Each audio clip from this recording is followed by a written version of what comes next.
Hey! Oh my god. That sucks. God fucking damn it, dude. My Wi-Fi died again, and then my mobile data didn't want to work, and so it took a minute to get back. But now we're back.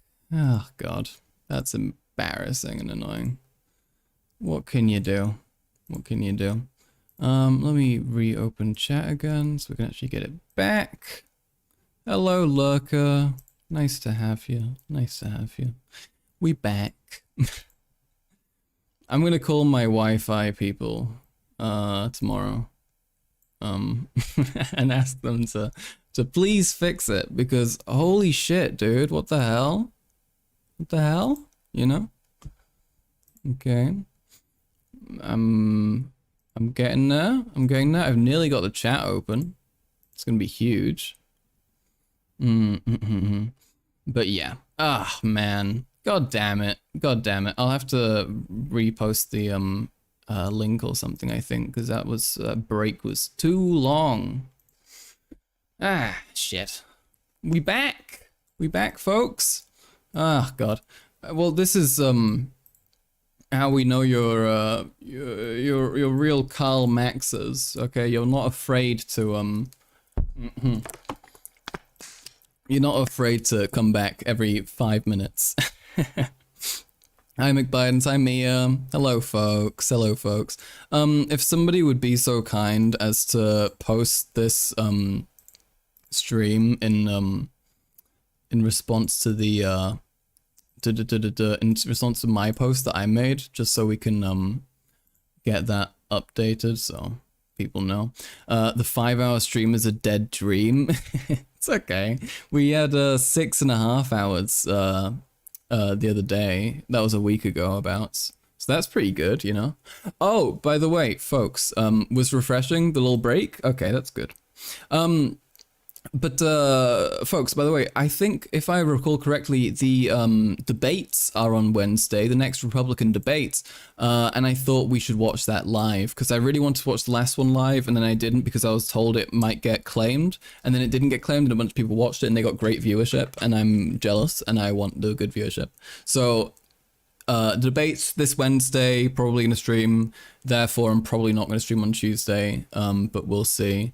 When will the debate start? Late. The debate is going to be probably way later than my streams usually are, but I'll let you know. I'll be posting about it way hours in advance, so you know. Hi, Salted. How's everyone doing? Excuse me, folks. Excuse me. Sorry about that. Apparently the Wi-Fi is back as well. I don't know if I want to go on it though. Like, I want to use it because because mobile data costs a lot of money, and it's annoying. But I don't know if I trust it. But we'll go for it for now. I'll just I'm looking at my router, by the way, when I turn around and I do that, because my router will tell me, do a big red light if it's not working, but apparently it's working right now. So we're going to switch back onto it. It's going to lag for a second. Hold on. We have a moment of lag. Like now. Right now. I mean, maybe we won't lag at all, actually. Maybe it'll just work. But my lord, you don't mind tone indicators, but you really don't like when people use them talking to you. I feel you. I feel you. No lag? Okay, that's good. Okay, we're back. We're back, folks. We did it. We did it, chatters. Yay. Yeah. Wow. I'm so chuffed. Okay, no lag. Okay, well, the Wi-Fi has been really gay recently, so if it does drop off, you know what the deal is. I'll be back in like whatever couple minutes. Yeah. We did it. The stream crashed. Yay, we made it. That's how you know Karl Max stream is going right. Actually, if there's no stream crashing, it's like what's going on? Am I about to like get hit by a car tomorrow or something? Where's all my bad luck gone? But okay, let's hop back into it. I'm gonna smoke this, and I'm gonna grab another beer.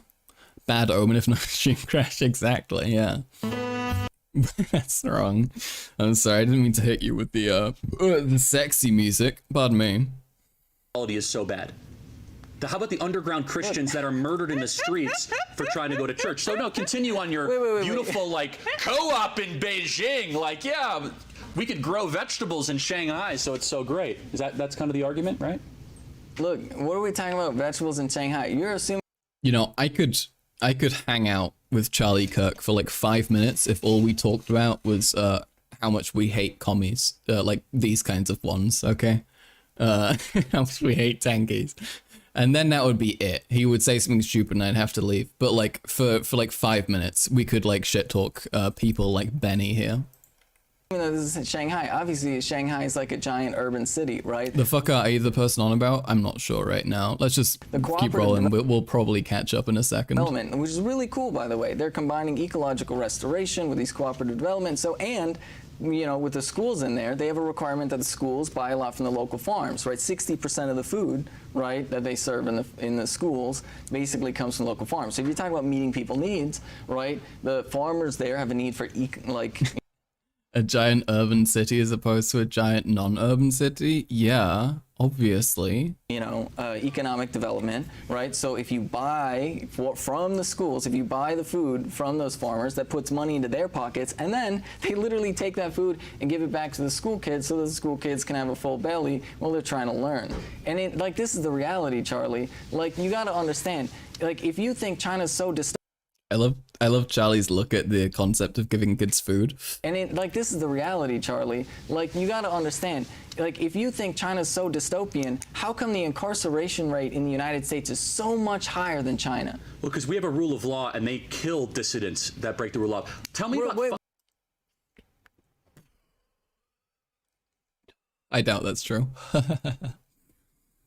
I think most developed places just imprison way less people than America does. America just has insane levels of imprisonment.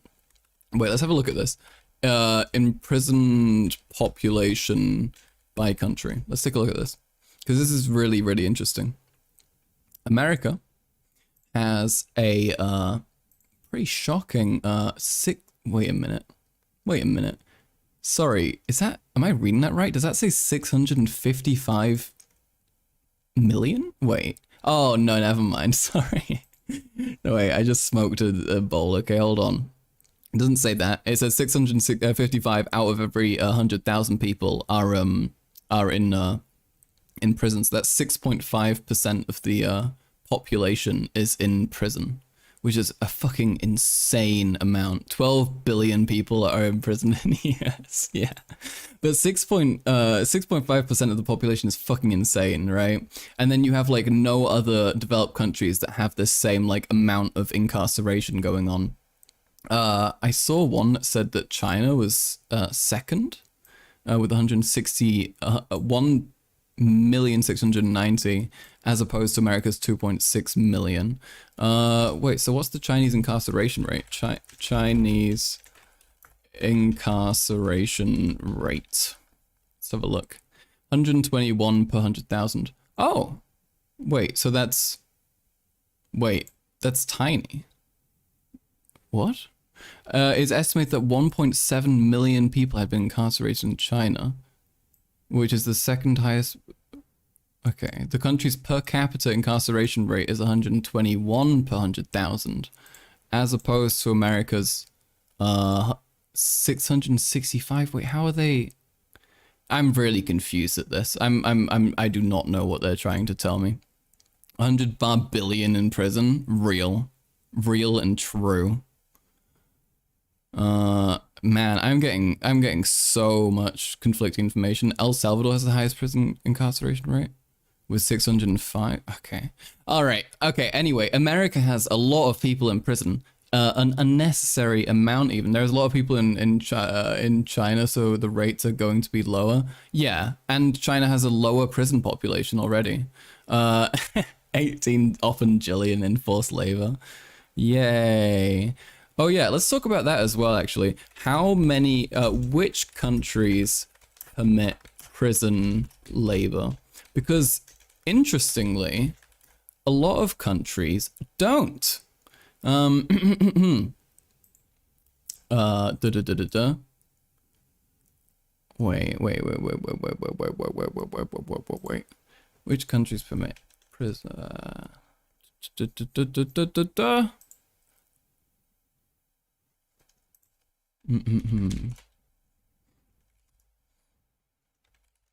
Hold on. Wait, I nearly got this. Wait, no, this is all giving me the dog shit information. This is all giving me terrible information. Okay, America, I believe, has the highest rate of prison labor.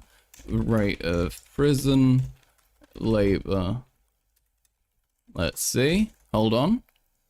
Oh wait, no, wait a minute. Okay, you know what? I'm getting dog shit results here, okay? I'm trying to find information. It's giving me a million different things. Anyway, let's hop back into it. I'm sorry about that.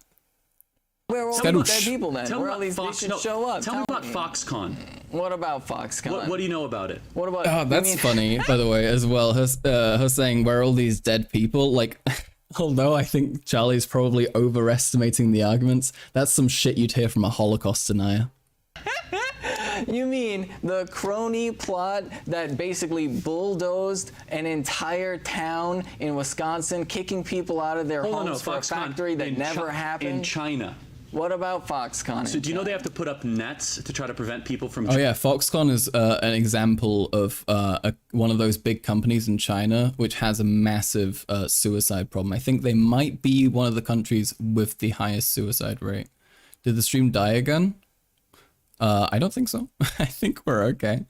What is Foxconn? Well, there you are. Jumping out of their buildings. So an American company was treating their workers properly. Hold on a second. You know they took those nets down, right? A Chinese Communist Party partnership sponsored by Xi Jinping himself and his entire regime. So when you go to China, let me just tell you, you'll drive down the street and you will see dead people laying in the middle of the street. I don't think that's true, Charlie. I don't think that's accurate. See people defecating. Go to China then. Go to... Oh, you will see people defecating? I don't know about that either. I think he's projecting some other racism onto this. China, take a video. Actually, bring you know these what? Cameras. Go to China. Take a video with these cameras. I dare you right now. Unlike you, my wife lived. Yeah, go to China. Go and report anti-state media in China. Go and do it. I mean, I kind of agree with her. Turning Point USA should try and do that. I think that would be pretty great. Let's send Charlie Kirk to China. See what happens. In China for 6 months, and she'll show. People don't shit in America. True. Show you the videos. She'll show you the images. They don't have a shitting, famously Chinese trait. They don't have a regard for human life. They don't value people as the individual. We're the ones letting people die of coronavirus. Hold on a second. The reality of China is that if you disagree with the government, you disappear. You're back. Welcome, Salted. What's up? If you disagree, you disappear. Oh, because that was his only thing. He just disagreed. If you're a dissident, who's winning? I don't know. I feel like we're all losers because we're watching this. I think our brain cells are the ones who are losing.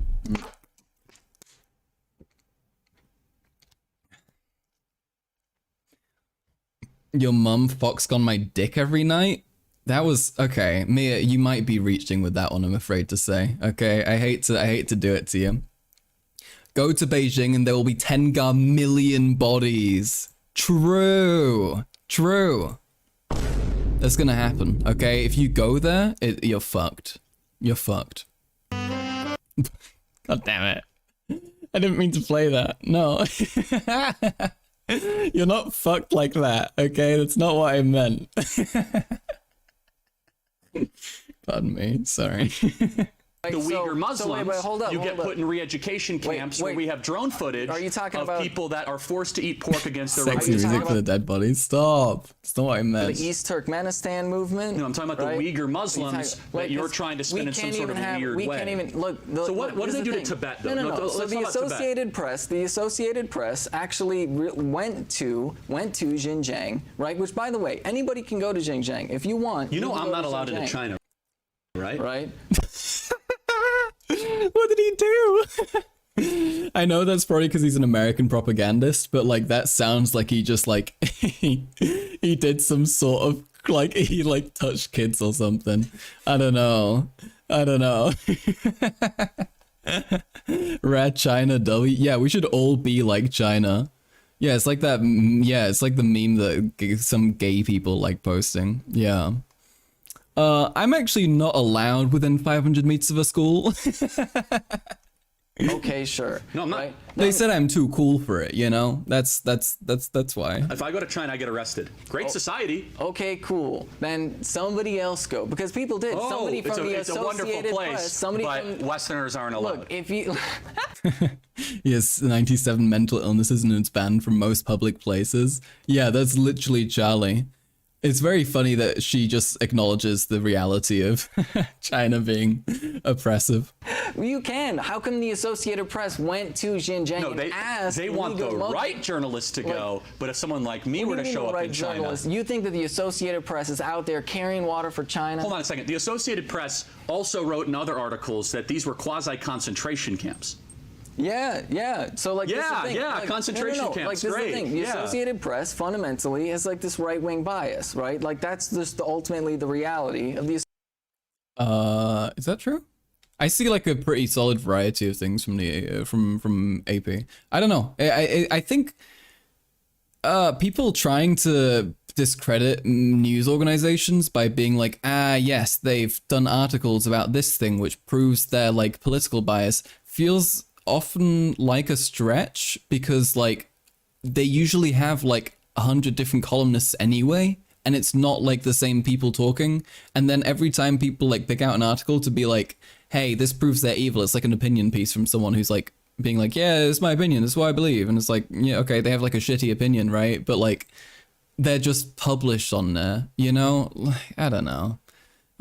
Like people seem to always be stretching with that kind of thing. Associated Press, because right, You love the way they speak, LMA. They're so dumb. Yeah. like who are funding. Also, if I read out a chat message and I totally butcher the reading, I do read it properly. I do read it, but my like eyes are looking around other places, and then I read a part of a different one, or I read a part of a different thing. It's like I'm like mildly retarded, like dyslexic, but like not really. I think I'm just a little bit drunk and high. I need to get another beer. I think that'd fix it. Hold Western on, journalists. folks. Where do Western journalists get money? Is it maybe through? Wait, I'm not letting you get this, actually. Fuck you, okay? Fuck you. No chair stream.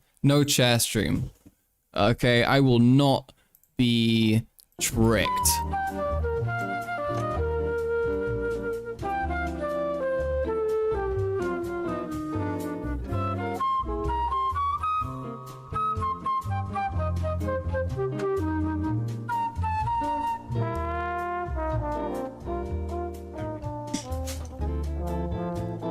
No, you fuckers. You fuckers. You people are terrible. Live Mac. Are we done? Have you got it out? Okay. You fuckers. What am I drinking? This is I don't know if you have this elsewhere. This is Desperados. I'm not sure. It might be. I think I've seen it in other places actually. I know this exists in Europe. You support me? Fuck yeah. Thanks, dude. I appreciate it. All right. Okay, let's get back to it, folks. Let's get back to it. Let's fucking go. Capitalist institutions The that government. have you know. Like Is it any good? It's okay. It's decent. It's kind of nice. I mean, I'm like picky with my alcohol, but this is like okay to me. their own How does interests NPR get in their these money? things, right? Like, so let's think about this for a second. Right? So Associated Press actually goes and they write an article and they talk about it, because the reality is we can have, if we want to live in the real world, What's special about it? It tastes like has like tequila flavor, like mild tequila. we can have a conversation about whether or not China was going too heavy-handed in dealing with the East. You're a big beer hater. Beer is often kind of ass, yeah. But like I like my beers. I like my beers. There's like certain beers that I'll enjoy more than others, but some beers do just taste not nice at all. Piss drink? Yes. Yep, this is piss. Turkmenistan movement, which is a terrorist movement, but a lot of Uyghur Muslims, even in Xinjiang, are happy that now they can finally drink alcohol without having to worry about bombing attacks and stabbing attacks. Now we can have a conversation. Couldn't you just spike it with tequila? I mean, yeah, but I don't have the money for tequila. Tequila is like, what? This is gonna be like €8 alcohol, you know? You think I can spend €8 on a drink? That's like half my half the money I spend on a day's worth of food, you know. So I gotta be sparing. Conversation about whether or not they were too heavy-handed, about whether or not they're racially profiling. The Cheers, folks. propaganda is insane. The reality is, let's have a conversation about concentration camps. Like, you know, maybe we shouldn't be forcing them to eat pork against their religious conscience. You know, murdering a lot of them is probably wrong. There's really not a conversation to be had. Like, you're defending concentration camps. I think they're wrong. if and they're there's a evil, major and they're terrorist terrible. movement in the United States, how do you think we should respond to that?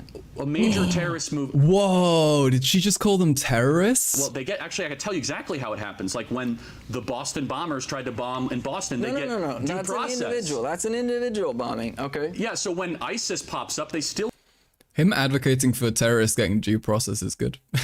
Like, it's kind of surprising.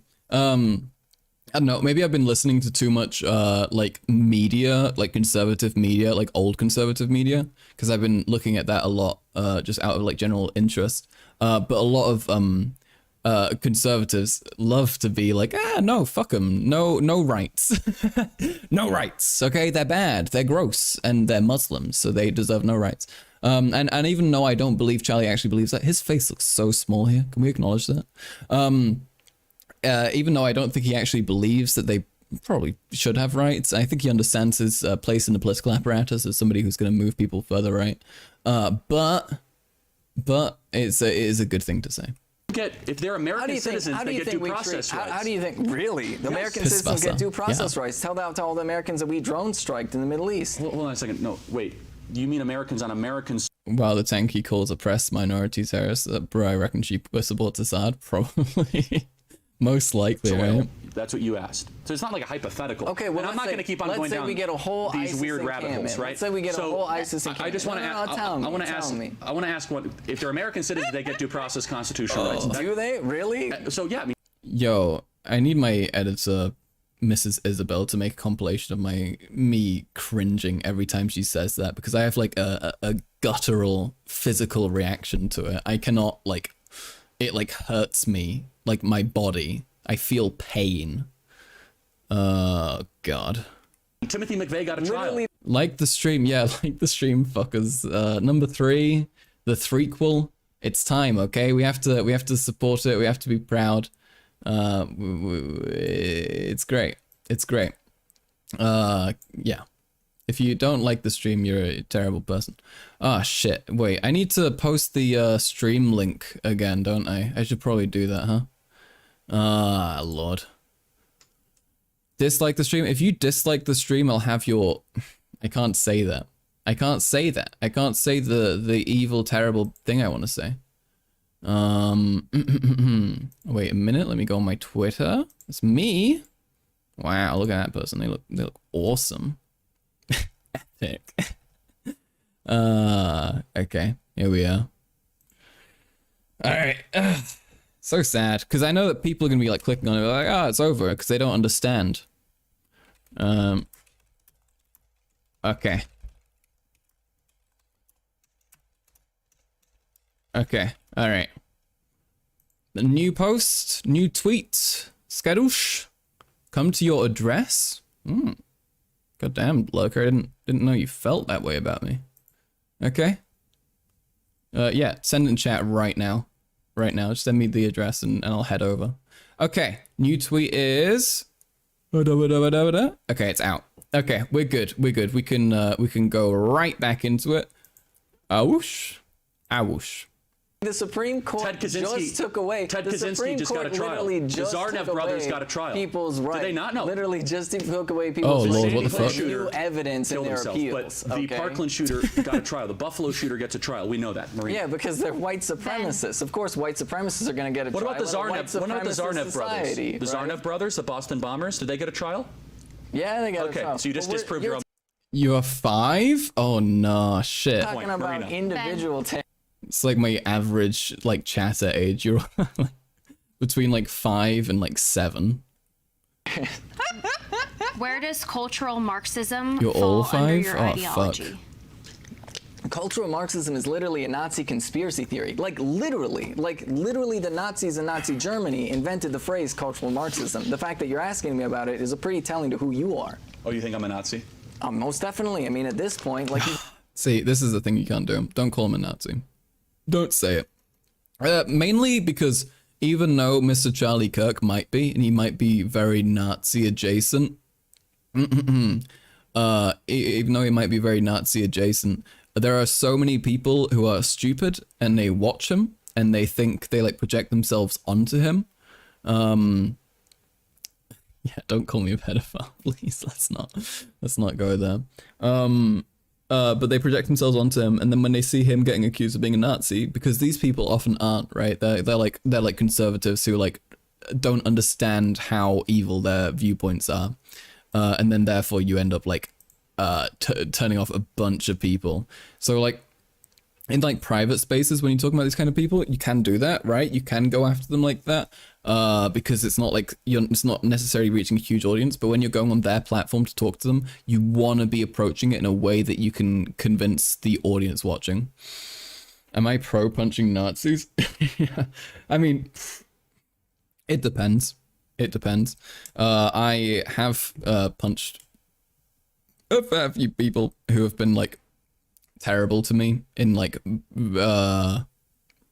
you know, like a homophobic manner, or like you know, xenophobic or whatever, and that has yielded positive results sometimes, because when you have there is a function to like you know, violence, right? I do like, this is like the most like you know, most like a Tankie adjacent shit I will believe in. I don't think it's necessarily that. It's more just radical beliefs. I think that violence can be an effective mechanism if there aren't systemic mechanisms in place to prevent certain forms of violence, right? So like you have violence, like you can have interpersonal violence, like somebody being incredibly, you know, homophobic and basically be like, hey, kill yourself, you're gay, etc., etc., etc., you're a faggot.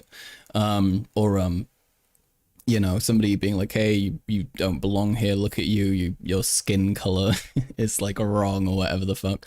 And if you have no other recourse and there are no systemic functions that like actually will like take care of that issue for you, then violence can be an effective means to do that.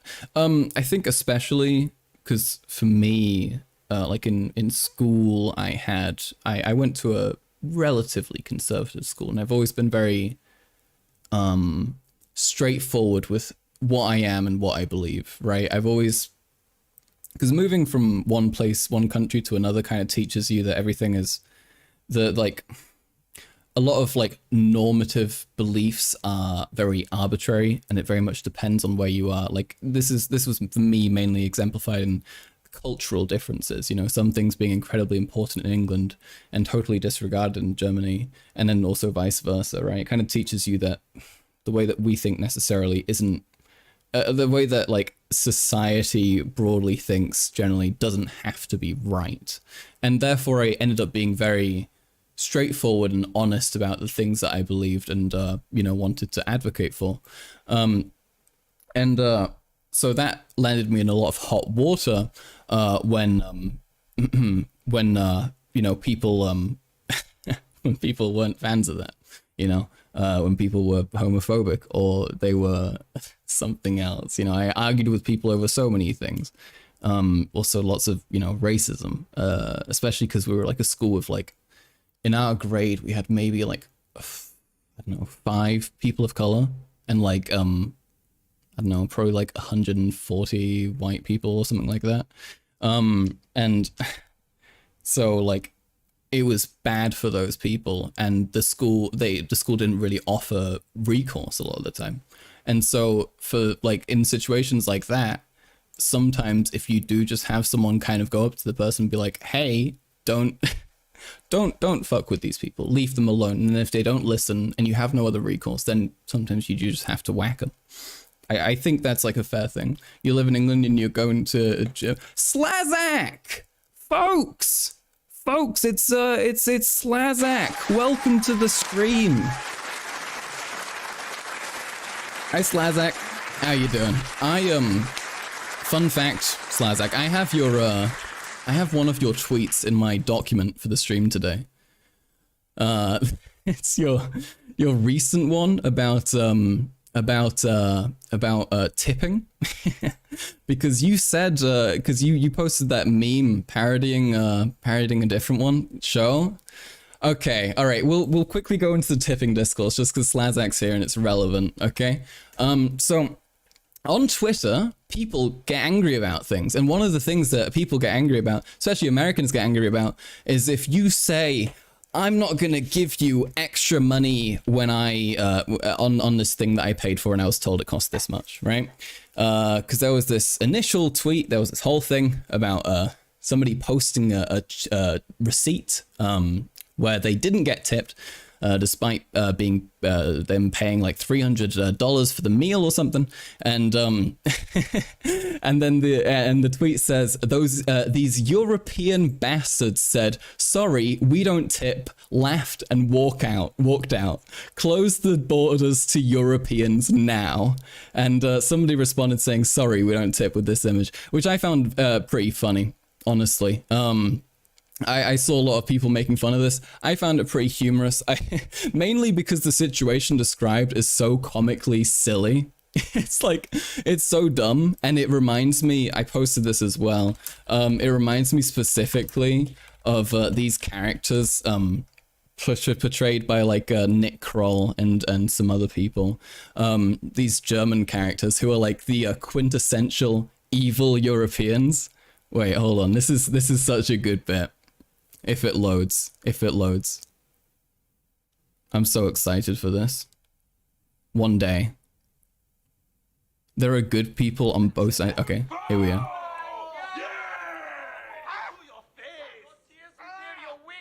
What is it with those tools and foosball? They've been at it for weeks. I think they're European. It's probably a more important game over there. Foosball's like the soccer or ping pong. I can't take it anymore. Jeffrey, let him be. Gentlemen, my name is Clarence. This is so, isn't that great? You're hotter than I thought? Me? Base, thanks Slazak, you too. Mwah. Now it has. The game. Okay, but yeah, so it's very funny. But basically, people describe the situation of there being like the evilest, most terrible like Europeans in the world. People made fun of that, and I found it pretty funny, honestly. And then there were people responding. They were like, Europeans get angry when we disrespect their cultural norms, but when they disrespect ours, they're just like cool with it. Like this is all fucked up and bad. And wow, my computer's really eating shit today. Uh-oh. Yeah, I never want to hear another European complaining about American tourists not respecting their customs ever again, and then posting that image, and and people continue to get angry at that. Wait, I'm gonna close all my other tabs, and maybe that'll fix it. And then Slazak, there we are. We finally got to it. You can hit on me if I want with a rock. Wow. That sounds, I mean, I'll take a rock, okay? Any large, heavy item. When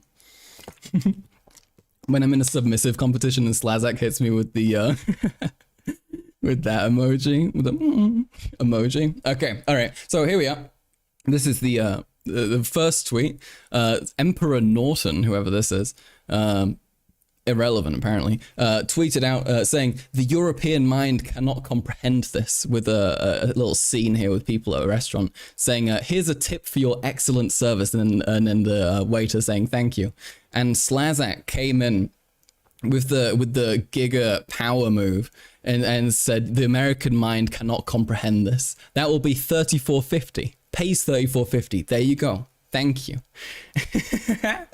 And people got so angry. I don't know if people got angry in response to this. Slazak, I'm sure you can tell us that people have been probably fuming in your DMs, especially if you're like, I think if you hit a certain size as well, people like get very comfortable saying more insane shit to you, especially in DMs.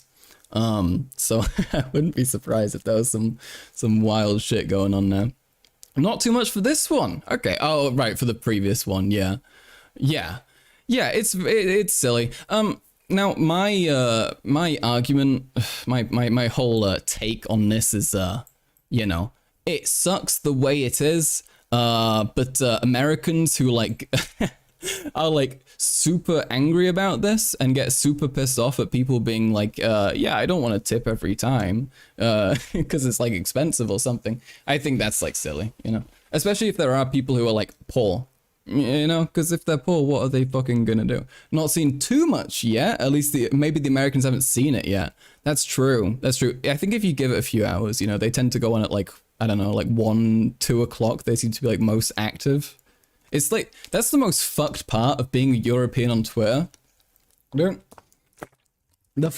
times when it's active are so fucked. Like, it's the worst. It's the worst. You could have like the best like sleeping schedule in the world, and then you'll have like a banger and everyone will be like talking at the time when like you should be asleep, and it ruins everything. You should always tip if you can afford it.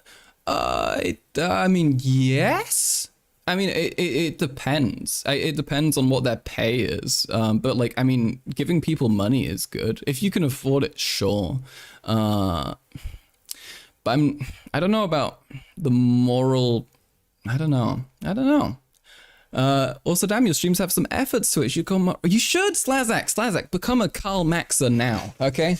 You could become one of us. We have a whole cult. We have a big, fucking, we have a huge lounge for all the members, you know? There's there's different tiers of Maxism that you can partake in. It's pretty crazy. Tag you under my next stream? I will. I absolutely will. I'll gladly nibble away at the Slazak mention clout. Oh no, I need to reopen the debate. God damn it. Okay, but yeah. So people got very angry over the tipping thing. It's very silly. We take great inspiration from L. Ron Hubbard. Yeah, L. Ron. Slazak. So you know we have one of the major parts of the Karl Marx law. Because it's like one of the first streams I did was I went to a museum of not a museum, sorry, a literal church of Scientology, and I went in there and I talked to the guy, to the people there and stuff, and then I did a stream about it, and I showed him all the pictures, and we went through lots of information and stuff. And since then I've been very autistically interested in in the Church of Scientology, and I'm now like hyper aware of it, and so it's become kind of integral to this community, because it's like something that's always bounced around in my brain as a consequence of doing that and continuing to research it. It's really interesting though. It's really interesting. Okay, we have the debate back. We have the debate right. Like you've made it pretty clear. More like W. Ron Hubbard. True, real and true, Mia. Real and true. Okay, let's hop back into it. We have the Charlie Kirk debates Marxist Benny Carollo, and we'll see what happens. You must attend every Max stream in order to clear your thetans. Yeah, you got to get those thetan levels down, dude. If you're not showing up, you're fucked. Okay. Are you trying to make an Austrian painter joke, but it's not letting you get your message through? Really? I need to, I'll see if I can fix that. I want to make chat not censorious if possible. Am I a Nazi?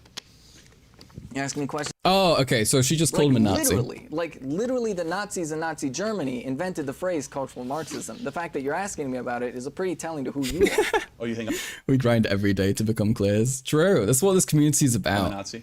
Most definitely. I mean, at this point, like, you've made it pretty clear. Why am I a Nazi? You're asking me questions about cultural Marxism. That's You don't get the joke? In Scientology, you have the bridge, and one of the highest levels of the bridge is becoming a clear.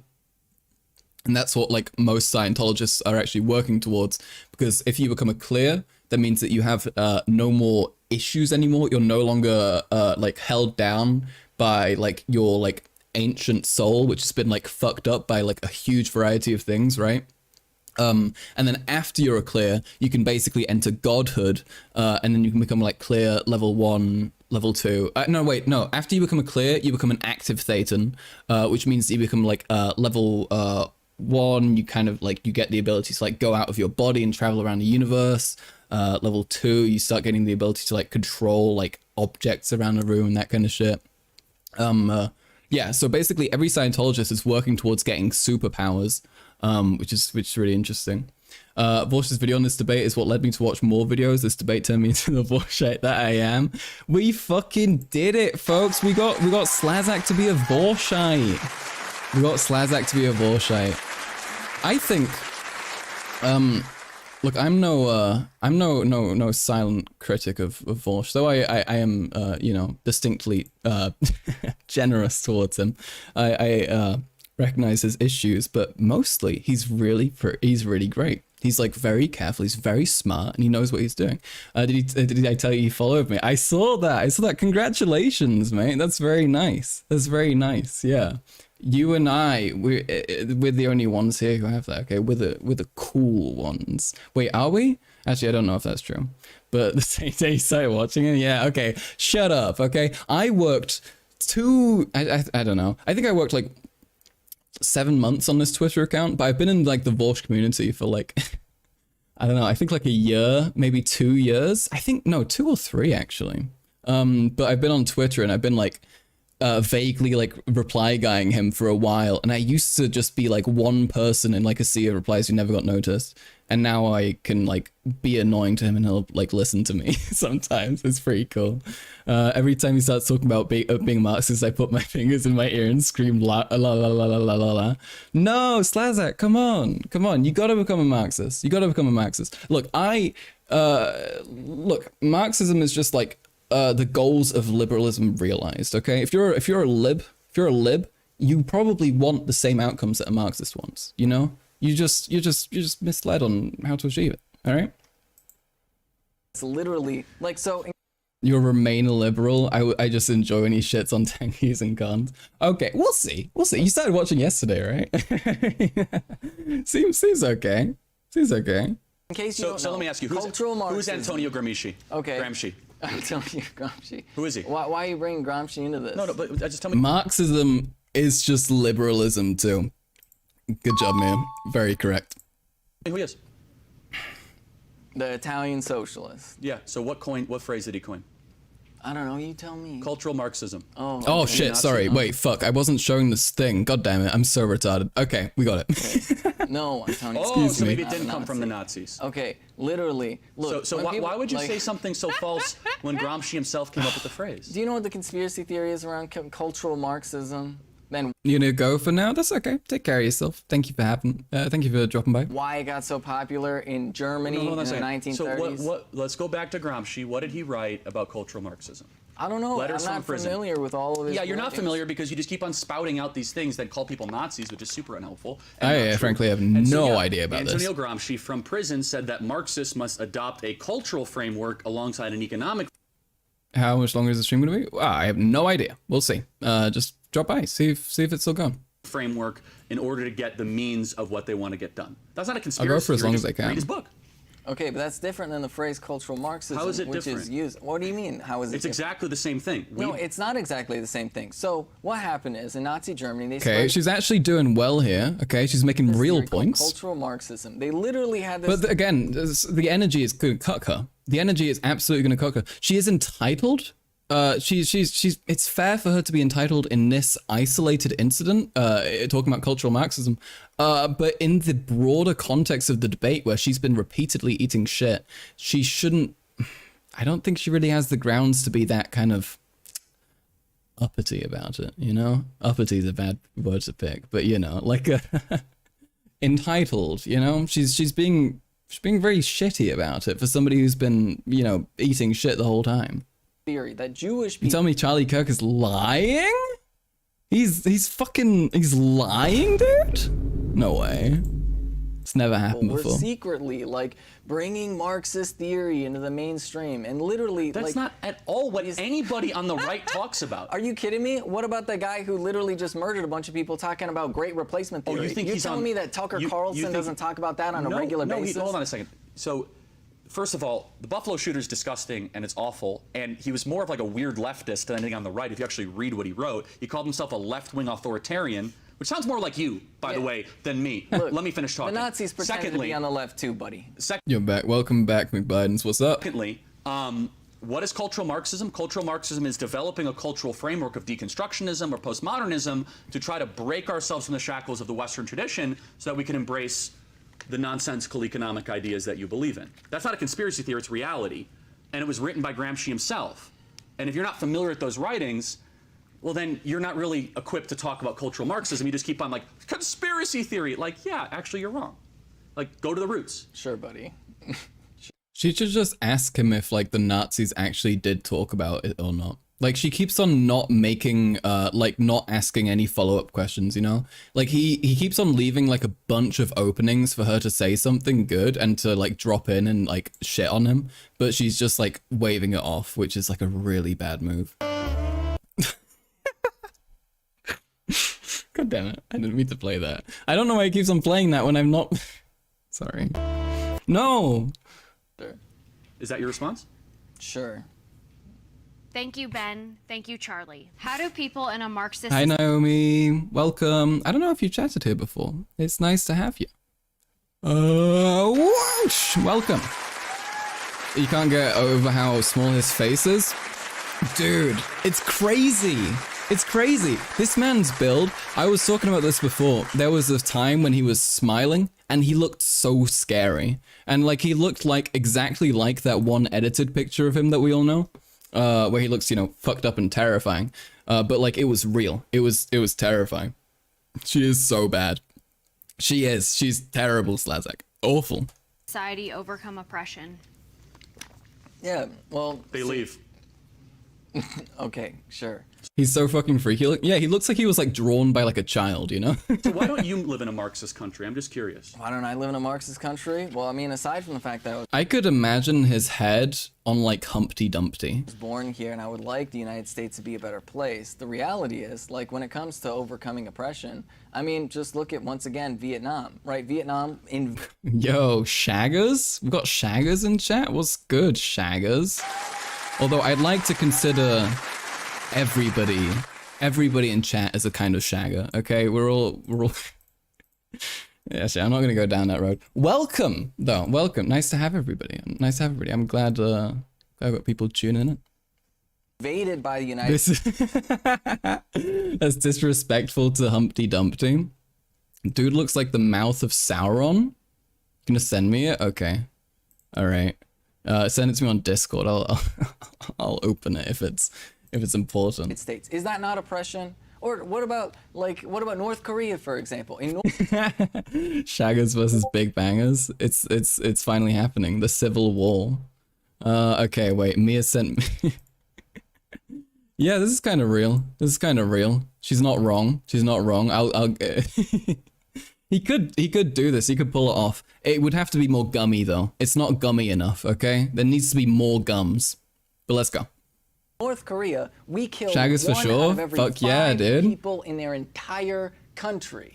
Is not the very minimum of evicting colonizers and evicting imperialist armies. Hold on a second. Why did we invade Korea?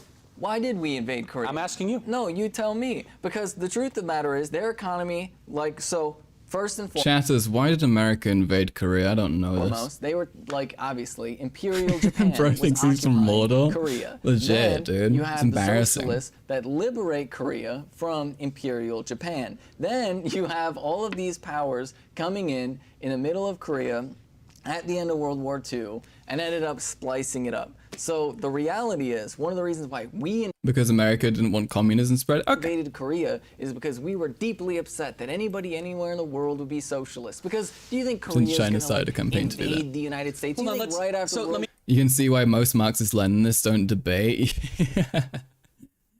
Wait, we can see your live rediffs? Oh, you mean the VODs? Is that what you're talking about? Yeah, the VODs are all up. I don't know if that's what you're talking about though. I have no idea what rediffs means. Bro thinking about to announce the death of Frodo Baggins, real. But yeah, no, most Marxist-Leninists can't debate for the same reason that most like fucking fascists can't debate, because their beliefs aren't actually based in anything outside of like, you know, general dogma and like kind of like angry, kind of vengeful beliefs, you know? Like that seems to be what it boils down to. Yeah, that was, but you can't find them. Oh, on YouTube, when you have a look at someone's page, like if we have a look at mine, we have we have the video section, and then you have the live section. And if you click on the live section, that'll take you to all my VODs. I'm gonna be uploading something soon. I'm uploading a debate that I had the other day with Lonerbox and President Sunday and a few other people. And yeah, so yeah, that should be good. Shaggers, welcome to the Karl Max family. Logan, hi Logan, how you doing?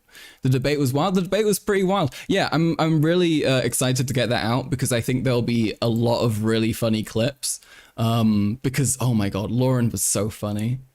Lauren was so funny. How could I forget about Lauren? I'm never gonna forget Lauren, man. I fucking god, Lauren. I'm for people who don't know, Lauren was a member of the debate panel that I was on, and she was like the quintessential like angry kind of entitled white woman.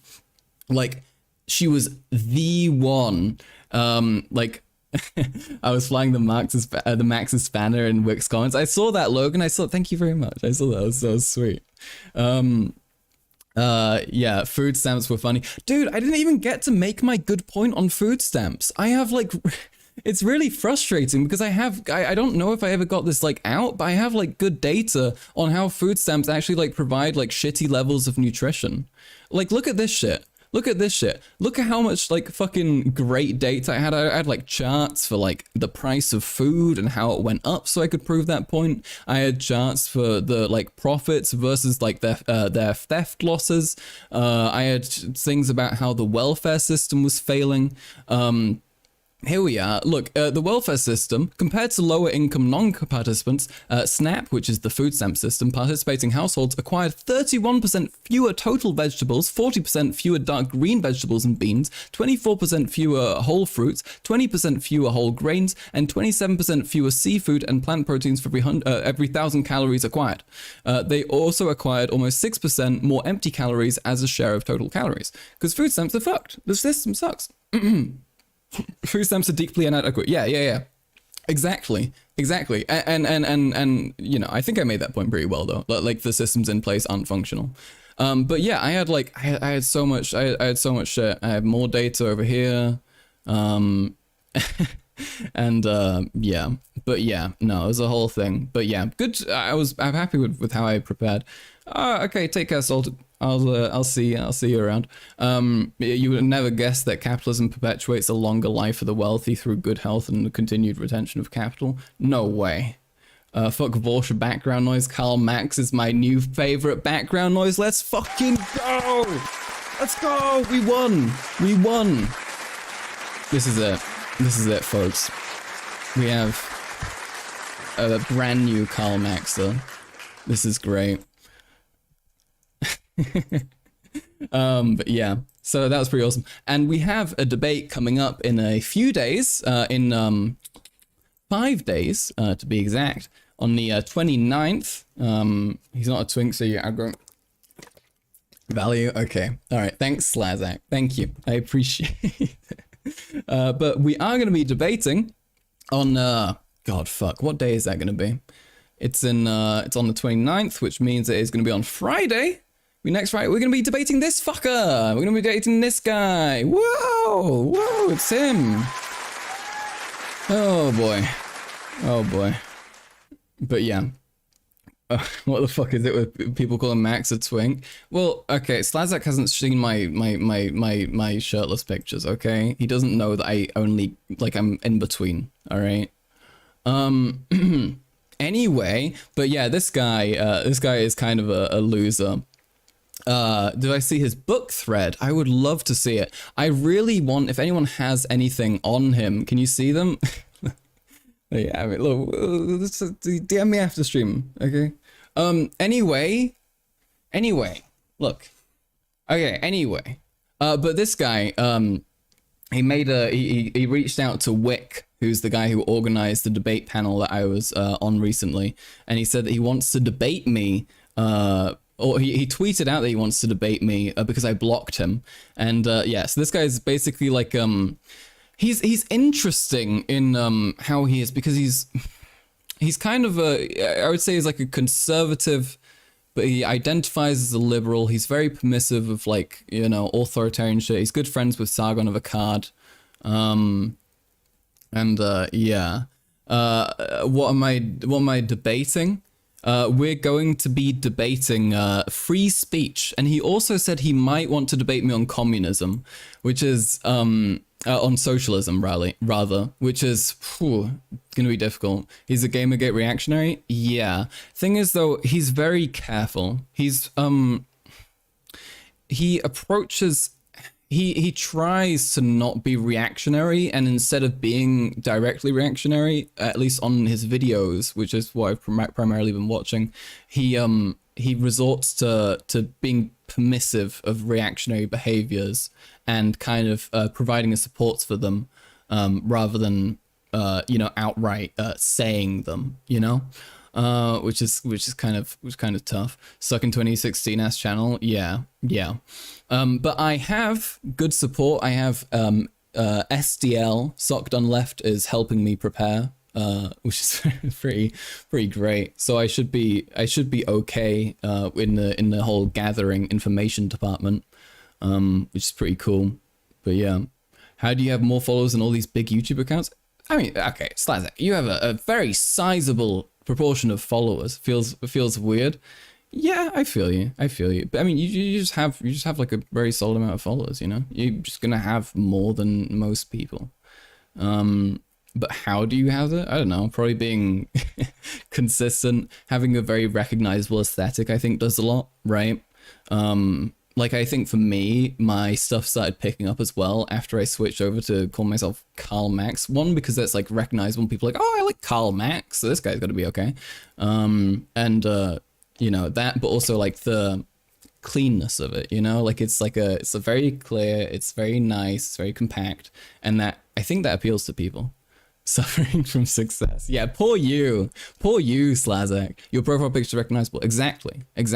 That's also why I haven't changed mine in ages, you know? Like I've made polls about it, I've asked people, but people find comfort in the familiar, you know? And therefore, like your thing, not only is it like a profile picture that you've had for ages, it's also the EU flag, which for a lot of people is like quite a, you know, it's a nice symbol. It's a sign that you're you know, you're home to a degree, right? Yeah, you'll never change your PFP for that reason. Yeah, no, you gotta be careful. Salazak is the 1% of the 1%. I think he literally might be in like, I don't know, I think you're at least in like the top 10% of like followed accounts, right? Well, it also has very bright colors, I think that matters. Yeah, I think so too, but that and then also the consistency, because I mean, you do have other like accounts with like darker colors, but they are just, you know, very, they're just recognizable, so people like it. I don't like it when people change their profile picture. Yeah, I kind of dislike it as well. It stresses me out a bit. I like when people change their layout. I like literally take like a few days to register who they are. It's so embarrassing. Like I'll treat them like a stranger for a little bit because I just won't remember who they are, because I won't look at their account. They're like I'll just look at their account and I'll be like, don't know who this is. Let me ask you a question. They were about to invade. Where is it a better place to live? Seoul, South Korea, or Pyongyang, North Korea? I don't know. It depends on who you are. Are you Kim Jong-un or a normal person? You believe there's not even a question of who, like an average everyday worker, Pyongyang, North Korea, or Seoul, South Korea, right now? It really depends on who you are. I don't get how people constantly change profile picture. I used to do that when I wanted to like show myself off, but I didn't want to post selfies, so I would just change my profile picture all the time, and I got like nowhere. I got like no traction. I think partially as a consequence of that. Ask poor people in South Korea how they're feeling about their system of government. They are kissing the ground every day. That they are. Why are there so many defectors that defect from North Korea that then defect back to North Korea? Your main strategy is to make sure that all of your tweets have at least somewhat of a reason to exist. That's interesting. Yeah. I mean, I don't know. I think there is a point in the pointless sometimes, you know? Like a kind of an abstract kind of approach to things, you know, kind of like one of those, you know, the toilet in the museum kind of deal. I forgot what it's fucking called. You try to avoid posting nothing tweets. I don't know. For the soul, I think sometimes posting just absolute like just kind of humbling yourself by posting a silly, stupid thing that you like, can be good. You know, I think that can be helpful. Having 10k followers is in the top 0.5%, 0.05% of Twitter accounts, and I'm 80% there. Holy shit. Yeah, okay, so you're definitely in the 1% then, right? Yeah. Yeah, it's pretty fucking crazy though, right? Like I'm like, I've got like what, 1/7 of your following or something, I believe. But like, I'm also like going, it's like nice. But it kind of makes you feel like a bit insane. 1/8 of your following, in fact. It makes you feel, I don't know, it's kind of weird. I find it hard to not get like imposter syndrome sometimes, like looking at a thing and seeing how many people saw it, or like how many people it reached, or how many people reacted to it and took it like super seriously. Like I do have faith in what I say and what I believe, but seeing it be registered on such a broad scale sometimes can be like so odd. Sorry, you'll stop humble brag? No, it's okay. You're welcome to humble brag. I get it. I get it. I'm no innocent person when it comes to not humble bragging sometimes. Okay, I understand. Don't worry. Name one. What do you mean? I'm not going to list them off by name. Name one. Well, you can just Google it. Oh! You Wait. around Name one. every day that they are. Why are there so many defectors that defect from North Korea that then defect back to North Korea? Name one. What do you mean? I'm not going to list them off by name. Name one. Well, you can just Google it. Oh! You can Google it. Have you ever heard of... You don't reach 148 followers without making a few enemies? True. Kennedy Park? Yeah. What about her? What about her? Do you want to know The young lady whose father was murdered. She was sold in the The lady who like says insane shit about North Korea all the time? I don't know, man. slavery, I don't know. barely escaped to China, came to America to tell us what's... I mean, that lady we've established is like exaggerating, right? Didn't she say a bunch of shit that like doesn't actually work? Now I have to Google it. Ugh, okay, fine. We'll fact check them. Okay, we'll fact check them. We'll see.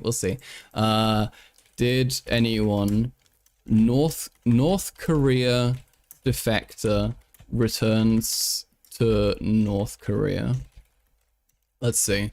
I mean, I'm sure there's a couple people, because there's probably like people who like tried to go out and they didn't make it back. Okay, here we are. There's a video by Bloomberg Originals called Why Some North Korea Defectors Want to Make It Back. Okay, let's have a quick look. 전 아무래도 죽기가 쉽습니다. 국이나 그냥 숨 막히는 건 똑같습니다. 오늘부터 가자, 엄마, 가자. 화산 쓰고도 가자. 가도 뭐 살지 못하고 죽어야 되는 뻔한데 여기서 이렇게 고통받다 죽거나 가서 씨에 맞아 죽는 게 낫지. 저쪽에 남겨진 가족 생각이 나더군요. 눈물 날 때가 많습니다. 여기 온 지 3년이 잘 되지만 다 북한 꿈을 꾸지. Lee and Eam came to South Korea in hopes I mean, of yeah, a this better is life. fair, right? It's Like thousands of other understandable. North Korean women, they took a life-threatening 3,000-mile journey to escape from one of the world's most repressive regimes. Yet now, This reminds me of the book Squid Game by George Orwell. No way. You're right. You're so right. This debate is so baffling. How can someone in politics just be this bad at debating? I feel like most normies would do better. I don't even know. I think it's because these people don't base their beliefs in like shit that's actually like easily arguable, you know? They like isolate themselves a lot. Like when we have a look at the not Slazik, Jesus Christ, Keffels, excuse me, the Keffels video later, we're gonna have a look at how that functions and how she might be really shitty at debating and arguing about stuff. go back. It's called being terminally online.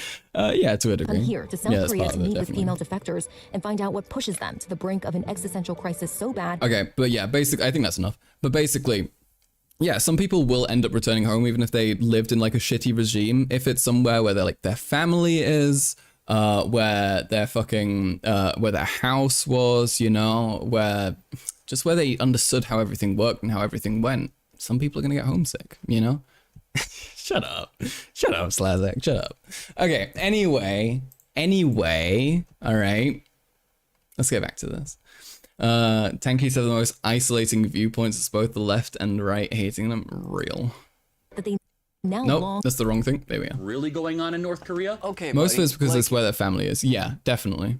Oh, wait, I'm sorry. Discrimination, no good prospects for income, separation from family are probably the main, yeah, I'm assuming so. How often do I think about Slazak Max? I don't know, probably like the fucking 5 times a day I have to see him on my feed. No. Okay though, he's got good tweets. I'm not complaining. Why is she doing conferences with like the Heritage Foundation and these Because right-wing she'll think go to tanks? anyone that will listen to her firsthand perspective. So hold on a second. Or maybe perhaps North hear me Korea out, is hear me a- out. Did you know that there's like a whole game show in South Korea where they bring on defectors and they're incentivized, right? The more like over the top their story is, right? The more they get paid, right? And the more they Oh, so they must all be lying then. They're probably lying. getting brought on these shows. So the reality is, nobody's going to say that North Korea is a perfect place to live. Nobody's going to say that. Oh, there's a ton of racism against North Korean defectors in South Korea. Yeah, that as well. I was gonna mention that I think about that. That's probably like a likely factor as well. I mean, why wouldn't you as well, right? I mean, I'm sure there's like tons of propaganda against North Korea and South Korea. So it would make a lot of sense, I feel like. My wait a second. My 4-year-old son just looked at me and said, "Mother, the capitalist economic organization of South Korea, far from liberating us, has just left us as shackled as we were in the North." I was amazed. This is beautiful, Mia. Thank you so much. Wow, that was beautiful. Right? Nobody Do a lot of North Korean defectors go on game shows? I don't know. No, but if you're in like a fucking, I mean, how big is South Korea?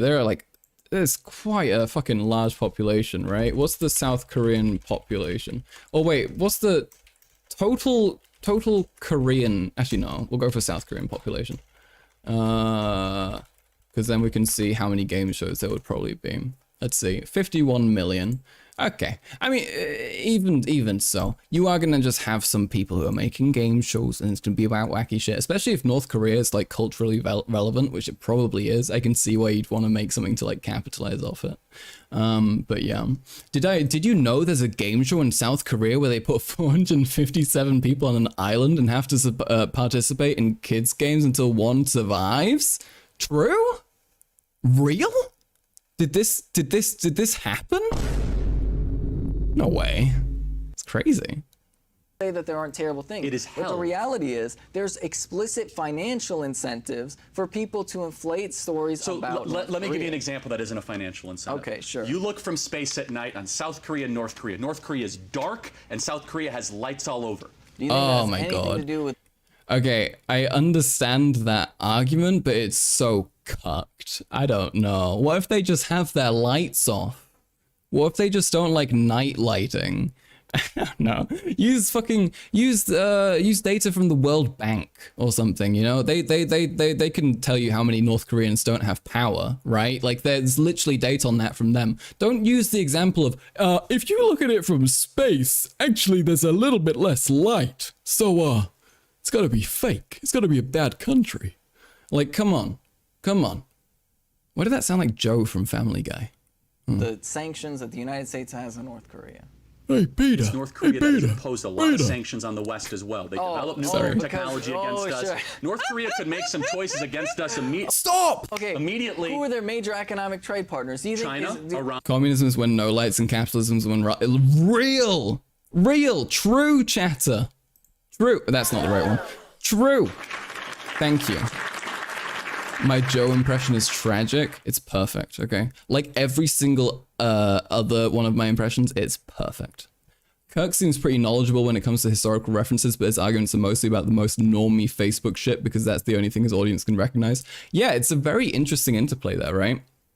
This is like one of my favorite things with propagandists is figuring out their line of understanding and then also figuring out where they believe their audience's line of understanding is, you know? And you can really tell that he's going for the shit, which is going to be like easy to hit on and going to be like a very clear like buzzword for his audience for them to like light up and be like, oh, it's the thing, you know? Okay, Benny got that okay, Windex two, laugh, game two. legit. Yeah, China and Iran. That's Benny sounds like that one character from Toy Story, Wheezy. Is it Wheezy? about it. No one else. The penguin who's like a toy, you know, like that. They're a Who's the pariah United state. States got? Why? Why is North Korea a pariah state? They 'Cause call her the Joker, yeah. murder their own citizens and re-educate them? Or maybe because the United States I've seen a Euchist unironically argue that it's because the DPRK is committed to reducing light pollution.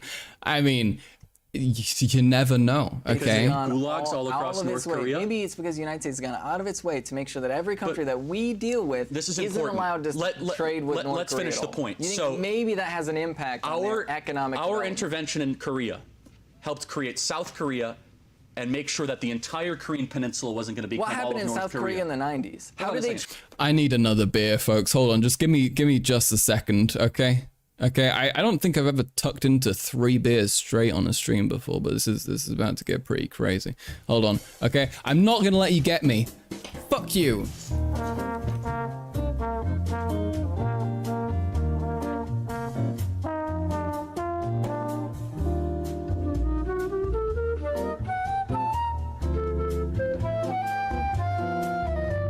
All right. No live max reaction, you fuckers, okay? There was nothing on screen. It doesn't count, okay? I won. Yeah, DPRK Green Party must go crazy. Real. You want chair stream? You know what's funny? One of my favorite streamers, he did a... I don't know if you folks know about him. Fucking Doug. He did a chair...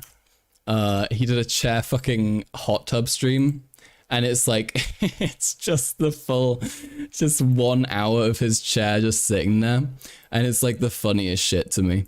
It's so good. I love Doug. Yeah, I'm a big fan of Doug. He's like he's very much like something of like a role model for like how I imagine like content creation should be. You know, like that's like the goal. Apart from this, right? This isn't really a clear example of that, but like I think he's really cool, and he's really good at what he wants to do, and I find it very admirable. It's not what kids are watching. What? Well, okay. Anyway, North Korea just happens to be the only developed nation where people exclusively use candles at night. True. Disabled people. Because here's the thing. Let me finish. They literally, you want to talk about concentration camps. Let me finish. South Korea was putting people in concentration camps. They were putting disabled so people, patently ridiculous. homeless Let me people. finish. Thanks to America's intervention. That was good. Like her continuing to talk, even though interrupting people sometimes is like a bad idea. This was good. Pushing through, powering on, not letting him shut her up. Very good move. 100 million South Koreans right now live in a free democratic society. Absent America's intervention, Their society's not democratic. They would be all like North Korea, which they are poorer, they are unhappier, they have no freedom. Do you support Cheers, folks. freedom? I do Freedom, support what about freedom. freedom of speech? Do you support the freedom of speech? Do they have freedom of speech in Pyongyang? Do they have freedom of speech in South Korea? Of course they do. Really? Why Versus is it illegal? Pyongyang. No. Of course they do. It's actually illegal to say positive things about North Korea. Maybe this is wrong, but I think Tankie's a left-wing version of right-wing counterculture. To a degree, yeah. I mean, lefties, like Tankies rather, just like they are just the lefty version of like angry authoritarian writers who are like, you know, they're like tradcons or something. I mean, it's literally just like the leftist version of that. They just want to like return to tradition, but the tradition is like just Soviet instead of like it being like the nuclear family or something. But it's just the same thing in like a different, you know, outfit, you know? Korea in South Korea. So I thought you just said they have freedom of speech, but you don't even know basic laws. Hold on a second. You don't know basic laws. There's probably a pretty good reason for that, but quite honestly. So wait, they have a good reason. So like for example, but again, it's a general defense. Can you own property so you're in South against Korea? freedom of speech Yes. then. So You're against freedom of speech. Can you start new companies like Hyundai and Samsung? Yes. Can you empower entrepreneurs? Do you have the rule of law? Yes. All of that in South Korea. In North Korea, you can't own property. You can't. The problem is that she bites every single one of his bullets. Kirk never replies to his points, so when he knows he can't defend them, so he deflects instead of pushing her points. She replies back. Yeah, it's smart. It's the guy Charlie debating. That is a woman. Her name is Benny Carolla. She's a trans lady. Yeah, same shit, different stink. Pretty much. say anything good, bad, or indifferent. You are silenced by force in North Korea. And How so, come they have a lower incarceration rate than we do? who, in North Korea? Yeah. Oh, you trust the North Korean numbers. Everybody's in I don't. Is that even true? I believe that North Korea. I know that North Korea has like the highest rate of prison labor. But I'm not sure what the incarceration rate is. I don't think they tell you. I'm not sure. They say estimates that the prison population is between 80 and 120,000. 80 and 120,000, and they have a 25 million population. Okay. I mean, that's not insanely high, but I also don't know how much I believe that, right? Democratic 10 corporations have insane amount of influence on the government, and there's a literal class of people who are above the law. North Korea is so much worse, but yeah. Yeah, I mean, that's the issue with capitalism, right? It still, like, remains undemocratic, especially when you have, like, a lack of, like, strong regulation on government corporate influence. Benny needs to stop biting Charlie's bullets. Only Salted can bite Charlie's bullets. Stop saying this. Stop saying this, okay? Nobody... I do not appreciate the word comments about Charlie. It concerns me. I still remember when I was fresh to Twitter and totally blew out Benny in an argument about China. First time I encountered her. Yeah, that was great. I've seen it a few times. It's great. It's very funny how fucking awful she is. We're not talking about the North Korean The numbers. whole If you look at, like, country the CIA's is incarcerated. Numbers, you look Everybody at the CIA's is. numbers about North Okay, you can't say that. Now he's making the same mistake that she did. He's totally exaggerating it. Korea. Everybody in North Korea is incarcerated by making up living. Who biting your Attitudes. Come Like, on. No, it's come not. on. The Yeah. whole country's an open-air prison state. Okay, sure, Next buddy. question. Ben, He bites on my bullet till I lose the debate. is there room for religion in Marxism? Yeah, most definitely, 100%. Like, for example, right? Like, let's take people like Fidel Castro, right? Fidel Castro is Catholic, right? And he was one of probably the best Marxists out there, right? There's a reason why people like Slaughtered Nelson. 15,000 people with firing squads. But There's yeah, a great reason guy. why.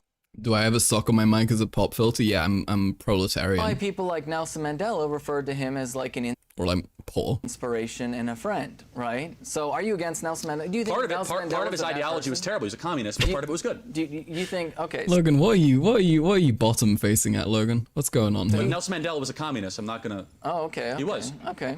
So, Yeah, so I mean, like the reality his advocacy against apartheid was great, but his economic views were terrible. there's actually a really great religious philosophy. I don't know if you're familiar with liberation theology, for example. Actually, one of the reasons why the CIA it's a blend of went Catholicism. into Yeah. places like El Salvador to murder people Yeah, fuck yeah. was because liberation theology was so popular, right? Basically, the idea that, like, under Christianity, right, like, you know, Jesus was sort of the God who riots, right, who goes out of his way basically to stand up for people who are oppressed, goes out of his way to stand up for people who are marginalized, right? He literally said, the meek shall inherit the earth. In fact, the only people that Jesus ever said wouldn't go to heaven were Jesus was generally pretty based, I'm not gonna lie. I don't know. Jesus is a very interesting figure to me. I think there's something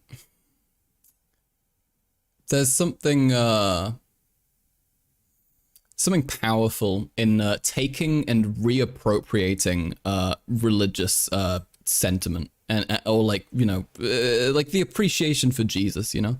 I feel like there is like value to be found there, and I feel like the average like socialist can probably get more out of it than the average like capitalist Christian, because that doesn't line up with it as well. Like I think, I don't know, Jesus is overrated as fuck. Okay, I mean, I think I don't know. I mean, you should treat the Bible the same as you should treat any old thing. You should try and take the good parts out of it and then discard the stuff that's like terrible, right? Kind of impossible to like get only the good thing. Why does typing bass put that emoji? Because I meant to have a stream emotes thing, which like semi works. It kind of works and it works sometimes, and then it doesn't work others. So like it's a whole deal. rich people. He never said that. He said he literally did. it's a several times. misquotation. He not said a it's harder to misquotation. get into heaven. Tankies always go, well, if this person was a tankie, do you hate this person? I don't care if Fred Hampton was a Maoist. At least he actually did shit. Yeah, I mean, the thing is, there is a lot of what tankies get wrong is misunderstanding the necessity for violent revolt. Like, I think a lot of tankies are very quick to jump to that, and then they cite people who, like, lived in places where they were being, like, violently oppressed on a daily basis, you know? Which just isn't the same as regular, like, modern capitalism. Like, I know it sucks and stuff, but, like, that degree of violence just isn't really available, and it's not as widespread as it was before, which means that you can't do a revolution from it, and you can't really be like, yeah, these people deserve to be killed because of the way things are. Because it's not bad enough to justify that in most cases, I think. That's wrong. But, and by the way, your grandma's an old thing. You have to forget her slurs. No, slurs are okay. Yeah, don't worry. you go back to the actual Koine Greek, it is We're gamers. lover of money, not rich. But that's fine.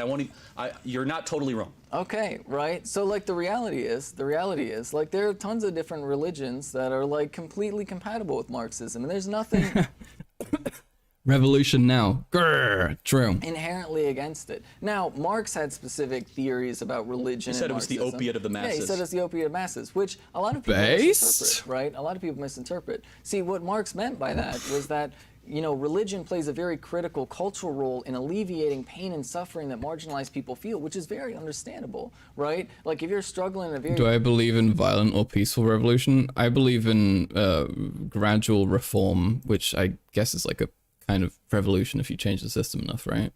But yeah, I think the way that things are right now, especially like in Western countries, I do not think you can justify a violent revolution at all. I think that's like insane and like horrible, you know?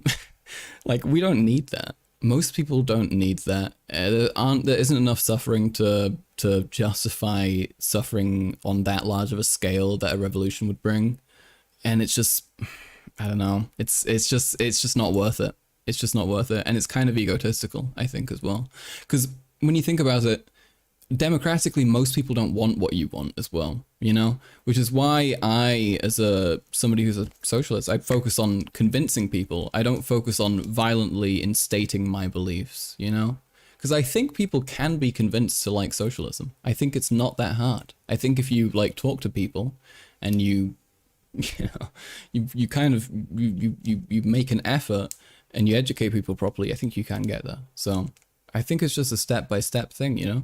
I mean, we see this with literally every generation. With every next generation, there's an increased support in socialism, you know? Like, this is like, it is happening. We just need to be patient. We need to violently impose social liberalism.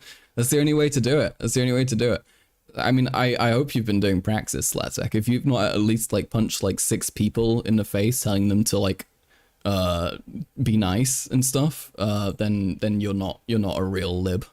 difficult I'm afraid. world, like obviously turning to religion, believing in that there's a I mean, even if you could justify it, I think the issue is that we wouldn't even have enough people for a revolution to work. That, among other things, right? Like the population is just too large. Most people don't really give that much of a shit about politics. And then also mobilizing people when we're in like a situation totally unlike how fucking post-industrialization era was, where like everyone was working in like, I don't know, there were like 5 factories in the city and everyone worked at one of those, right? Like, it's very, very different from how things are now, and it's just not achievable. Why is there no centrist terrorism? True. Somebody needs to go in with a gun saying, we should be listening to both sides, please. Yeah. higher power, believing that even in your difficult circumstances, The tummy pics counts praxis? Yes, because it got me hundreds of people to listen to my very good takes. Wow, so real, so real. I would, if I didn't want to be like made uncomfortable by like a bunch of people, I would so be posting tummy pics, but I wouldn't. not like super publicly, you know? I don't know. It's just like, I don't know. People are strange.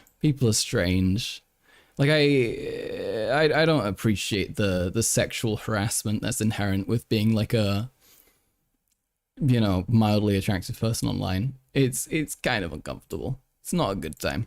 that And then like if I posted anything provocative, that would like be so much worse. Revolution doesn't require most people to be on board with most people to not be on board with it. It's the opposite, really, at least just for one. I think a revolution would require a majority of people to at least support it. Yeah, probably. Oh, never sexually harass me if I DM'd you tummy pics. Okay, I'll keep that in mind, If you Slazak. I'll work keep hard that in and you mind. be the best person you can be, there's going to be an afterlife waiting for you, where you'll be able to live in peace, right? Like, none of that is contradictory to capitalism, but it is about the reality, or none of that is contradictory to Marxism. But it's central to this reality is the idea that so many people, they only My worry is that if reform fails, I genuinely believe technology in the next few decades might eventually render successful evolution in any way, even reform impossible. Yes, but you're right on the idea that technology is either going to make it or break it, right?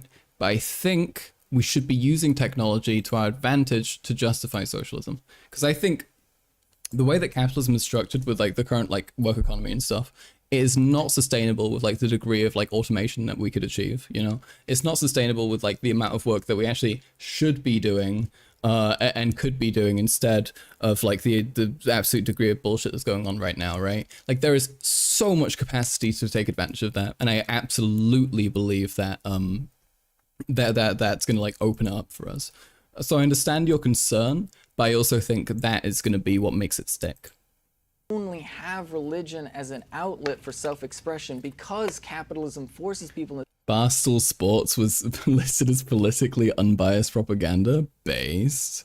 That's kind of funny. To be fair, Barstool Sports is just such a... it's kind of a terrible fucking organization. When I die, I'll go to the Great Gulag in the Sky. Fuck yeah, I can't wait. such brutal conditions. Capitalism forces people into what conditions? Brutal conditions. Such as? Such as, are you kidding me? There's literally right-wingers out there that are calling for... Wait, okay, I gotta go refill my bottle real quick. I'm thirsty. I'm real thirsty. Hold on. One sec. Scusi. One sec.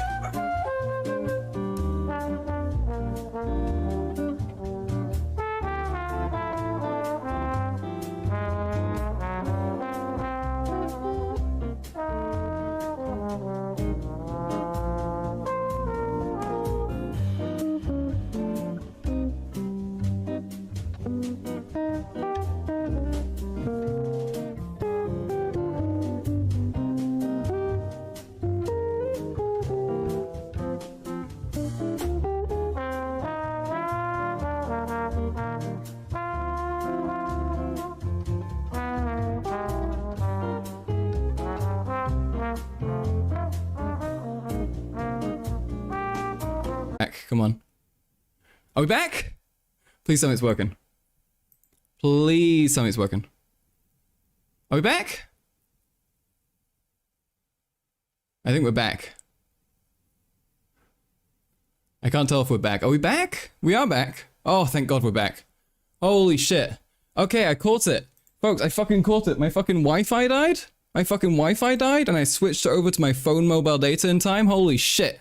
Holy shit. I'm such a genius. I am such a genius. Okay. Holy fucking balls. Okay, we made it, folks. We made it. We made it. We made it. We made it. Never mind. Never mind. Okay. Skadoosh. We're back. We made it. I'm so chuffed. Thank God. Child labor. We live. Brought back. Are we not going We to did talk it. about the way Hold coal on. We did it. Reddit. miners get treated in the United Wait, States you were of supporting the America? CCP, and they're like the heart of child labor in the world. So like, don't give me that. Child labor is illegal in America. So how is that exactly the case? Look, where was China 20 Is years child labor legal in China?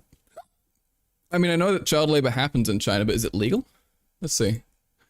Child labor laws, China. Let's have a look. Minors under the age of 16 are prohibited from engaging in private business activities. Yeah. So it is illegal in China as well, but I think it does happen still a lot. I'm pretty sure we know about that. About 8% of the Chinese children between 10 and 15 work as child laborers. That's horrible. Children from more rural areas are more likely to be that. Yeah. That's unsurprising. It's unsurprising. Being rural is really fucked. Oh, God. Is this slow? Oh my God, this is so slow right now. That's fucked. Wrong thing. Excuse me. I gotta kill myself, man.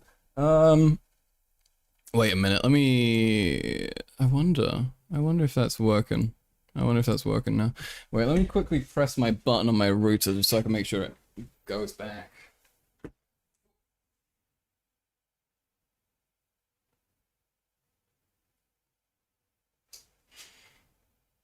Okay. I'm gonna hope that works. All right. Okay. Let's get back into it, folks. Okay. Never mind that. Never mind that. We move. We move. We ball. We continue to succeed. No issues ever. None. No issues. Zero. Nada. All right. Okay. Let's skadoosh and skaboosh. Ago versus where's China Poor, today? and they got rich largely because Where's we China offshored our today? labor. So hold on, let's be very clear about the China stuff before I go back to another point I want to make. China got rich off of our deindustrialization and a massive labor arbitrage because they could undercut our wages. And whose fault is that? Well, of course it's our own fault. That's not the point. The point is that it wasn't because of the brilliance of Xi Jinping. It was because of the treachery and their ability to exploit their own citizens as pseudo-slaves to go make a bunch of plastic and fentanyl and He's really good at taking her arguments though and like quickly discarding them. Like that's very important. bring it back. Like if you give an audience member too much time to think about something before you disregard it, because if you disregard it quickly, they'll just be like, oh, okay, that doesn't matter. But if you give them time, that can be bad, and he knows that. Back into the West. See, but this They is the don't problem. create We new stuff. They don't besonders. start We are so besonders here, new okay? companies. They simply Wait, just wait, say wait. we have more people. Are you telling me that Huawei? Are you telling me Huawei They're a is bunch of creating new thieves. stuff? They steal Western technology. Sure, Yeah. buddy. Okay.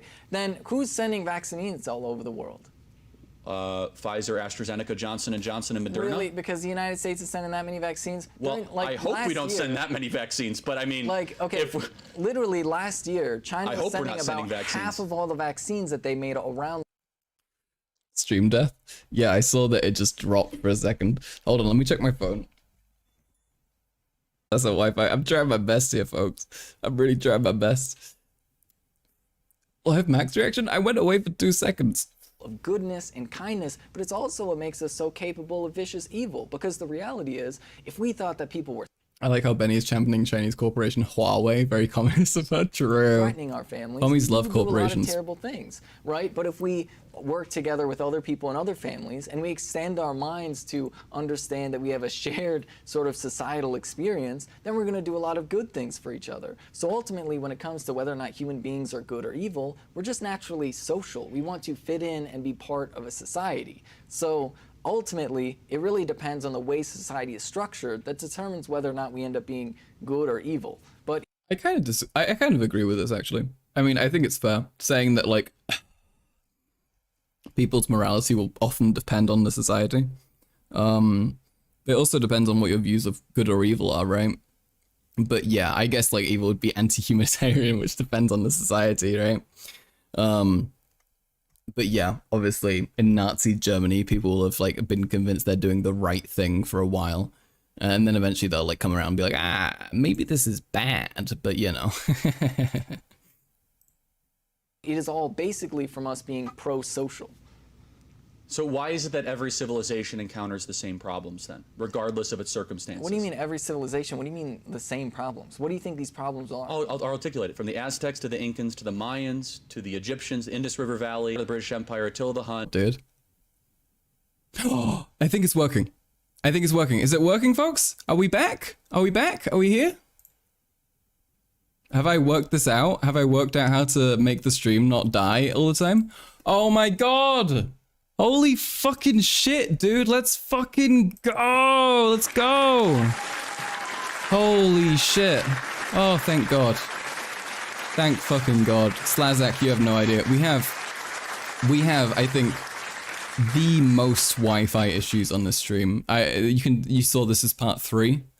This is because my Wi-Fi likes to die and then it ends the stream when it's trying to reconnect and it cucks everything. It's so sad. It's so sad. Internet sucks too. I had to default to a hotspot. Yeah, I feel you. Yeah. I have a hotspot connected and I have my LAN cable connected. So when my LAN dies, I switch it to go to my hotspot. So hopefully this should work now. I'm praying. I'm praying. Let's see. entity they made. I mean, like the The United people's States Wi-Fi, yeah. Constitution? Oh, you think that our Constitution is derived by the Iroquois Confederacy? I mean, ask Benjamin Franklin. He would admit it very directly and explicitly.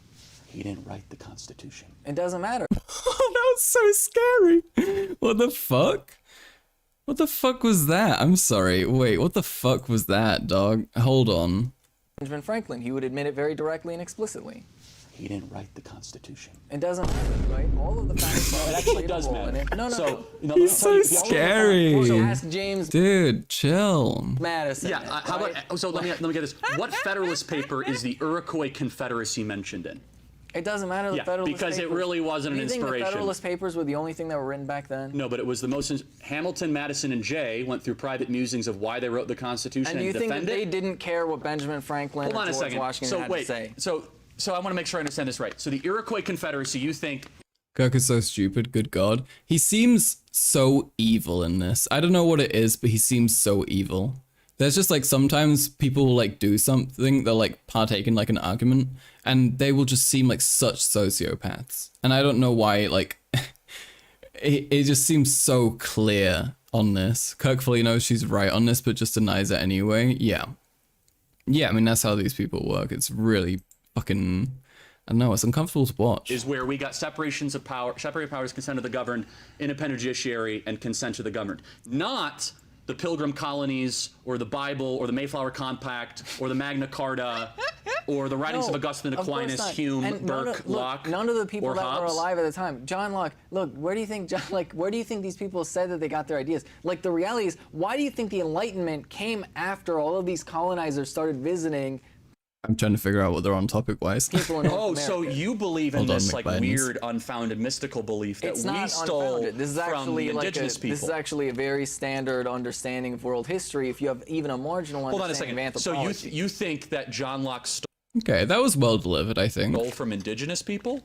Are you kidding me? All of the Enlightenment philosophers stole from All of them. indigenous folks. So what did Kant steal from the indigenous people? Like, are you? I mean, this is just the thing. Ideas, like philosophies and ideas, are gonna be taken a little bit from everywhere, you know? You can't act like, oh, this is only gonna be with these people, or this is like only gonna be with them. Like, the ideas spread throughout. The Enlightenment happened before the US became independent, no? Yeah? I'm gonna assume that Enlightenment philosophers and people took ideas from various places. I mean, I just don't see it as like stealing, you know? I don't know. That's my main issue with these sorts of people, is that Americans seem to have this concept of retributive justice in the form of cultural capital. This is like a big part of American politics. They believe that you can fix things by acknowledging what belongs to who and giving it back to them, all of it. And that often like seems to take form in people being like, hey, these ideas belong to these people, or this this thing, this specific thing belongs to them, this word belongs to that group, you know? And I feel like that's like often like the argument that's used. Also from Africa, a lot of Euro philosophies after African colonization was heavily ripped from African philosophy, which was never credited. Yeah. But I don't know. I mean, obviously, like the lack of credit is going to be partially rooted in racism and stuff, but also some ideas will just come from somewhere and people just won't know. And they'll just hear it from someone else, and they'll be like, "Oh, that's cool. That's their idea." I think trying really hard to attribute malice to it is a really bad idea, optically. I don't know where I put my bottle. Where the fuck did my bottle go, dude? What the hell? Kidding me? The categorical imperative came from some tribesmen. No, not the categorical imperative. They don't have to necessarily steal every single thing. So let me get this. But like the reality Machiavelli. I think I forgot it in the bathroom. What did he study? Because we didn't colonize when Machiavelli started writing. Well, what did he Machiavelli's steal? a really interesting character. No, what did he steal from indigenous people? I mean, I wouldn't say that, like, Machiavelli, to my understanding, he didn't really interact with people like indigenous folks. Yeah, but, in North okay, so America, nothing right? there. How about Aquinas? What did he study? What did he steal from indigenous people? What do you think these people like? This is the thing. This is the whole mythology of the No, United but just States. build out It's your argument, completely please. Like, unhinged, prove it. right? Like, give specifics because it's rather critical, right? So, like, what did Aquinas steal from indigenous people? Like, okay, you're naming random people. I'm No, talking they're about not the random founding people. fathers in the United States. Okay. Did Aquinas I don't know. I think some people did intentionally do it, especially with inventions. Oh, inventions for sure. Dude, every invention that you find, which was like, yeah, this white man in the 18th century made this, and you like look at it, and it's like there were like fucking 30 different people involved with the creation of it, like, and like plenty of them are like not like even like European or something, or they're like women specifically. That happens a lot to women as well historically. That they just have like something torn from them, and then it like doesn't go with credit because people are like, yeah, you think a woman would know about that? You think a woman would know science? Nah, women have never known science. What are you talking about? You know, yeah, and people, you know, people treated you know, my ethnic minorities like they treated women with the same kind of degree of kind of disregarding and disrespect, you know. So yeah. Aquinas Similar write the Constitution? stuff. Aquinas inspired every single founding father. They all read it. They knew it backwards and forwards. John Adams said no individual theorist or author was more instrumental to my metaphysical worldview than Thomas Aquinas. That's because look. Are we going to ignore the fact that the founding fathers were incredibly Turkish Döner steam engine? So real. racist? Do you think that they were? Oh, okay. like, so you think they were racist? of course they were racist. So then why did they try to Where'd abolish George slavery? Washington get his teeth? Okay, so how many states decided to make the Northwest actually, Territories? answer this question. Answer this question. Where did George Washington get his teeth? Finally, she's doubling down. 45 minutes into the debate, and she starts making him double down on questions. They were blended individuals, no doubt, mixed. But you know what you and I both have in common? No, I want to answer the question because I want to make sure that your audience knows. Charlie's throwing out all these other names now because Benny said that the Iroquois, oh god, Iroquois? Sorry, am I pronouncing that correctly? Confederacy inspired the Enlightenment, which actually which allows him to sidestep the fact that they actually did inspire the U.S. Constitution. Oh. Okay, I oh god, I unfortunately don't have the full the full knowledge of what's going on here historically, so I can't correct. But George Washington listen to Logan, folks. I trust them. So to make him look bad, you're going to say he got him from a slave or he exploited somebody. But here's the truth about He George ripped Washington. teeth out of people's heads while they were alive. He ripped teeth Here's out the of people's truth heads about George Washington. to put in his mouth. Outside of your Nicole Hannah-Jones highly emotive argument, everybody has something in common. We're born in That was a pretty solid delivery from Benny, but also a pretty solid kind of response from Charlie, though. to a world we didn't create. And every one of these Solid way to knock that down, you know? founding fathers were born into a world where slavery was everywhere. By the time they died, it was on its way out. Do you know That's what an Thomas incredible Paine said about moral slavery? good. It wasn't on its way out when they were all dead. Hold on a second. How many states abolished slavery by the time the you know what Constitution was? Thomas How Paine many said states about abolished slavery by 1787? 9 out of 13. So a majority of states had already abolished it. Northwest Territories. Why did they structure the Constitution in such a way to give slave states more representation? Happy to walk through it. Northwest Territories, first act of Congress, free or slave area? Free. Unanimous. Article 6 of the Northwest Territory. First state to abolish slavery, Vermont, 1777, inspired by the writings of the Declaration. First anti-slavery convention, 1775, chaired by Benjamin Franklin. When is slavery? George Washington said it's not a question of if, it's a matter of when we abolish slavery. Thomas Jefferson admonished King George in the original draft of the Declaration of Independence. That means very saying little. that slavery is a great evil that we blame King George for. He was also very Thomas angry. Jefferson He was abolished also very the angry slave at trade. I don't trust his paraphrasing. I don't know. Hold on a second. For telling them they couldn't keep killing indigenous folks. Thomas Jefferson said very clearly in the Virginia House of Commons in 1790 that we must abolish slavery. He abolished the importation of new slaves as one of his first acts of president in March of 1807. The founding fathers fought tooth and nail to abolish slavery. I'm sorry, did anyone else hear him say the founding fathers fucked? Slavery. So you have a misrepresentation, an intentional polemical argument to try to misrepresent. Yeah, but most of these guys were pussies and didn't put the money where their mouths were. Yeah, that's not really surprising. I mean, most people don't want to upset the populace, you know, making any big change like that. They're gonna be like, I'm not gonna fully commit to that. Spooky. The worst thing with this debate is that she already lost by the first third. She makes some okay arguments and points beyond that, but since she lost so hard at the first, people just side with Kirk.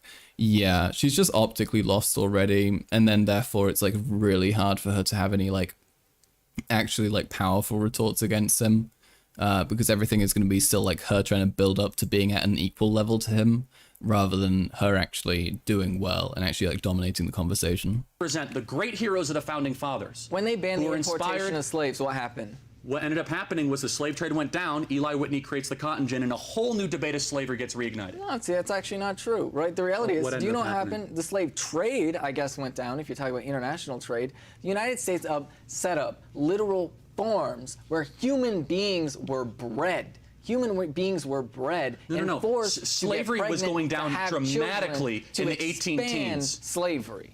18 teens, it's going down. 9 out of 13 states had you were abolished talking it. about the 1770s, and now all of a sudden we're at the 18 Hey, guess what? teens. We just guess jumped what? 50 Guess what? years. Thomas Jefferson was president in 1807. So you got to get your years right, okay, before we talk about this. So he was sworn in March Jefferson spoke out against slavery but owned several slaves and had children with a 14-year-old slave he owned.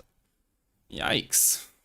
of 1807. He was governor of Virginia in 1790, wrote the Declaration in 1776. So when did slavery end in the United States? Great question. It began to end in 1777, a process of decoupling from an ancestral evil where we have more people I just had to stop. No, actually, no, I'm not going to say that. Never mind. in the world right now that are slaves today than back then. The process I was began going to make a joke, but that joke should not be made. 1820s. The debate reignites because of John C. Calhoun, the creation of the cotton gin. We fight a war over it. We win the war and slavery is abolished. That's a pretty awesome track record. Yeah, slavery wasn't even fucking gone after that, was it? Didn't it still like continue to exist just like for like quite a while uncontrolled? Like I believe I read about them like not like actually taking care of it fully. And there was like kind of lax enforcement initially as well. I don't know, you folks can let me know though. Pretty much? Okay. Yeah, see, I'm right. If Logan tells me I'm right, then I'm right. For a country that inherited an evil that Slavery still exists in every country. Yeah, I mean, that depends. Depends on your definition of slavery. Not to mention the indentured servitude as well. Yeah, that's... yeah. I mean, that's... yeah. every other country prior to it had. I'm sorry, that was really good commentary from me there. That's... yeah. It was the West that got rid of slavery. It was William Wilberforce. It was John Still Edwards. exists today in the form of prison labor. Yeah, I mean that's like different levels in different places, right? Some places are much more fucked with that. I feel like you shouldn't necessarily lump them in altogether, but yeah, it's like really fucked up. Just people being like paid like 7 cents an hour to do something. It's horrible. It's really, really horrible. Fucking as well, like God. Actually, you know what? Nah, never mind. That point's kind of unrelated. You left, what do you miss? Just more of her eating shit, really. It's It was just George terrible. Whitefield. It's easy It's just awful. to kind of do your thing like, well, it's terrible, it's bad. Yes, it's easy to call Slavery balls and did not- strikes on a society you didn't create. It's easy to try to lecture the rest of the country. Be like, you know, these people are so terrible for something you didn't toil for or sacrifice for. Have They an didn't ounce toil. of gratitude They were for slave what owners. these people They were created slave owners. and the country you it get to live was the in. slaves that were toiling. They were slave owners. Also, by the way, slavery question. was never abolished. We literally have it in the Constitution to this very day. Oh, I'm sorry, what's the 13th Amendment? Thank you, gentlemen. Ben, we'll hear your closing. Wait, no, she should have answered there. The 13th Amendment has... Wait, isn't the 13th Amendment with the stipulation that unless you're like a fucking... unless you're incarcerated? Yeah. Sudden cut. Wait. What do you folks think happened there? It's very, very suspicious. Very suspicious little cut.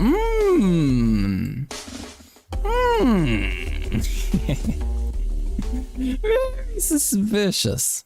Very suspicious. Remarks now. Yeah, fundamentally, at the end of the day, The 13th Amendment literally provides that slavery can still exist for prisoners. Yeah.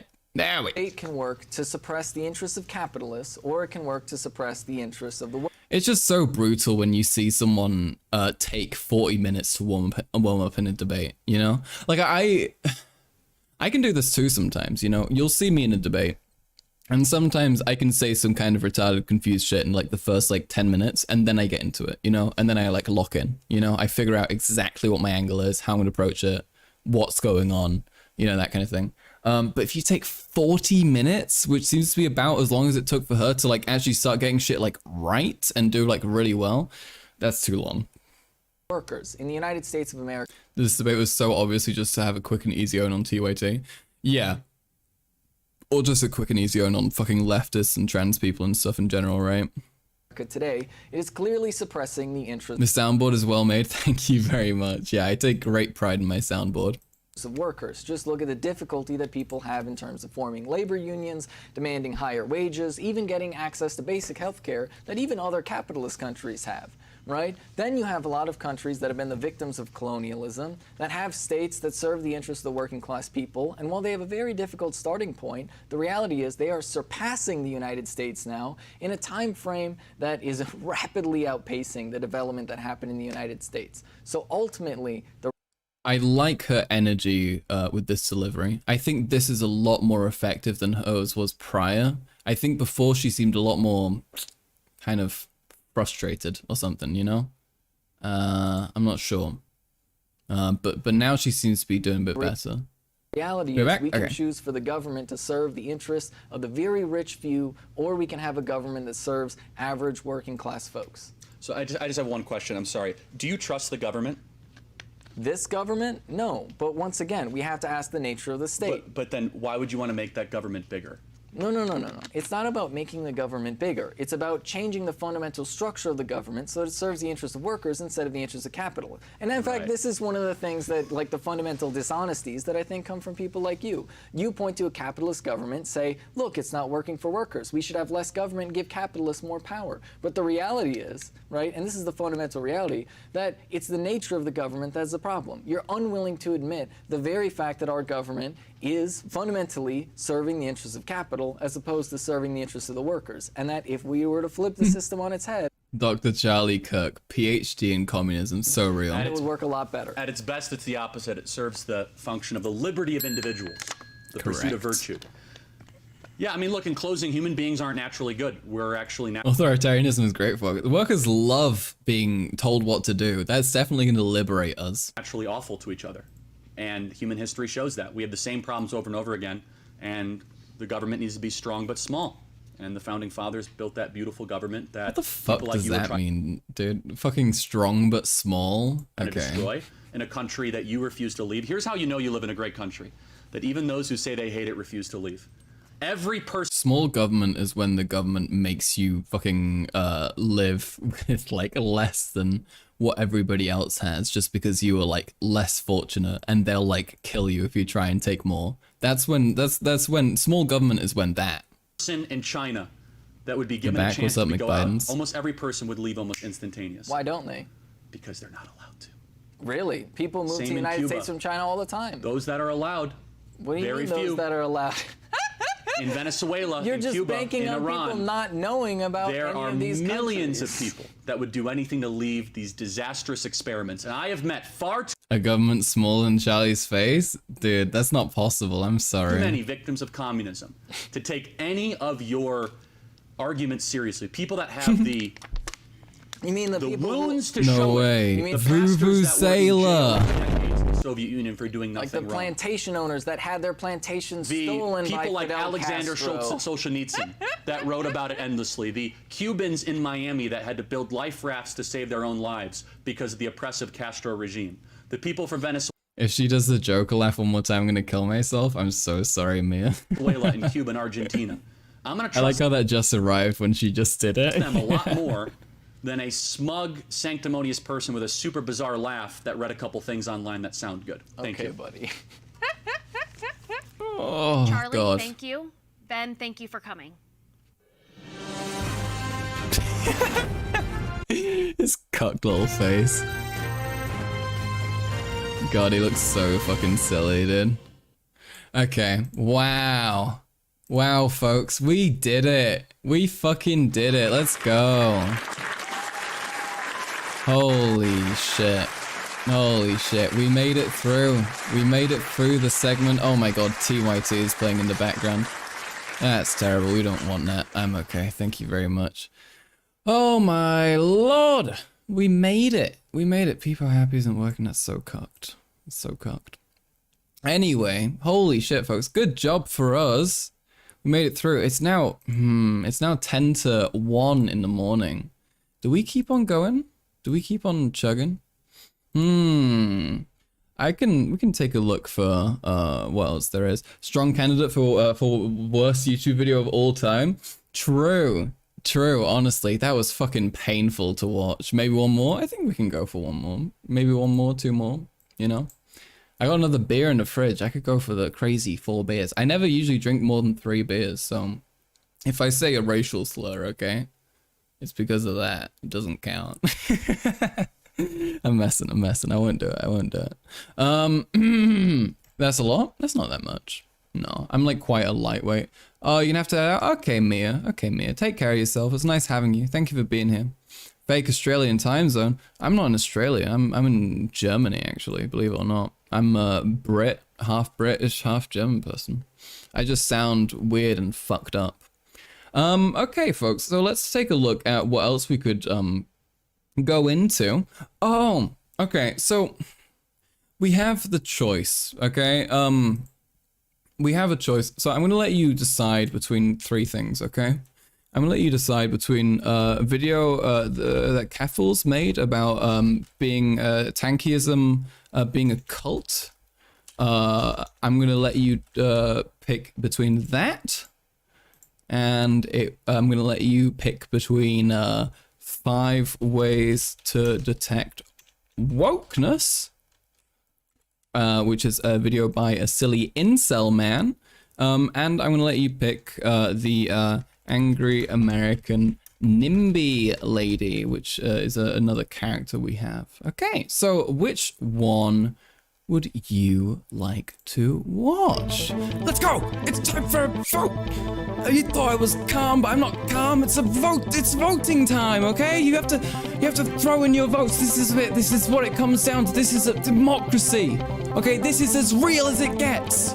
There's nothing more important than this vote right now. Vote! Quick! Now! Okay, quick, get the last votes in, get the last votes in.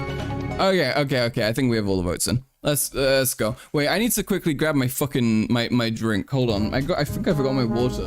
Wait.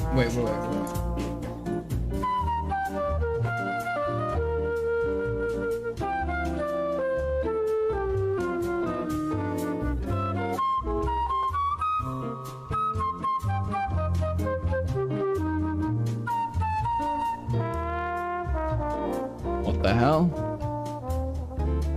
It's gone. Where did my water go? It's disappeared. And I accidentally kicked the onion packet, and now my room smells even more like onions.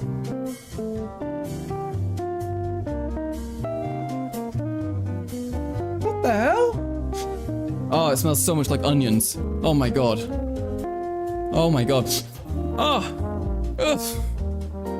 Where is my drink? Okay. Oh, Max, move. I can't see your chat. Okay. Thanks. Nobody wants angry NIMBY. Damn, poor her. This is so sad. I think I'm gonna have to get another beer then if I can't find my water. That seems like the logical solution, right, folks? Very strange. It just disappeared. It's just gone. Okay, alright folks, so we have our votes in. Nice job everybody, we appreciate the participation in democracy, that's what it's all about.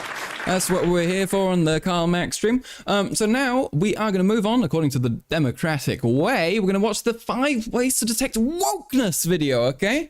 So that's what it's all about, that's what we're going to go to next. And it's going to be great, alright? Oh. I love that one. That's my favorite. So this is one of the older videos from the channel Mentis Wave, who we've had a look at before. Now this is a fella who's talked about various incel ideas, and he's very anti-socialist as well, which I find very interesting. So we're going to take a look at him, okay? You're the bad influence base. How to pronounce beer in German? In German, it's literally beer. It's beer, but it's spelled B-I-E-R. It's like that. That's the German way of doing it. Ich brauche Bier. Gib mir Bier. Ich will Bier haben. Bier, jetzt. You know, these are various ways for a German to angrily demand beer. You understand? Beer. Yeah, beer. Because you have the B, which is coming from the B-I, and then the E-R is like a different sound. So we have beer. Okay, so it ends up becoming beer. Beer, you know? But yeah. Okay, I'm gonna go grab that beer, and I probably should find water, so I don't, like, die, you know? Oh, it's underneath my chair. Oh my god, I found it. Okay, alright, never mind. We move, we ball, we move, we ball, we move, we ball. Let's go. Which, if you are new here, these are video essays with some retro themes over here on the side that usually have something to do with the subject. Hey, internets, time for another gamer rant, which if you are new here, these are no. Oh, fuck, it's a gamer rant? Okay. I don't know if this is gonna be TOS, folks. Ich trinke 12 Bier in der letzten Stunde. Ja. Essays with some retro gaming and memes over here on the side that usually have something to do with the subject. F-Zero's woke? Is F-Zero... Actually, yeah, it must be woke. He's showing that it's woke right now. Today's video is going to feature F-Zero and actually be part 2 to a previous gamer rant I did about how to identify wokeness. I realized in that video I spent a little bit too much time explaining why the definition of wokeness I gave made the most sense and not enough time on, you know, actual methods to identify what is and what isn't woke in the wild. So to remedy that, I will now be bringing you 5 additional methods to detect wokery in this video. For a quick recap, I defined wokeness. Sprechen Sie Deutsch? Ja, nein. Video as wait, I need to get my other beer. Hold on. I'm sorry. Wait a second. Just 5 seconds.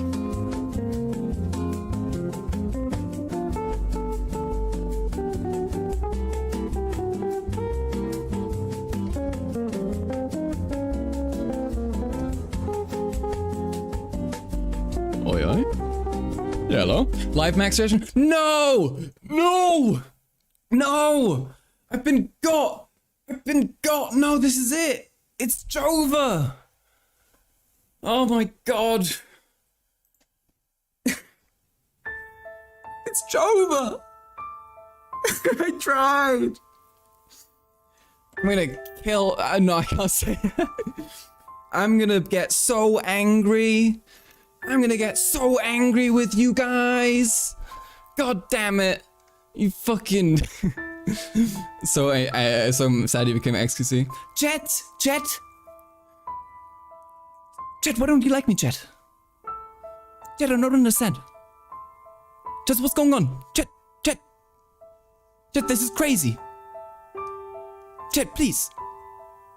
Jet, I'm desperate. Jet. Okay, alright, okay.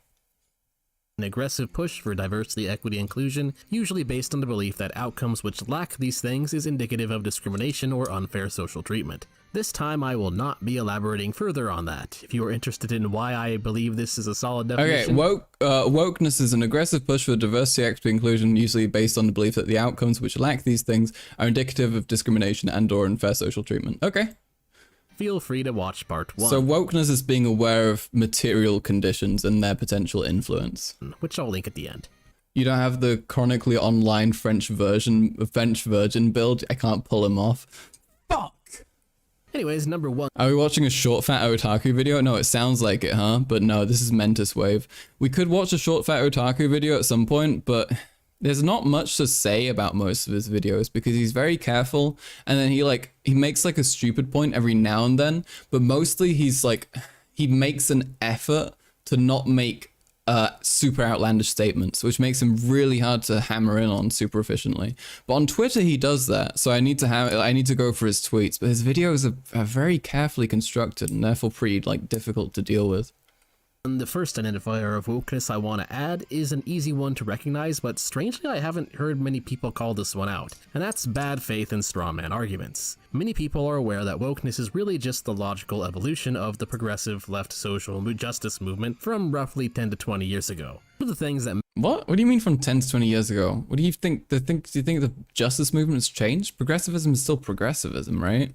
made that movement so annoying. I think one of the main things you notice with these types especially is that they believe that everything started when they were born. You know, like they have like a very limited scope on how like the history of politics works. And they were like, when I was born, feminists were suddenly like rights. And it was like crazy, you know, like, you know, come on, guy. You just don't have any idea what happened. And toxic was, if you think about it, its tendency to try and make everything offensive, to always take what is said in the worst possible light and then use that bad faith interpretation to viciously attack someone. It happened when I was in kindergarten, yeah. That's when the feminists arrived. For example, take a seemingly innocent statement like, I find it attractive when women smile. Now, the good faith interpretation of that is the guy likes a woman who with a positive attitude and thus this is going to be him responding to the concept of someone being like, hey, broad, smile more. Finds a lady with a fine smile appealing. No ill will towards a woman in general need be interpreted from such a simple statement. But of course, an SJW could come in and absolutely blow their cap. Oh my god. It's not even that old. It's an 11-month-old video. You do not have the rights to be using that image, bro. It's too late. It's been like, what, how many years? 6 years now? Off. 7? Isn't this from 2016? This is 7 years old. Rabid-like anger. Oh my god, you must be one of those crazy misogynies. They did the thing. No way. A conservative used the shitty image, guys. This is crazy. This is crazy. Likes disabled by owner. I think this is just because of a plugin I have, actually, I'm afraid. I wish it was real, but my plugin, I have a plugin which for some reason keeps on displaying this. Which I don't know why. I don't think it's real. It might be, but I can't. It is likely it's not. Thinks women should be legally forced to smile, and you must believe we must convert our society to the Gilead world of A Handmaid's Tale and blah blah blah blah re. Now, which is probably the more likely interpretation meant by the person making the statement that they are attracted to a smiling woman? Probably the former. In fact, even amongst the farthest cultural right I know, you usually won't find a consensus that we should emulate A Handmaid's Tale. The only time you'll see that are usually people. Bro is strawmanning right now, yeah. I mean, even like, I mean, you can like just like pick out a like response that like 5 people made that was stupid and then hammer it on that, which is what these people do every time. Like every conservative, like, you know, like I'm the reasonable conservative style video I've seen.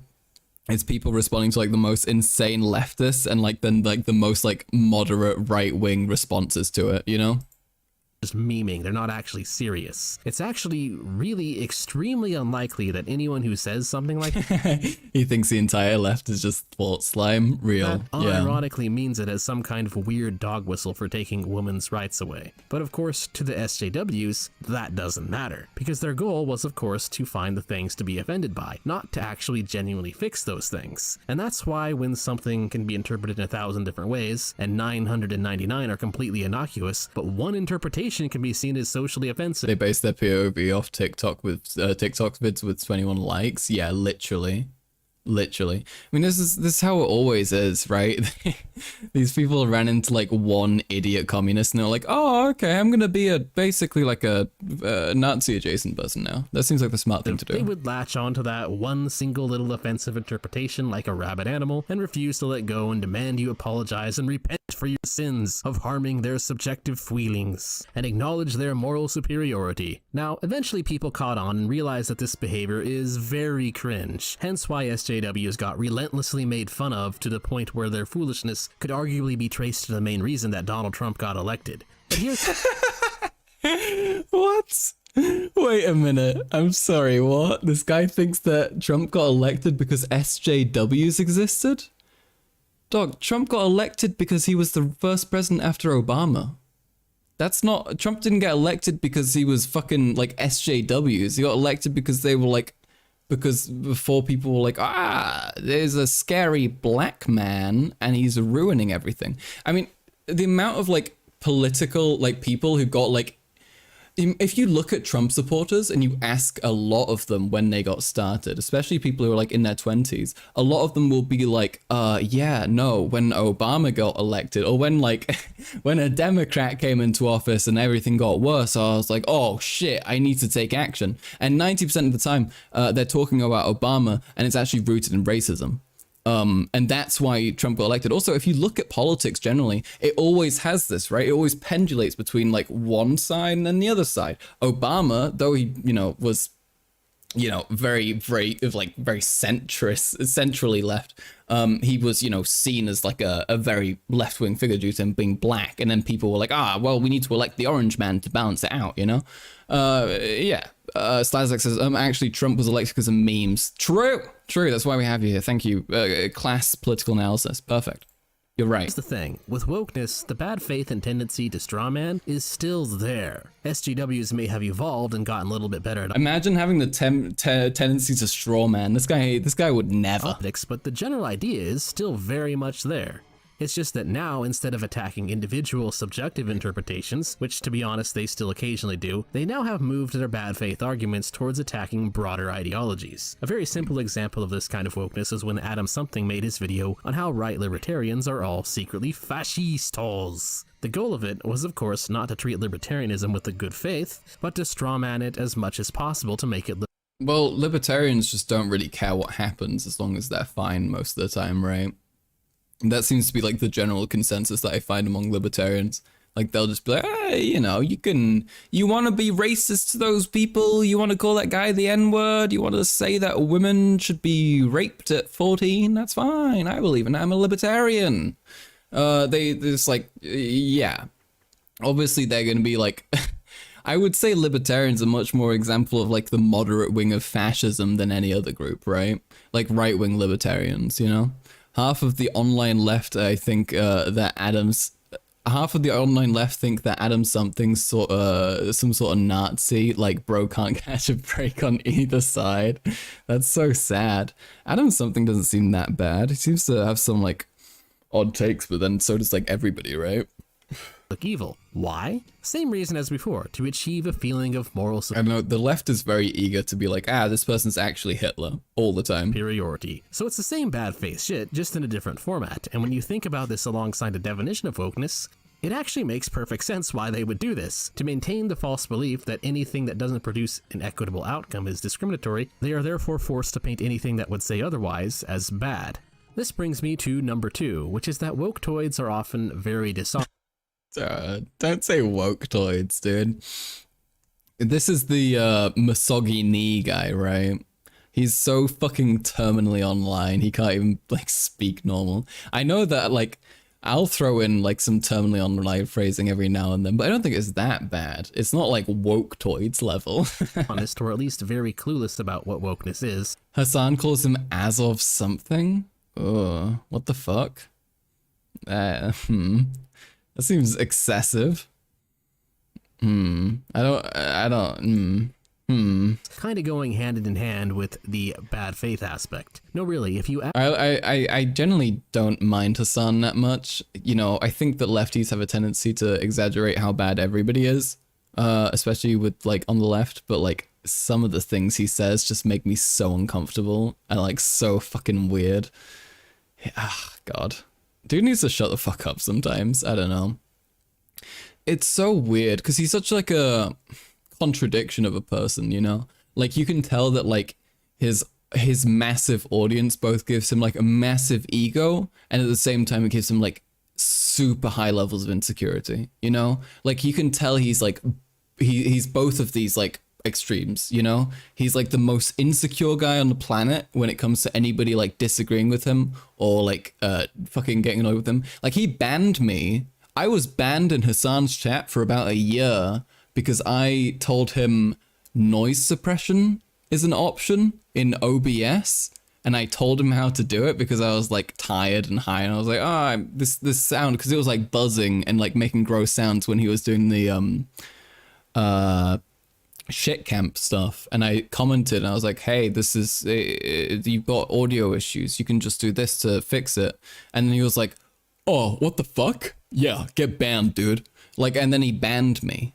And then like I think it was Valerie who was like next to him, and she was like, oh, don't you think that they could just be trying to help? And he's like, nah, these people just want to fuck with me. These people just want to fuck with me. They hate me. Like, he's such a little bitch, you know. I don't know. Like, if you're gonna be a big guy who's clearly gonna be an avatar of masculinity to a degree, right? Whether you like it or not, if you're gonna get super jacked, if you're gonna look the way Hassan does, you are gonna be that.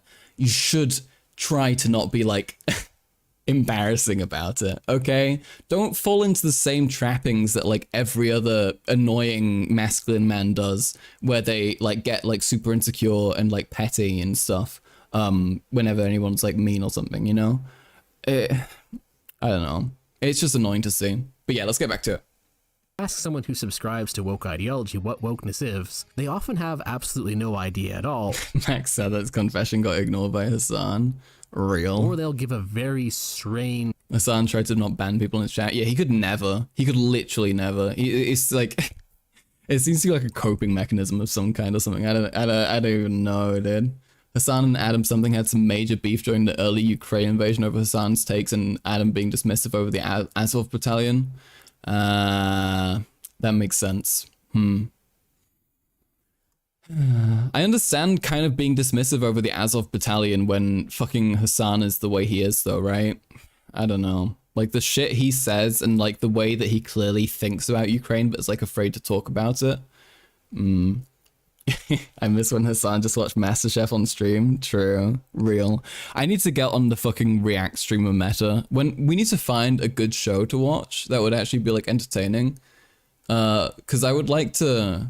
I think it would be fun if I could do like a section of stream where I actually try, and then a section where we watch like just shit and we can enjoy that. But like I need to find something like this, like entertaining and good and royalty free and won't get me fucked.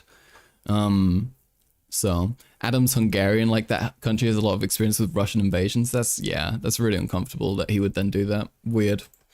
Okay. Having nicknames like Azov something is very embarrassing. Like, you're not Trump, stop.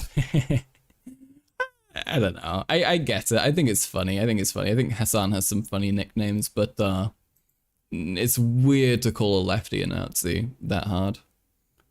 Try Pokemon ASMR. I hate to do you like this, Gabby, but no. Just completely wrong interpretation. They give these often stupidly sarcastic... Wait, they're from the official Pokemon channel? Arrogant answers like, oh, wokeness is just what white ringers say when they see a black person, or woke just means being aware of capitalism being bad, man, or wokeness is just what conservatives say when they don't like something. These are, of course, completely incorrect. Wokeness is effectively just the results of Western culture adopting the equity fallacy as a false axiom. It somewhat bleeds... The equity fallacy. The classic move, saying that equality is just bad. Into the ideological robot problem and the righteous mind again, where the far left doesn't actually know or understand what people to the right of them believe. The what fallacy? The equity fallacy. You know, the fallacy that like, I don't know, that giving people equity is good, I guess. I don't know. Well, let's have a look, I guess. The equity fallacy. Oh god, it's gonna be some fucking retarded shit, isn't it? Okay, the equity / bias fallacy. The claim I'll discuss here is so common, so fallacious that it deserves a name, so if I haven't seen it given a name, so I'll tentatively call it the equity / bias fallacy. Before I define it, I'll say that, pardon me, sorry, holy shit. I'll say that I define equity as a representation of groups in an organization in the same proportions that they occur in a general population. Inequities, of course, reflect differences between observed proportions in a population and their occurrence within organizations of groups. Here's the fallacy. If equity isn't achieved in an organization, it means that bigotry from that organization was responsible.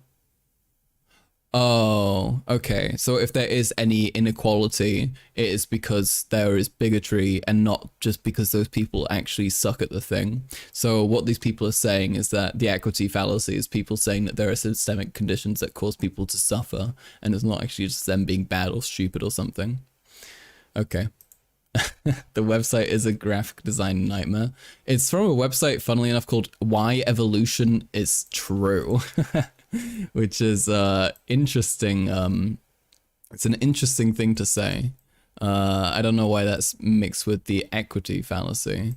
I'm getting big cringe vibes here. But yeah, let's take a look more at this video.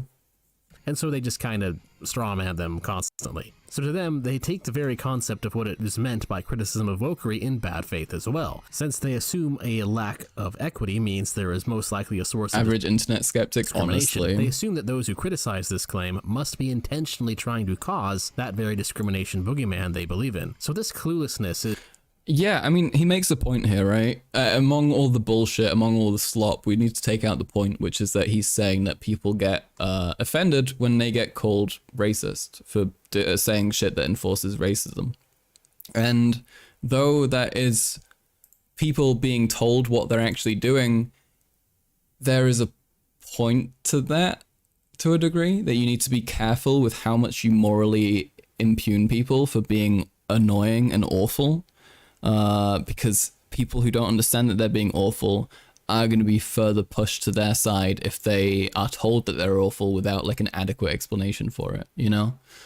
So if you are telling people that they're terrible, you need to make them know why, or you need to tell them that they're helping the terrible thing and make it clear that they're not necessarily a part of it. Because this, the claim that they're inherently bad or inherently evil is usually, I find, this is very commonly a factor in convincing these people to become awful. The equality fallacy is where you get so pro-equality, you are now anti-equality. I don't know, I just made it up. That's probably more legit than what they came up with, to be honest. In itself becomes a good sign you're probably talking to a woketoid, because it renders them unable to comprehend that wokeness actually could have a very objective definition behind it.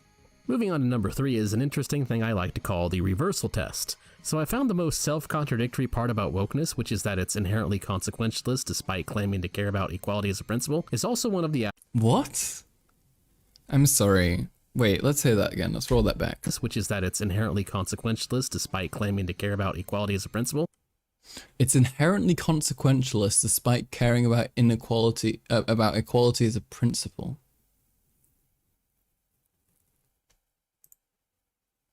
Huh? What does that mean? Let's hear him out. Maybe he's got some fucking explanation for this.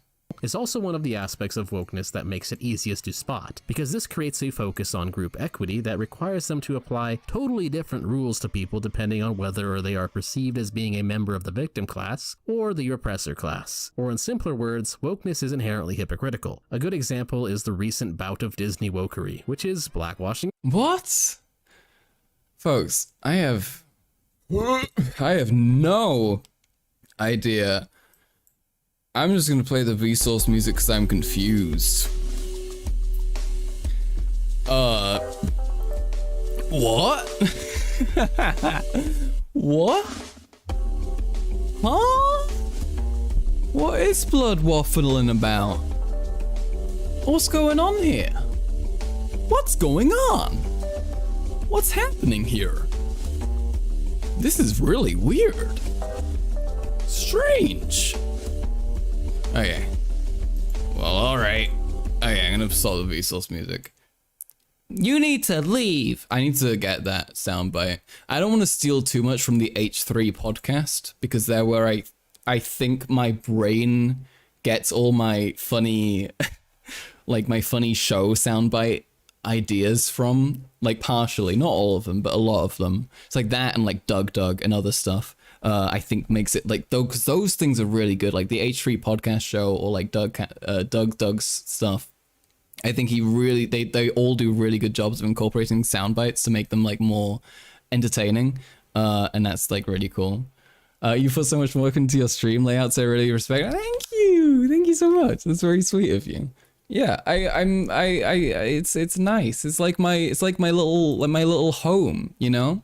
Wait, look at this. It's really cool. I even have, okay, folks, don't worry about this, okay? I'm about to switch to my starting screen because I want to show Slazak because it's really cool. Look, I have a really cool starting screen which we look at well, I have like pretty music playing. So that's like that one.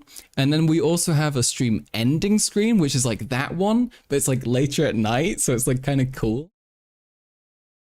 And then like the text, you know, goes through and it goes through and goes through. And then after all of that, and when it's like fully over, I have it like fade to black like this. Is it gonna work? Oh, see? Oh. See, isn't that really cool? So yeah, I don't know. I'm very pleased with it. It's very homely, you know? But yeah, thank you very much. I appreciate it.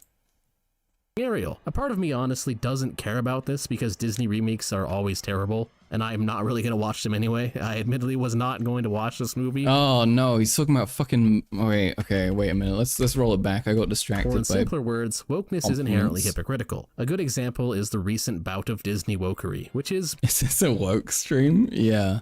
I gotta put the woke tag on it. We may be a little woke in here, I'm not gonna lie. Blackwashing Ariel. A part of me honestly doesn't care about this because Disney remakes are always terrible, and I'm Blackwashing Ariel. That's an interesting way of phrasing that.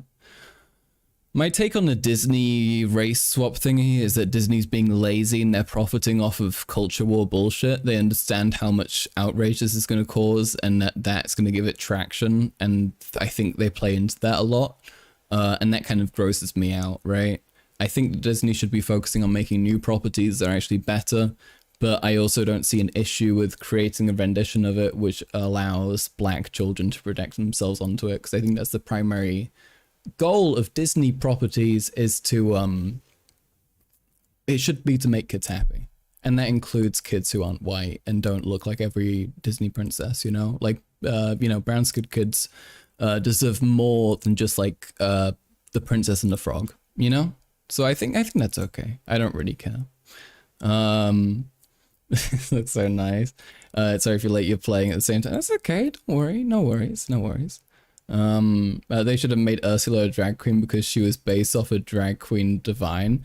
I felt like I got the impression that she was, but like, you know, I don't know. It just felt like so queer coded and drag-esque, right? It just seemed like that's what it was. Really gonna watch them anyway. I admittedly was not going to watch this movie, no matter Divine is well known. Okay. or what, but what's fascinating about it is the slew of extremely hypocritical and contradictory statements and arguments I'm seeing come out of the left in defense of it. Obviously, if whitewashing is considered bad, and cultural erasure is considered bad, then why is it magically good when it is done to whites? Because black people have less representation. Answers they give to this vary, ranging from colonialism to prejudice plus power, with my personal favorite being them saying you should be colorblind to this, when of course... Well, no, just that black people have less representation. That's like it. That's like literally it. Best CCV fucking over the word base again. Sorry. I'm sorry. I can't believe I have like emotes, but they only like half work.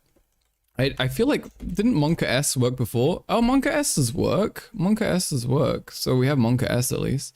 Is the Little Mermaid really white culture? No, but she is white, right? She's white and she has like red hair, which is like fucking not something that everyone else can get. So I think that's fine, you know? Yeah, Slazak's got it. Slazak gets it. Based. That's why John Travolta did a drag to play the mother in the 2007 Hairspray movie, I believe. Based. Yeah, what I really like about, one of the things that kind of made me as a child become more friendly with gender and gender nonconformity was seeing, take care, Gabby. Nice having you. Thank you very much for dropping by. One of the main things that opened up to me up to gender and gender nonconformity when I was a child was pantomimes in England, which is pantomimes in England are basically just it's a stage show, it's a play, and one of the common tropes of pantomimes is that you'll have a one or multiple male men portraying women. and they'll do it really well. And it won't be, the joke won't be, it won't be like, haha, this is funny because it's a man portraying a woman. It is just literally just a guy portraying a woman, and he's doing it great, and she's just someone you can absolutely like be like, oh, I can imagine this kind of lady. And it kind of, for me, when I was younger, seeing that kind of, it did challenge my perspective on gender roles, because, like, you know, these people, though they, you know, though they're biologically more like me, I see these people, you know, pretty much as women, especially in the moment where they're playing the role of a woman. And that kind of, you know, helped me develop more acceptance in non-conventional appearances, which, you know, I think was a really good thing. So I think non-conventional portrayal of gender is really, really important and really, really helpful. It's been a thing to have the mother in Hairspray be played by someone in drag since the original play. See, that's really cool. See, this is like, God damn it. See, this is like really important, and I think it's really helpful, and it's quite effective, you know? Like, kids will, if they see someone they find cool doing a thing that's like non-conventional to them, they will be pretty easily convinced that that thing that's non-conventional is like actually kind of sick, you know, because kids are, you know, they don't know everything, and they know that. So if you like give them the chance to see something like that and witness something like that, it can be really helpful in you know, helping them form like a healthy accepting mindset, you know. Colorblind, this is something that woke schools normally viciously oppose, and then they immediately I play dress up as a toddler, so there is a photo of me in the attic as a fairy. Yeah. See, that's so cute. Yeah, I used to want to fucking wear nighties because my sisters, because I grew up with two sisters and like no brother or anything. And so I wanted to like wear nighties and I wanted to do fucking feminine shit. And my mum, being the way she is, she was like, okay, you know what? Fucking go for it, you know? And that helped me develop like a very healthy, much more less kind of limiting sense of gender, you know, because you can really tell when people have grown up in an environment that forces them to be a certain way, you know, and it's sad to see, but you can really see it when it's happening. Yeah, I remember thinking heterosexuality is weird back when I was straight.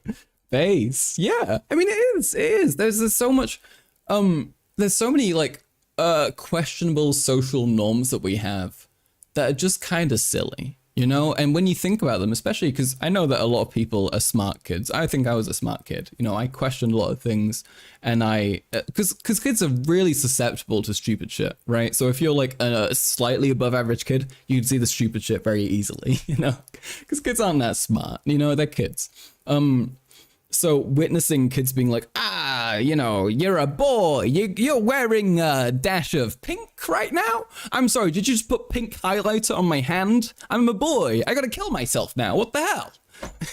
You know, like kids are insane about that. And then if you're, you know, slightly aware of it, I think it can really make you super aware of how silly things can be. Like I was thinking, if you really like someone at first sight but they turn out to be your sex, why do you suddenly stop liking them? Yeah, I mean that's kind of real though, right? Because especially now with the way that gender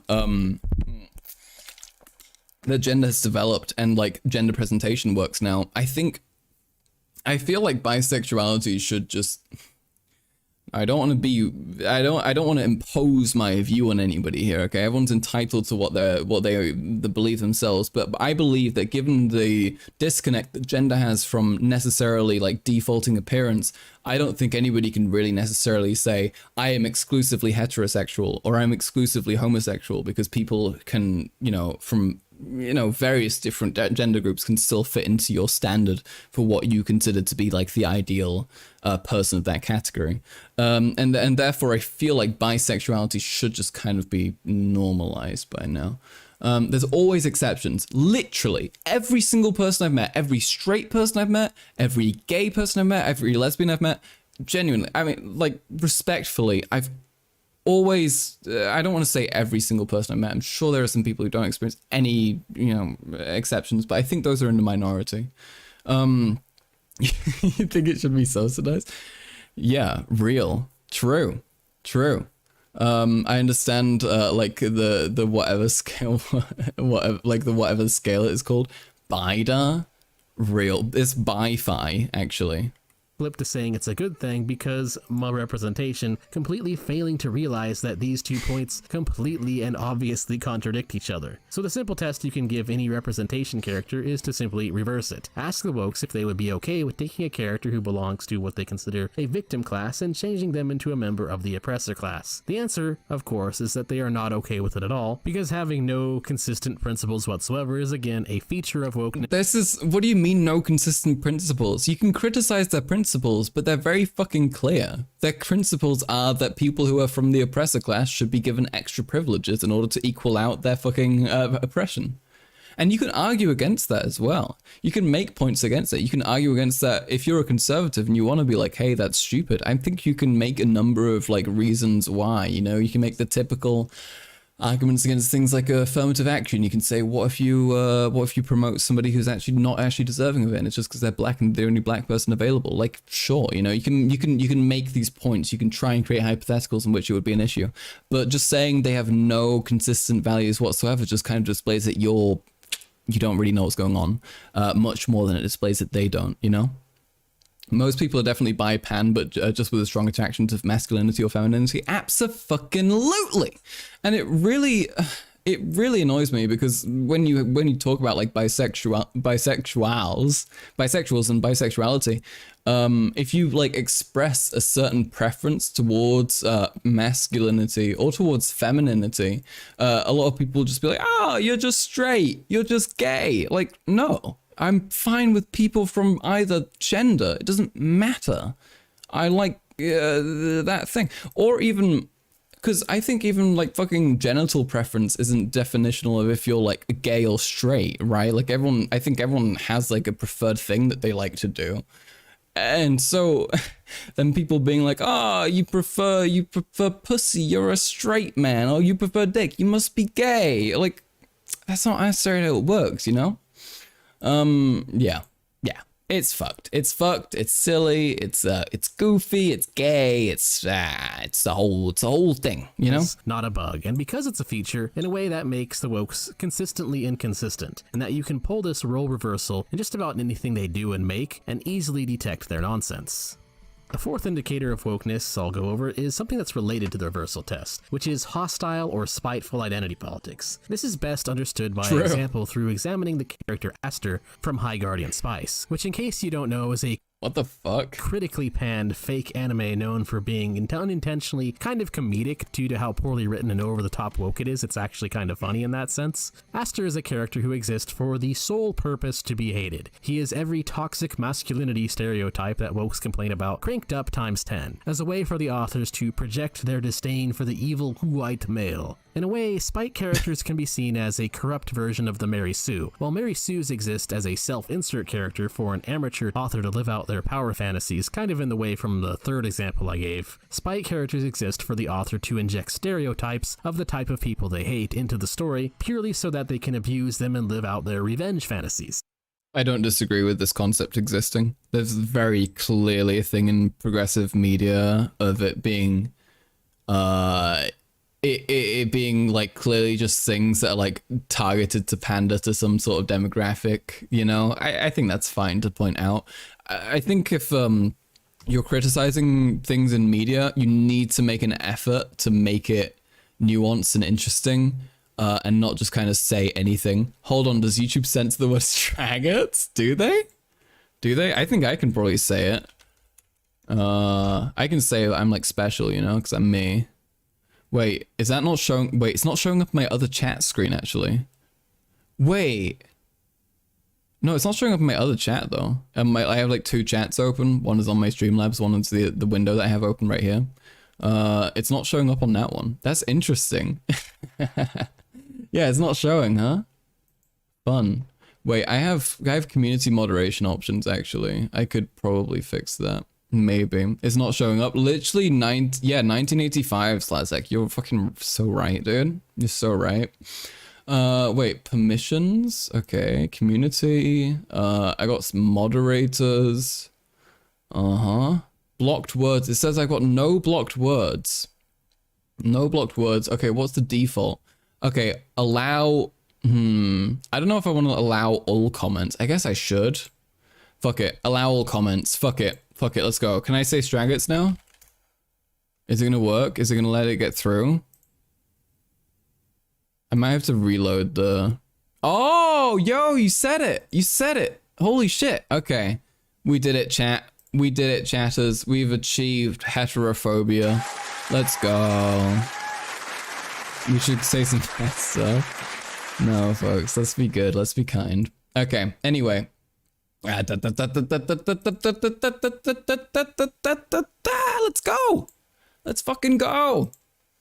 This is somewhat related to the first method I mentioned about the reversal test, because in the vast majority of the time, spite characters will fail the reversal test quite spectacularly. For instance, say the authors of High Guardian... Wait, what did you say? Spite characters exist for the author to inject stereotypes of the type of people they hate into the story, purely so that they can abuse them and live out their revenge fantasies. This is somewhat related to the first method I mentioned about the reversal test, because in the vast majority of the time, spite characters will fail the reversal test quite spectacularly.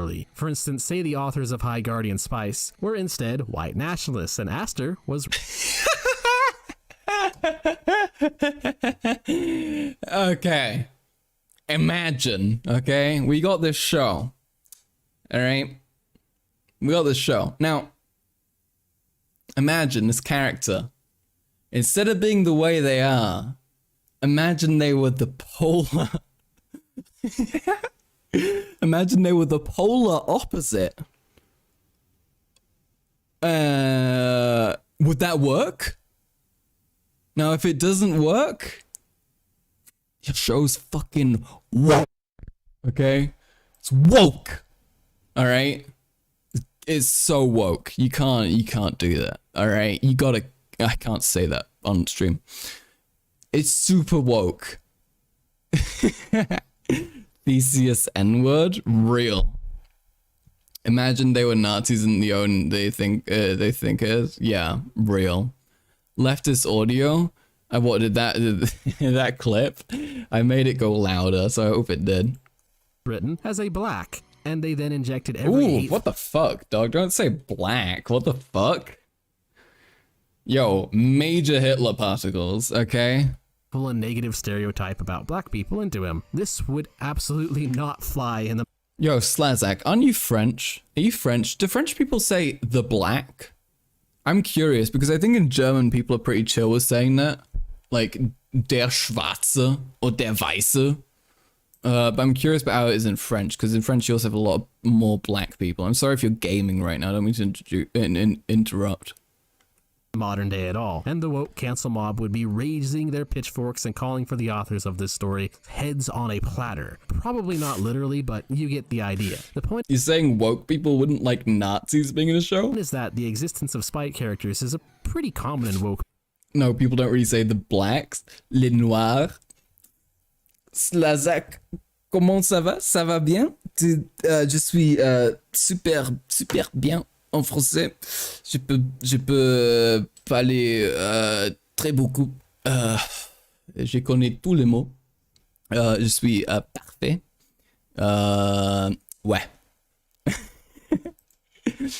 Est-ce que c'est trop attractif, je pense, ma français. Media. Speak very welcome. Yeah, that's what I said. They take this an extra step where it's not just a spite character, but a spite story, making a fictional tale where the entire plot of the story is basically... Le wokisme? Le wokisme? Oh non! Le wokisme, ça arrive! C'est une catastrophe! Yeah. I used to have one of my...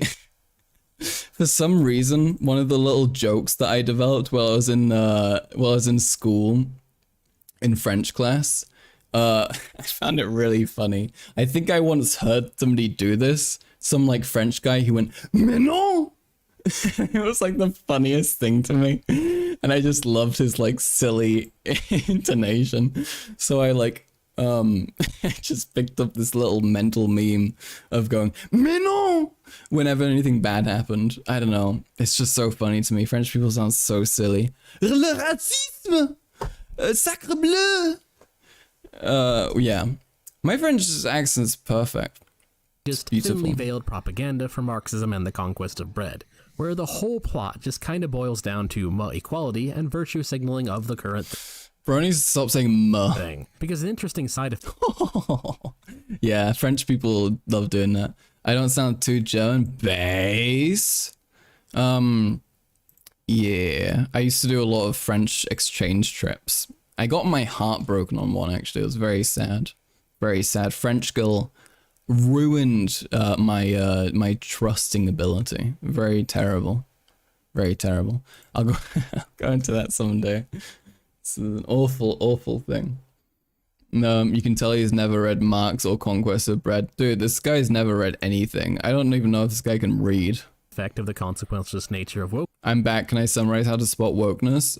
It's when people like equality. Like, literally. This is that the morality of consequence. People who say "mer" should be unironically banned from speaking. Real. I'll try my Russian. I can't speak Russian. I can do a funny Russian accent now. I'm pretty good at that. Also, Conquest of Bread isn't meant to be an introductory test on leftism, from at least what I know. Is usually based on whether or not an action produces a result that garners social approval. I've kind of mentioned this before, talking about Lawrence Kohlberg's theory of moral development and how some people essentially get stuck at stage 3, where they think right and wrong is just entirely what their peers say, and they never progress their This guy would never do that. Philosophical understanding and implication of ethics beyond this short-sighted notion that right and wrong are dictated entirely by what the masses say it is. In fact, when you try to explain this to them, they actually get confused. They'll actually argue, oh yeah, that's what right and wrong is. You're crazy to say otherwise. Well, no, actually. It's a way of thinking that values optics above truth, basically. That's not to say optics are not important. They are, and we should care about them to the extent that we do not make public spurgs of ourselves like certain people do. But optics... That's nice. That's nice. Calling people spurgs. I don't mind a little joking about autism, you know? But when you can tell it's clearly rooted in fucking actual ableism, it kind of pisses me off a lot. Should never be confused for actual morality, as history has proven that these concepts are completely different, often outright opposed. The fifth and last Mick Biden's, I have no idea what you're saying. I'm terrified. Layer of wokeness I want to mention is one that brings us away from the world of fiction and back to reality, which is a tendency for the cult of woke to utilize the tactic of professional victimhood. In other words, false or heavily exaggerated accusations and allegations of harassment for the pure purpose of just gaining power. This is more or less another result of demanding equitable outcomes, in an ideology where equal amounts of diversity, equity, inclusion is the end goal for all groups. One way for a person to gain power within that framework is to essentially race to the bottom, to claim to be a victim of society, to claim to be the ultimate victim of society, to claim to be someone who has the least of those three things, and to, of course, demand and guilt-trip others who subscribe to woke ideology into providing you with special treatment as a result. Donate to my Patreon. I personally find this to be a very interesting phenomenon because when you think about it, it's really an intersection of wokeness and grifting. A good example of this can actually be seen in a professional victim that Destiny had to deal with, believe it or not. Oh my god, of course this guy's a fucking Destiny fan. Oh my fucking god. Wow. Shocking. Oh my god. I won't mention the name because this person honestly deserves as little attention as possible in my opinion, but to put it short, it was very impressive just the absolute scale of lies and grifts the individual pulled to maintain their victim status, to the point where it becomes more accurate to just assume that everything they said or will say in the future is most likely not true. Professional victims make use of various strategies in order to gain victim status and guilt people into giving them fame and fortune. They make heavy use of the criticism equals harassment grift, where all criticism against their actions is— Holy shit, he's playing F-Zero and I'm playing F-Zero? Slazak, that's fucking nuts, dude. It looks really fun. It looks really fun, I can't lie. When I look at a game for too long, I'm like, holy shit, dog, I need to play that. It looks awesome. Oh damn, we'll never be able to watch that Destiny debate they're citing. I just saw it in the description and we'll talk about it in a second, but it's pretty fucking crazy. I'm not sure if this guy's actually going to address what like example he's using, but we'll talk about it in a moment. Intentionally interpreted in bad faith. They are often pathological liars, and they will also sometimes try to generate harassment against themselves if they aren't getting enough attention by basically a strategy of They'll try to generate harassment against themselves. Holy shit, dude. Fucking talking about professional victimhood while like directly victim blaming as hard as possible. The same NES game, but against 98 people. Oh, so it's like Tetris 99? Okay. I mean, I just want normal fucking old games to be refurbished and like sold again. I do not fuck with like the constant battle royale bullshit. Like, it's kind of old. Stop it. Poking the bear, which is a tactic where they will go to a community that is known for not being politically correct, and then say something towards that community that is incredibly foolish and inflammatory in order to garnish some kind of negative reaction out of them, which of course they can then use to cry harassment and gain victim points. It's an obvious grift once you are aware of it, but sadly a lot of people still fall for this scam pretty hard. And truth be Okay, so he's finished that section. Let's talk quickly about his his source on who he's talking about Destiny talking to. So he has a section down here in his description where he's talking about the things, and here is his source dump. And the Destiny thing he's talking about, very fucking interesting person to say is actually only coming up with their own fucking oppression. He's talking about Keffals. He's talking about Keffals, who was fucking, I don't know, one of the most like clear major victims of harassment. Like, if you're going to talk about somebody making up their victimhood, why would you pick the most clear victim of online harassment possible? Like, it's such a fucking evil thing to do, genuinely. Like, disregarding the shit that she went through, I don't know. It's really disgusting to see. It's just really fucking gross.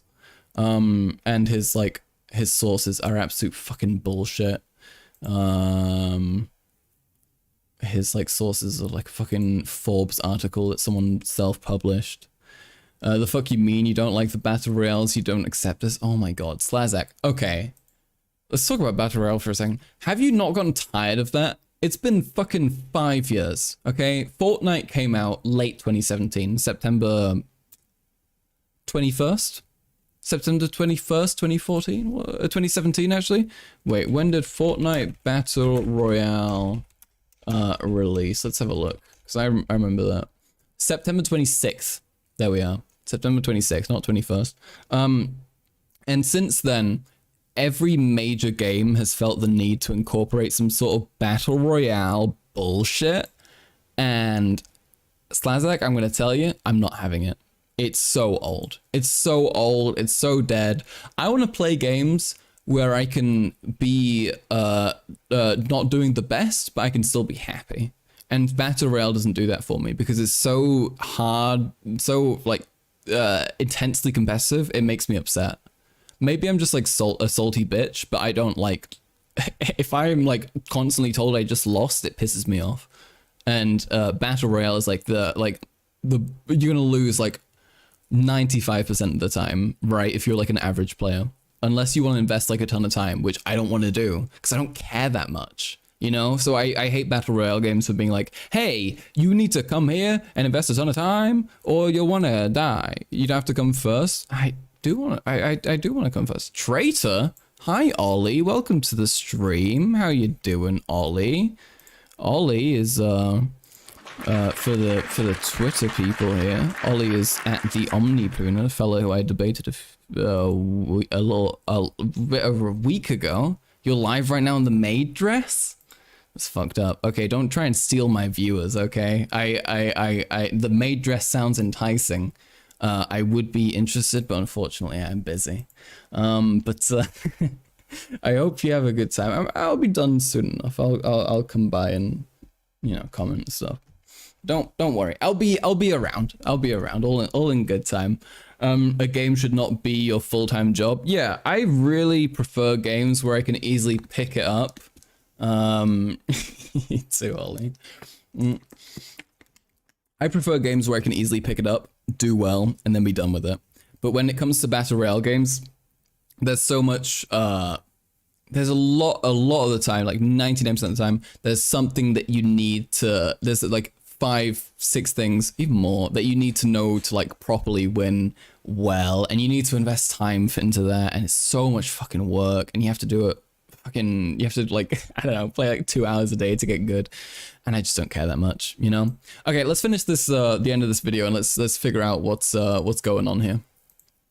told you don't necessarily need to be woke to be a professional victim. I have seen conservative professional victims and non-woke professional victims. I mean, Wow. Finally. Thank God. the victim it has a very long history to it, but Forever Grind Game sucks ass, Battle Royale sucks ass. Shaggers, you're so right. You're so right. You're so real right so now. you can definitely pull this grift off from other ideologies. It's just so happens that woke ideology makes it an especially easy grift to pull off, because you don't actually need to prove that any specific event makes you a victim in the land of woke. Instead, you simply have to Well, no, this guy, I mean, again, this guy's just rejecting all the evidence. Hold on a Major. Slazak, no, Slazak, please. No, look, I'll find one, okay? I'll find one, I'll order one. I promise, stay, come on. I'll cry, okay? I'm gonna whip out the undiagnosed personality disorder I have somewhere, okay?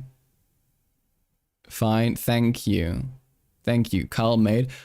Dude, as soon as I have the money for cute feminine clothes, I'm gonna fucking go for it. But like, I barely spend money on clothes ever because I don't have like, I have to buy food and stuff, you know? Like I live alone. I have to tend to all my own shit. I have to buy food. Food is so expensive. All the extra money I have mostly goes to like food or like minor extra comforts. So buying like clothing is it's like kind of a big deal. Because, you know, like I want to get like a skirt or something, but that's like a nice skirt is like 20 euros or something. How's inflation in Germany? Really bad. Inflation in Germany is like the second worst, I believe. Rate by European countries. Wait, let's have a look. Yeah, here we are. Inflation rate in Germany is pretty fucked. Wait, let's see. What the fuck is this saying? What is this saying? What? 7.9. Oh shit. Okay, I mean it's worse than Ukraine. Ukraine is economically suffering apparently. I wonder why. Yeah, but Germany is doing pretty bad. Out of like all the Western European countries, Germany's doing pretty bad. Apparently Spain is doing worse though. You wanna know why it's so bad in Ukraine? Yeah, I have no idea. Baltic countries going for a lot right now. Yeah, it's unfortunate. I can imagine with most kind of economic recessions that the Baltic countries are going to be the one who are struggling most, right? This is interesting though. The state of unemployment says that Baltic countries apparently where people are working most. So they're working most and they're getting the least apparently. I mean, they're the most employed. Slatic, do you have any big brain commentary for that? Feel free to drop it in. Prove that you are a member of one of their protected classes, the class that doesn't have enough diversity, equity, inclusion directed towards them, the victim class, because it's very easy to occupy the role of the victim class, as from that position you can basically spew whatever bullshit you want, and everyone just has to clap and accept it. Otherwise you just falsely accuse them of harassing you, and of course use this manufactured grievance to beg for more Patreon subscribers. And from that, one thing you can kind of realize, I don't know why he's coming out with the Patreon thing. I don't hear people like lefties, like I really rarely hear lefties like actually asking for money. Like the most I did was I posted my my coffee link into my Twitch my Twitter circle, and that's as far as I went, literally. Like it's like it's so fucking sad. I don't know. It feels so uncomfortable to ask money. Whoever made the woke jack should be shut up. I mean, low-key, honestly, it's pretty fucking nasty, huh? Yeah, these people always seem so sad. Whining about e-beggars is so 2010 coded. Yeah. I mean, to be fair, I think all these people are like stuck in 2016. But yeah, honestly. It's, I don't know, man. People need money, you know? And it's not even like that common. The F-Zero gameplay does the exact same as Subway Surfers gameplay. Low-key, yeah, I'm into it. Method and it's very mesmerizing. All of these methods of detecting wokeness. You know, I think I have Tetris downloaded. Yeah, I have Tetris. Maybe we play Tetris during like conversations or something, because I think that would be like super chill. And I love the visuals of Tetris. We'll see if that works. Is that a lot of woke scolds don't actually really believe what it is they're saying. They're just kind of pretending to go along with it because they think it makes them look good. That's not true. So anyway, that's all for now. Thanks for watching. If you enjoyed the video, feel free to like and subscribe. I think this is again the guy just projecting his own like lack of egalitarian values onto this. And all that stuff. Until next time. Wow, that sucked. That sucked, folks. Let's fucking go. Wow. Awesome. That was great. You did not enjoy the video? Yeah, don't worry, folks. I left a dislike. That was pretty dog shit. Awesome. Wait, I want to see if Tetris Effect works. Let's take a look. I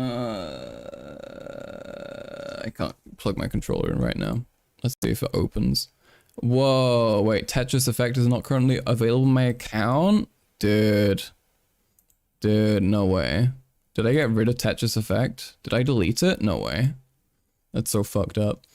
That was straight ass. That was, yeah, honestly, fucking legit, dude. Terrible content. Why does he use the word woke skulls like he's some leftist? Because I mean, it's powerful, right? I mean, if you just throw in every leftist and it's like a good argument against them, it's like, yeah, you can be like, yeah, all of them are just silly and stupid and bad. Reminding me of Tetris Effect, thanks. Oh, Tetris Effect is great, dude. It's fucking awesome. Oh. Okay. Okay, wait. Okay, now, folks, we made it through. Where do we go from here? Now, we have a few options. We could, I would like to try running a game and see if that works. I think that would be pretty good. Where are you? Did we watch that Keffels video? We did not watch the Keffels video yet, but I'm also quite tired. I wanna do something that's like less demanding. Games, I think games would be pretty fun. Okay, tell you what, I'm gonna quickly grab some water and I'll be back. Okay, just give me just a second, and then when I come back, we'll play some games. Okay, all right, folks, stick around.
I made it back. I'm back. I survived. Woo. Made it through. Okay, hello folks. Welcome back. Oh, welcome me back. It's I. Live Max React. Oh my god. Oh my god. You fuckers. You fuckers. How dare you? How dare you? I am angry. I'm pissed. Shut up. Okay. All right, folks. Okay. All right, we made it through. Now what I want to do. Oopsie daisy, my lord, I've ruined the whole thing. Pardon me. Now what I want to do is I want to try out. I want to try out some old gaming. You know, I think that would be fun. Not gay men, okay? Gaming. All right. I'm gonna do any gay shit on this stream. That's not legal. Okay, that's perfect. That's perfect. And now I can, on this screen, oh, I need to plug in my controller. Do I trust my Wi-Fi to not go out? Because one of the things I'd have to unplug would be my Wi-Fi adapter. I don't know if I believe it wouldn't do that. I'm unsure. Gaming? Oh my god, no. Okay, it's not gay, alright? Everything but gay. I could also try and connect my controller via Bluetooth, which should work. You know what? Fuck it. I'll do that. I'll do that. We'll try and do that. I wonder how this fucking works. I have no idea. No clue. I think if I hold this down, maybe it'll work. Who knows? Who knows? Gay Mao? Folks, don't you dare. Don't you dare. What's going on here?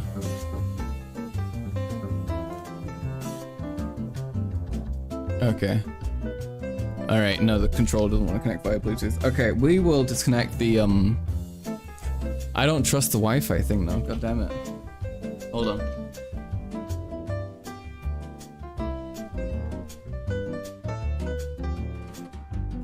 Okay. Hello. I hope that worked.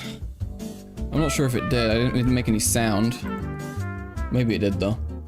You're so straight, Slazak. Slazak, don't lie, okay? This is a no lying space. No lying allowed, alright? No bullshit. Alright? Sending bread over? Okay, fuck yeah. Give me that bread. Okay, I'm worried about this game not running well. But I'm gonna just pray.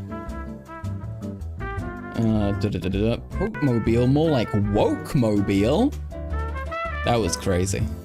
That was really crazy. Nice job, guys. I'm proud of you. Oh shit, I need to fix that. Skadoosh! Skadoosh! And skadoosh, folks.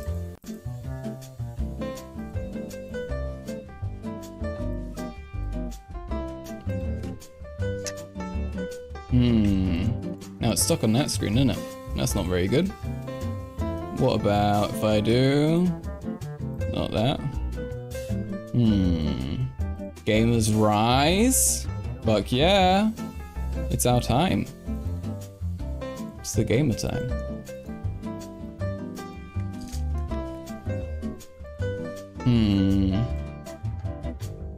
It's unfortunate. What am I playing?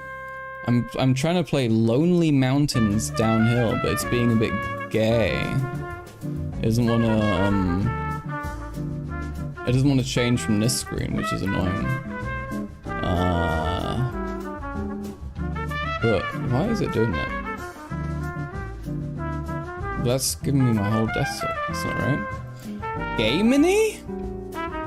Germany more like Gamini? Okay. That's it. The German state is coming for you, okay? You have been warned. It's Jova. They're gonna get you. Okay, never mind. Maybe we throw in just the screen capture. You know what? Skadoosh. Like this? Okay. Like this? Awoosh. This is great. This is great. Most well-functioning CalMax stream. Okay. I'm not even sitting on my chair right now. Oh wow. That's interesting. United Gaydom? Dude. The Queen's gonna come after you for that one.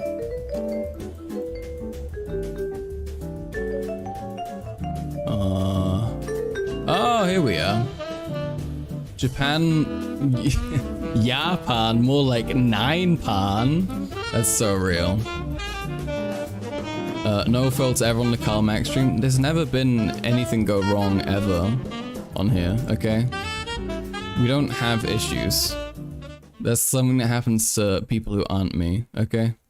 That's never happened here. Creeper Omen? What does that mean? That's just scary. Oh shit. My controller not working? Oh boy. Okay.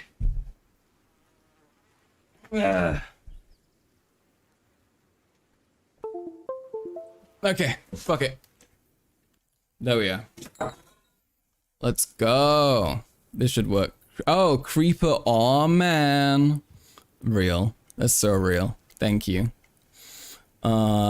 Whoopity boof. I need to put this high up in the task manager so it actually works and doesn't run like shit. That would be good. If I could find it. Here we are. I got it. I'm chasing it in the task manager. It's so fucked up when things in task manager are like running around and you can't fucking catch them. Genuinely awful.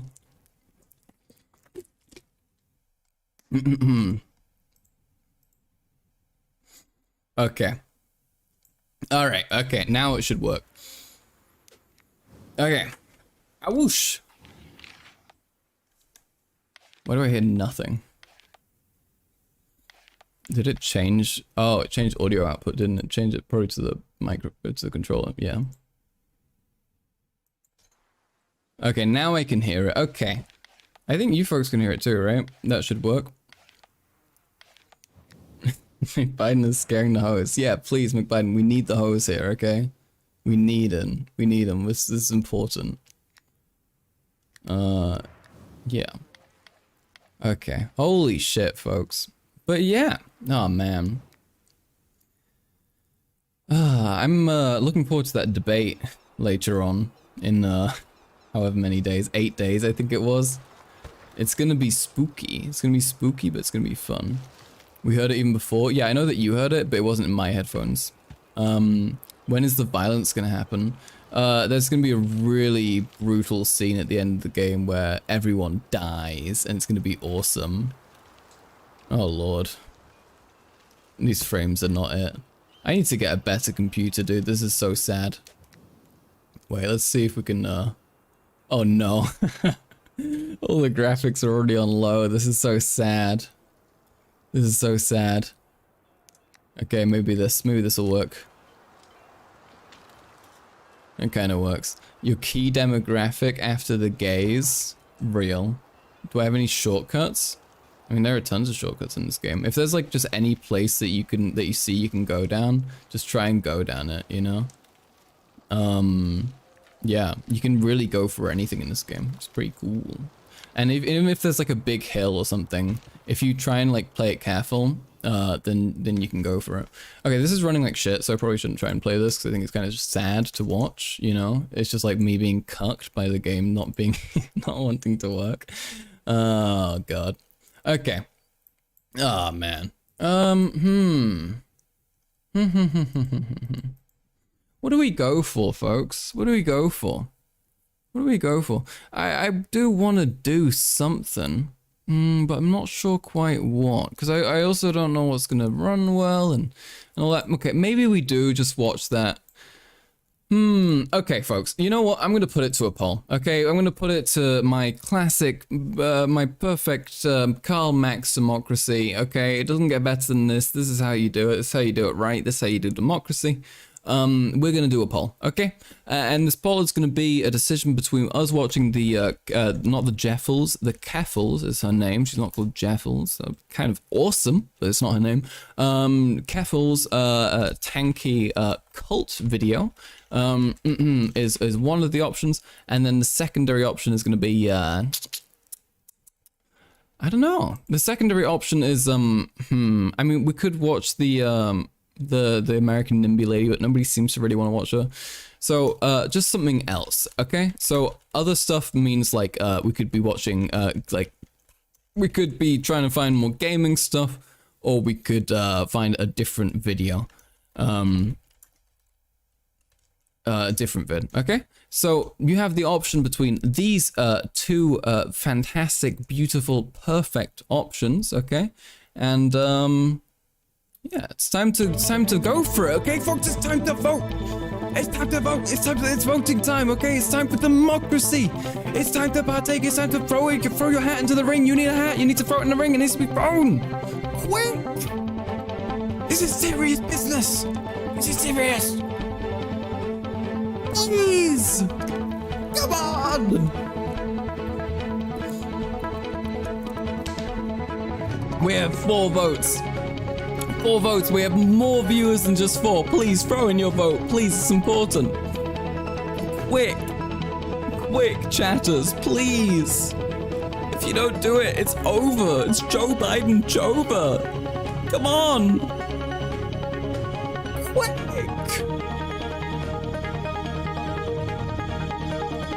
Okay. All right. Okay, that seems to be it. Okay. 6 votes. 6 votes. We've got 6 votes in. Yay! Good job, everybody. Good job. Well done. Thank you for partaking. I appreciate the participation in democracy. Always appreciated. And you folks voted 83% in favor of watching the Keffels Tankie cult video, which we're going to take a look at. So this video, I might skip through the first half of it because it is just kind of her rehashing the Benjamin Carollo versus Charlie Kirk debate that we just had a look at. But we'll take a look at it just so we can get a feel for it if it's necessary. I wanted to discuss a situation that's been unfolding for the past few Pokemon days, ASMR, I won't regret it. where people have been spreading. I'll think about that, okay? I'll think about it. I'll put it to a vote later, okay? If people want the Pokemon ASMR, we'll have a look at the Pokemon ASMR. Let's take a look at this for now. Let's fix the old video player. This isn't what we want actually. We want this. Oopsie, not that one. Oopsie daisy. We want, where is it? Wait a minute, is it just not actually here? Where's my window? Okay. All right, we're gonna get in a new window then. I don't know why it's not doing it. Whoosh. Okay. There she is. That's our lady. Okay, and down. Nearly got it. Down. Perfect. Wow. Wow. Look at that speed. Look at that speed, folks. Doesn't get better than this, you know? Really doesn't. This is the most high quality stream. I can't even tell what window this is up here that's making the little orange line, but I don't even care because we're just going to pull it over it, okay? Look at that. Look at that. Perfect. Perfect. Okay. All right, so we got it. Okay, there we are. Now, finally, we can watch the Keffels video, and this video is titled "Marxism Leninism is Dangerous." Okay, so let's take a look. White woman jump scare. Aw, come on. She's exempt from that. She's nice. Okay, we like Keffels here. Lies about both me to discuss a situation that's been unfolding for the past few days where people have been spreading lies about both me and my friends. If you watch the latest video on my channel, you'll know who Benny Carollo is, a former TYT host who left the network while accusing Jen Guger and Anna Kasparian of transphobia. At the time, I was aware Benny and I have political differences, but it was important to shelve them because she and I are in agreement on trans issues, and I respected what she had to say in that situation. It was important to show solidarity to another trans woman in her effort to call out a hostile workplace and her employers who decided to ignore her. I will admit that while I was aware of our political differences, I was unaware to the extent to which she uses her platform to spread what essentially boils down to lies and misinformation. This has become part of an alarming pattern that isn't just unique to Ben. I like Keffels, but I hate the way she says genuinely. That's fair. I think she I don't know. It's kind of cool. I think she takes she takes this some of her videos very seriously, and I respect that. So she overemphasizes a little bit sometimes, you know. But a large part of the online left, and I know how deep it goes because I used to be where she was. While preparing for my next video essay, which will be coming out in the next couple months, I decided to take a look at Benny's YouTube channel to see where her career had taken her after her high-profile exit from TYT. On her YouTube channel, I came across a video called "No, Socialism Hasn't Failed." In the video, she makes a long list of strange beliefs that defy reality, such as there not being any homelessness in China. She even argued that Mao... Yo, true. There are no homeless people in China. This is crazy, dude. Holy fucking shit. Mao's killings were lies. Needless to say, that's literally like how weebs talk about Japan. They like think it's like everything is perfect. It's like this beautiful place. No crime ever happens. I was taken aback at how someone who was hired by TYT and had a public-facing job with them could espouse so many dangerous and false claims. This led me down a rabbit hole where I found Benny's debate with Charlie Kirk that she did last year on Charlie Kirk's channel when she was still employed as a contributor to TYT. In that debate, Benny defended a whole... I used to watch Keffels a lot till the Bad Empanada stuff, until the Bad Empanada stuff, since I was really put off by how she was, how she just intentionally lied and was dishonest there. Oh yeah? Do you want to elaborate on that? I'd love to know. I live in Japan, it's perfect. I believe you, Gabby. There are no issues in Japan. Everyone knows that. There are no problems in Japan. Homeless people don't exist in China, they're just prison. Positions. They have a home, it's just prison. From why the one-party state of China is a democratic country. Look, what we need to understand is that China is a democracy. And they are going to make laws hold on a second. based off of their how are they material conditions. How are they a democracy exactly? Are you kidding me? Aside from the fact that the central government has a 95% approval rating, which, by the way, before you're like, oh, but have you been to China? No. To a defense of forced labor camps in the former Soviet Union. So somewhere around 10% of the people, right, that like were in the gulags during their peak, which, by the way, was after. You would say false things, and when people would bring it up to us, you'd basically say she knew and didn't care. That sucks. That is weird. There's a civil war in Russia, right? Obviously with the white army that they had to deal with, right? And then the World War II with Nazi Germany, right? Were political prisoners. But this is really interesting, right? I believe it was in the Gorbachev years, they tried to do a big reformation and granted a huge amount of amnesty. To like tons and tons of people that were in those gulags. And do you know what happened, Charlie? Do you know what happened after that? This is something that the CIA documents literally You mean after the liberalization of the USSR? No. What happened? What happened to the people that were let out of those gulags? They wrote books like the Gulag Archipelago that brought down the USSR. Most of them actually ended up right back in those same gulags because, this is to be very, very clear, that's their normal prison system. That is the normal prison system that they had, just to be clear. Because who do you think set up the gulags? Come on, let's go back to the Keffels bit. Yeah, right. Alright, here we go. It was like she was debating from another reality. These were all appalling to me, and I decided to Greetings, CJed! Welcome, it's CJed, folks. Wah! It's our resident incel. What's up, dude? How you doing? I hope you're getting by okay. Nice to have you. Hope you're alright. How you doing, CJed? We're watching Keffel's Tankie video. We're just taking a look. It may have been the drugs, to be fair. Yeah, I mean, it's you can kind of definitely, if somebody's addicted to like coke, I think you can hand wave there's some justification and be like, they might have had some impaired judgment. You're doing a politics assignment. Exciting. Is it watching me? Because that's like a real politics assignment. That's what politics are really about. It's about me. God damn it. Wrong thing. Share it with my audience on my Keffels live channel. Quick aside, if you're not already subscribed to that channel, you should absolutely check it out. While I upload pretty infrequently on this channel, I stream about 1 to 2 times a week on that channel and upload videos daily. Folks. A lot of work goes into the content over on that channel, and I promise you won't be disappointed. But to continue, I decided to cover the debate between Charlie Kirk and Benny on my stream a few days ago. Before the stream was even over, clips from the stream started to circulate on the part of Twitter where genocide denial is a commonplace thing, so long as the country goddamn, she got has a red flag. Many of these clips were dishonestly framed or included straight up lies, but I won't get into debunking these clips right now. I'll likely go through them at a later date on stream. The day after I covered her, Benny addressed the situation on her Twitch stream. On that stream, she made dubious claims, such as saying that I am specifically— I feel like Bad Empanada is such a piece of shit. He deserves basically anything, so I can kind of sympathize with Keffel's there.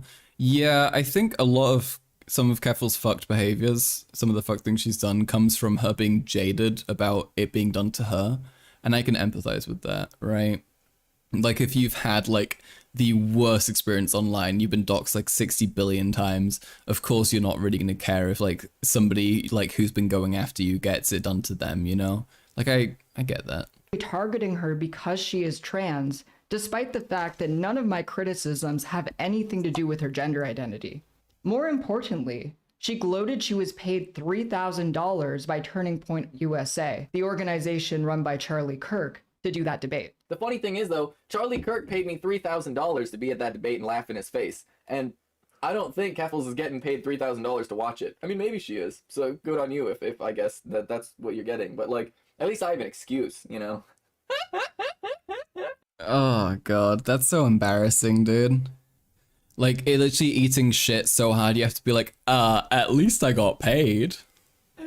This is where things get interesting, because Benny not only admitted to being paid opposition, but she admitted to accepting money from some— The laugh returns.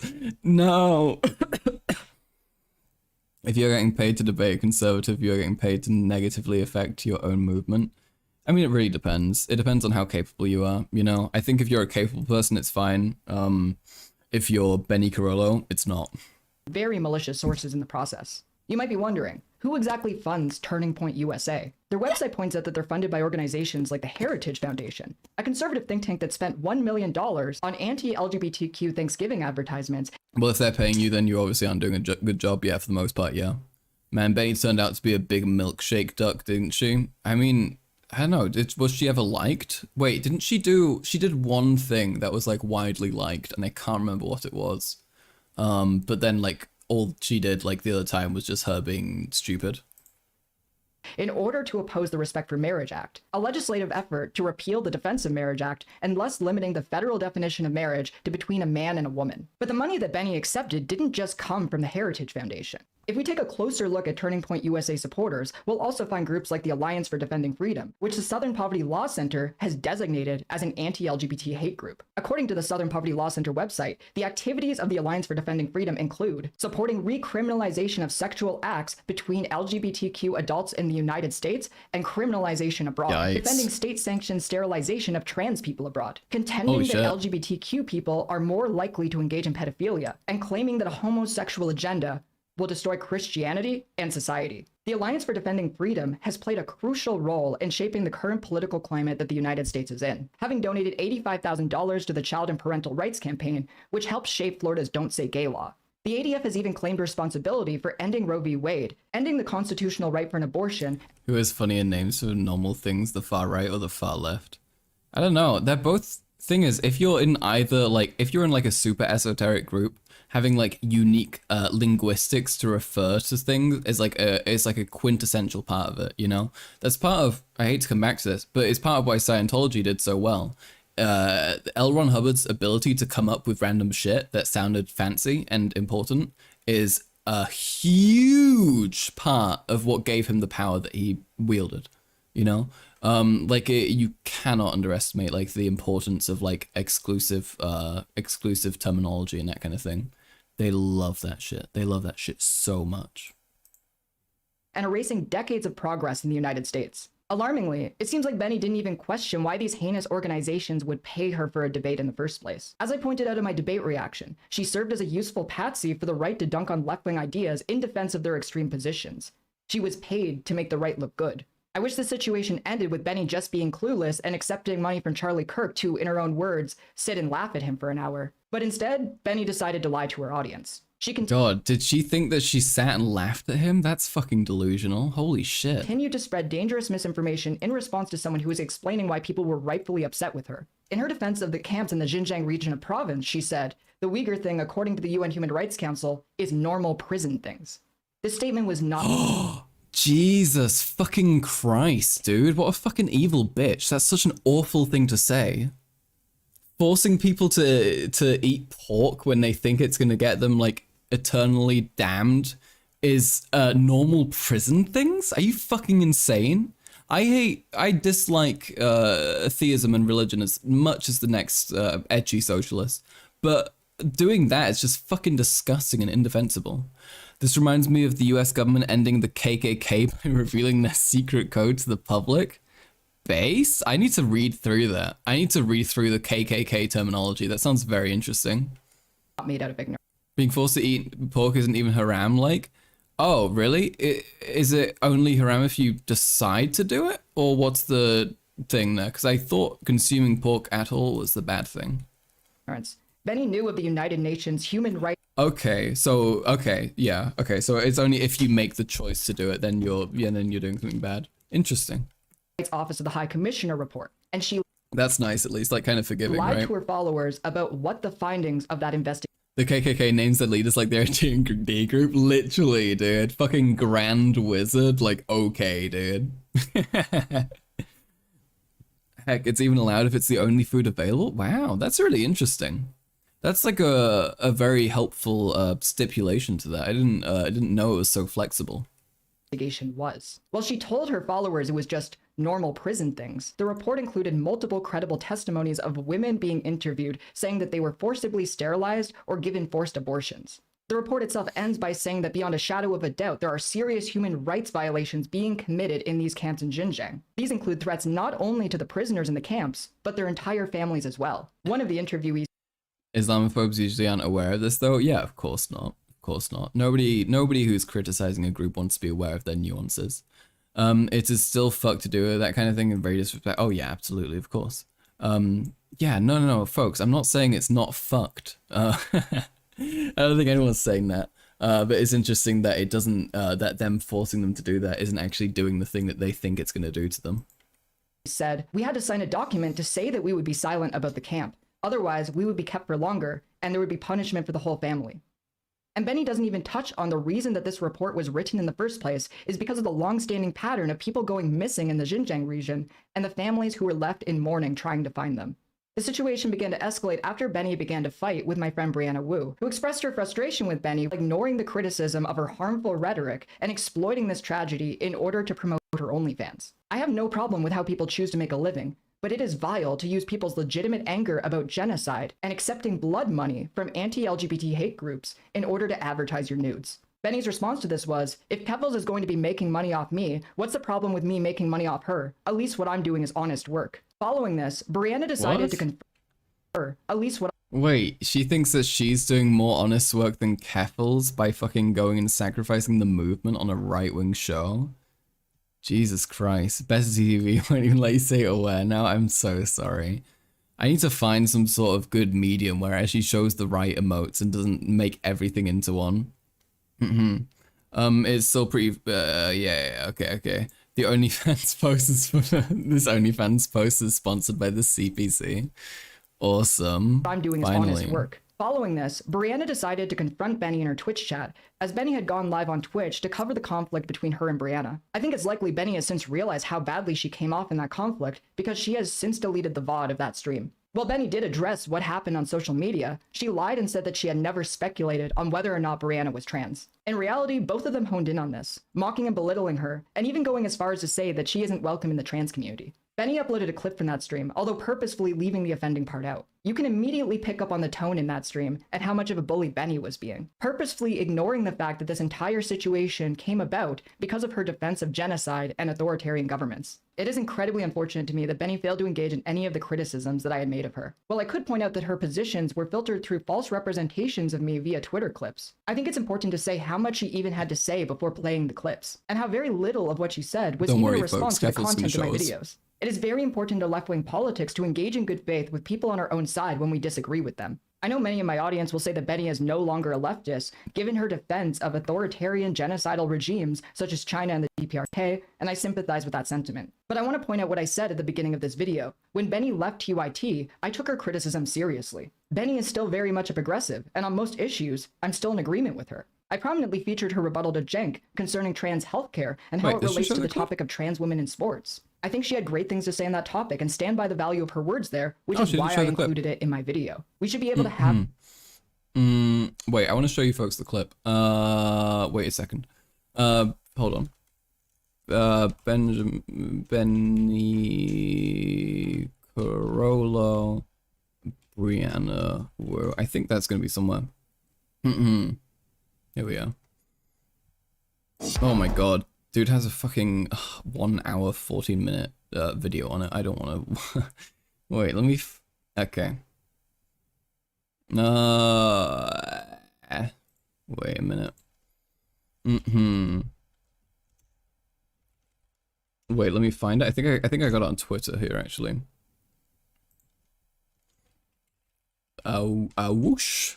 Whoosh. Wait.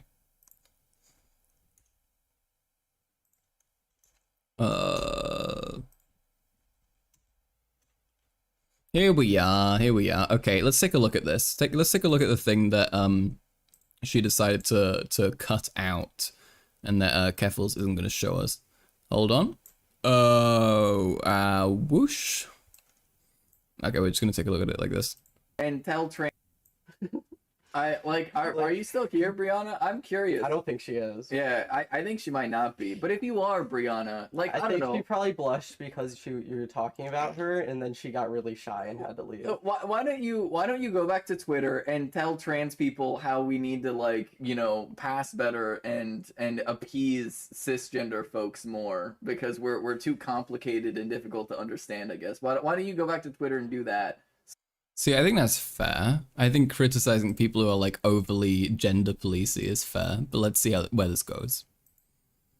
So that your miserable followers can, just a little. The 3 worst people on screen, real. Feel better about themselves, okay? For the love of God, mind your own goddamn business. Why the fuck did that get blocked? I have no idea. Why is it? I have no idea. I'm not gonna sit here and deliberate as to whether or not. Brianna has said some shit, but she never told trans people to pass better. Okay, that's fucked then. Who is the blue hair person? Apparently, somebody. The only thing I read about that was that it might be her partner. Brianna Wu is trans. That's really irrelevant to the moment, isn't it? Right? She might be. There's terrible trans people out there. Yeah, there's I've met a lot of. Fucking trans people are not a monolith, right? And I know you weren't claiming this, but it just fucking. Oh my god, we're different people. Holy shit, trans people disagree with each other all the times, very fundamentally, in very important ways. I don't play the game of speculating as to whether or not someone is trans. Brianna Wu's words on Twitter speak for themselves. And, at a bare minimum, she is unhelpful at best to the trans people. I don't care if she's trans or not, she's still not welcome in the trans community. Yeah. There's terrible trans people on screen yet. There's terrible trans people out yet. There's 3 on screen right now. Real. Yeah, very real. She's not allowed to be a part of the community either way. Yeah. Either way, she's not in the trans community, so to speak. That's weird. Don't fucking gatekeep. I mean, I get telling, wanting people to be better members of the community. I've made this same criticism of certain trans people being, very, harsh to other trans people, and saying that that's destructive. And I agree with that sentiment. Holy shit, you can't just say that about fucking anybody, and you can't just say you're not actually part of the fucking trans community. You're not actually a member. Bitch, the trans community isn't your friend group. Yeah, exactly. Is she reverse transvestigating? Yeah, it's very weird. What is the Brianna Wu hate? I don't know enough about her, honestly. I don't know enough about her. I couldn't tell you.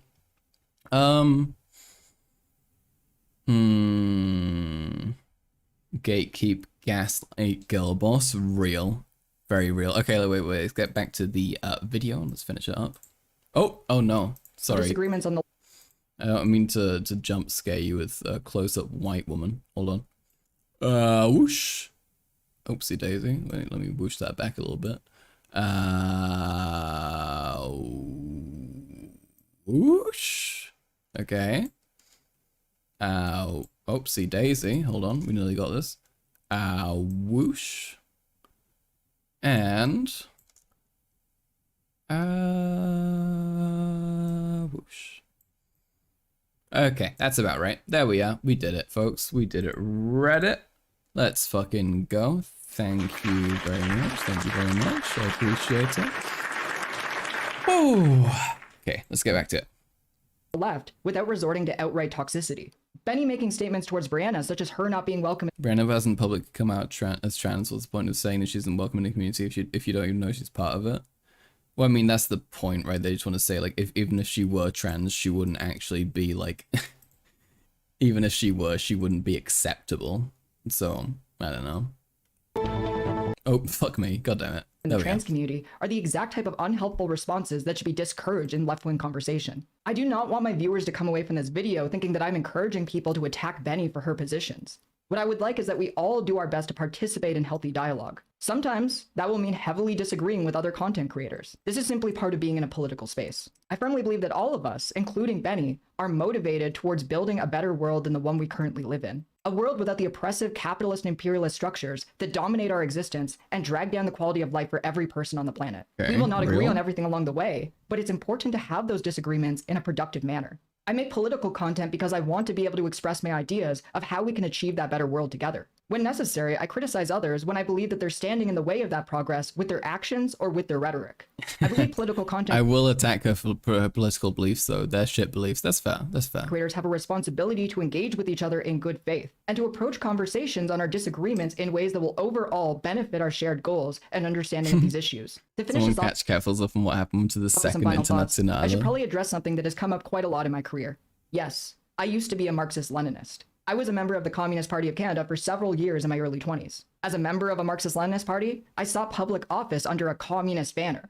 The pursuit of global communism was my entire life at that point, and I don't regret participating in the kinds of organizations such as the CPC. But what I will say is this: Marxism-Leninism is not communism. Looking back on my time in the party, seems to be cringe. It's okay. Most leftists did at some point, right? I think most people go through a little bit of a slight cringe phase, you know? The outreach that I did on their...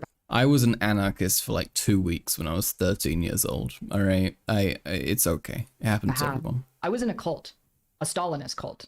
This isn't unusual. One of the foremost experts on cults escaped a communist cult herself, Yanya Lawe. Fun fact, did you guys know that the Jim Jones cult was a commie one? Like, they were like, yeah, we don't believe in a god, we believe in communism.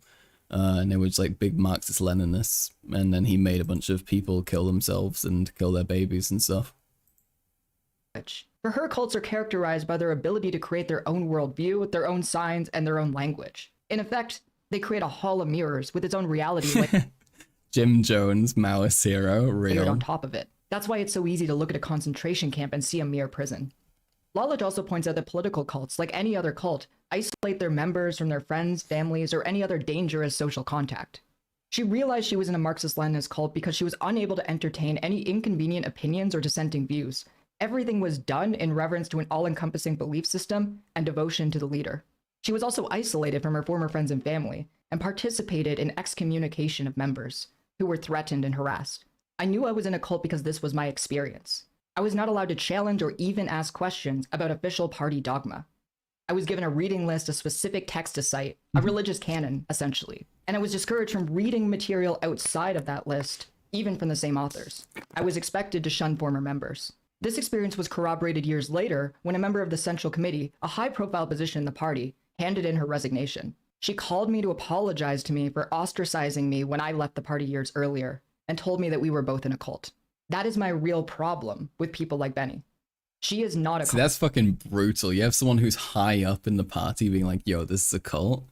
You can't be further indicted from than that. Like, that's pretty fucked. Communist. This is sad because the Communist Party of Canada has a cool logo. It's unfortunate. Too many bad, terrible groups have cool shit.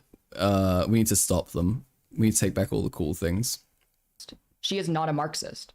She is a Stalinist. When it comes down to it, her real political priority is proselytizing in the defense of the actions of long-dead men such as Lenin, Stalin, and Mao. They defend these men, who they have deified as prophets, and defend their deplorable actions that had a consequence not only for the society they served over, but for society as a whole. I think it is very important as progressives that we don't get tricked into supporting ideologies that do not share our goal of moving towards a better world, but instead trick us into propping up existing Putting a bunch of swastikas around my house for reclaiming purposes. I mean, dude, fucking people from East Asian cultures that have like historical swastikas, they will do that. There are plenty of people who've been like, yeah, I got like attacked for having like swastikas hanging in my window, but like it's literally part of like the fucking festival, like the cultural event that's happening right now in my religion, you know? The swastika is like an especially potent example for like a symbol that it should at some point be reclaimed, you know? Like, I don't know. It's sad because it was such a widespread symbol of like, you know, fucking good luck and like generally positive shit. And then it just got fucked and it's really sad, you know? But I don't know. How would you reclaim it even? Well, you have like the different types of swastika, right? Like there's a difference between like the Hakenkreuz and the swastika. So let's see. Wait. Because the swastika is a really old symbol, right? It's a symbol that's been used for ages and ages and ages and ages, and it has had tons of historical meaning outside of what the Nazis did, you know. It was apparently in Tibet, it was in fucking use in Islamic culture, it's used in Japan, Christians used it. Like, it's, there's been so much historical use for this, which hasn't been, which has been had positive you know, fucking goals and stuff, and that's like part of why they picked the swastika, right? Like it was known to be this like nice thing, and that's why it's like an extra harsh move that they could do to kind of take it and reappropriate it in this fucked up way. German police about to break down your doors for looking at swastikas. Real. Yeah, I gotta be careful. I can't do that here. Jews use the swastikas, that's ironic. Yeah, like they're just literally fucking Jewish people who are like using swastikas, being like, I want to use swastikas because it's related to my culture in this sense. And then people being like, you're a Nazi, you should die. And, you know, it's like this weird, fucked up, confusing situation. If you want to learn about that, there's one of my favorite podcasts to listen to. One of my favorite lefty podcasts is called Behind the Bastards. And they have an episode on the swastika and its origin, and it's really really interesting. Let me see. Let me make sure. Yeah, they got a 2-part series about behind the swastika and all its origins and all the kind of shit that happened, and it's really really interesting. So if you want to learn about that, listen to this after the stream. Behind the swastika. Behind the Bastards, very good podcast, really good shit. Behind the Bastards is so good. Yes I love really good lefty podcasts. There's like a good few that I listen to on like a super regular basis, and it makes me so happy. It's really entertaining, it's really interesting. I find podcasts so much more stimulating than like music. I love a good conversation. It's like what keeps me going, and it's so good. Behind the Bastards is a podcast hosted by Robert Evans, who's this fucking awesome journalist. He used to be a conflict journalist. He was like I think he was a soldier at some point as well. And he talks about all kinds of important shit. And he's really great. He's really great. He has a thing about he has a video on 4 ways our ancestors got high, because he used to work for Cracked, and it's really interesting and fun. And he has a book that he wrote about it as well. But yeah, he talks about like propaganda and stuff, and he does various Behind the Bastards, like a podcast. There's various episodes on like different terrible people and or what they did and stuff, and it's really educational, it's really interesting, and I really love the presentation of it. They're very funny, it's very fun. Robert Evans is pretty cool. He's so cool. He's one of those people it's like one of those journalists who I just respect so much. They're just so fucking awesome, you know? They're just like the coolest. What the fuck? What do I... Okay. He's just fucking awesome. He's really cool. He's one of those people I like totally look up to when it comes to like talking about people and presenting it in media and all that kind of thing. Like when I'm doing like my deep dive streams, which I want to do more of. I want to do one on Tucker Carlson. That's the next one. As soon as I got that set up, I'm going to do that. But he's one of those people that I absolutely like. I really look up to when it comes to that kind of thing. So I think he just does such a great job, and it's really cool and it's really interesting. It's really fascinating, and it's really cool. He looks British. He's not British. He's not British. No, he's got a great voice though. I love this guy's voice. I love hearing people explain things enthusiastically. Dude, he's so great with that. Wait, we can watch like a moment of this. Geologist. And I spent the I work here at Cracked, and I'm something of an amateur drug historian. You could call me an archaeologist. And I spent the last year working on a book, A Brief History of Vice, that experiments with all the ancient ways our ancestors used to get high. And today I've brought 4 of those methods to the Cracked offices, and I'm going to experiment on them with my coworkers, at least until somebody stops us. He's so awesome. And he gives them a ton of shit. They try like psychedelics at some point, and they get like super high. And it's really cool. It's really great. And he seems like such a fun guy to hang out with. I really like him. I really like him. If I get the chance to meet some person and hang out with them, I want it to be this guy. I love him. I'm super fond of him. But yeah, okay, sorry. Autism aside, let's get back to this. Oppressive capitalist regimes simply because they fly a red flag and claim to espouse the values that originate with Karl Marx. We cannot let red flags and hammer and sickles become left-wing religious iconography. Let's be honest with ourselves. I believe that racism, transphobia, and homophobia are just as detestable here at home than they are abroad. You cannot in good faith stand against discrimination at home while defending the governments of nominally socialist countries that have a heinous and long-standing track record of human rights abuses. No one who calls themselves a Marxist can in good faith defend the atrocities abroad that they would rightfully protest against if they were to happen at home. Karl Marx once said in the Communist Manifesto, the communists are further reproached with desiring to abolish countries and nationality. The working men have no country. To defend the abuse of human rights by authoritarian governments only serves the interests of power and not ordinary working people. I cannot defend authoritarianism anywhere in the world, and likewise will continue to call out people who do while claiming to represent progressive values. The people we call tankies treat all of this like it's a game or a social club, but there are lives at stake. Sometimes I make goofy content, or content that I wouldn't consider politically vital. This is because my job is to entertain people. But I don't let that distract me from the principles and values that I stand by that led me to where I am today. I've always vowed to continue fighting for human rights across the globe, and these conversations are an important part of accomplishing that for us all. We need to work together, or we'll never get anywhere. So while this might feel like drama content, and don't get me wrong, it is, I hope everyone remembers that we are all part of a very important fight, and we must take our activism and advocacy seriously. My goal is to have some fun and bring a smile on people's face while doing so, and I'm glad to have an opportunity to do that with my content, which you can support by becoming a channel member or following the link to my Patreon in the description of this video. Thank you for watching, and thank you to everyone who shares my values in striving for a better world. All right. Okay, there we are. So that's the video. That's the Capitals video. We made it! Wow! That's not the right thing. No, god damn it. Whoosh! I got the right thing. Okay. Oh my god. Tankies think human rights are bourgeois. They think it's like liberal bullshit. Yeah, it's really funny. They just like literally think it's silly and bad. Your fucking ears, was that loud? You're welcome. Gay rights more like CIA rights? Real. Oh boy. Okay. All right, folks. I need to. Let's I think it's time to hit the final stage of the stream. I think it's time, folks. Pokemon ASMR. Look, I will be considering that for the next one. Okay, I promise you.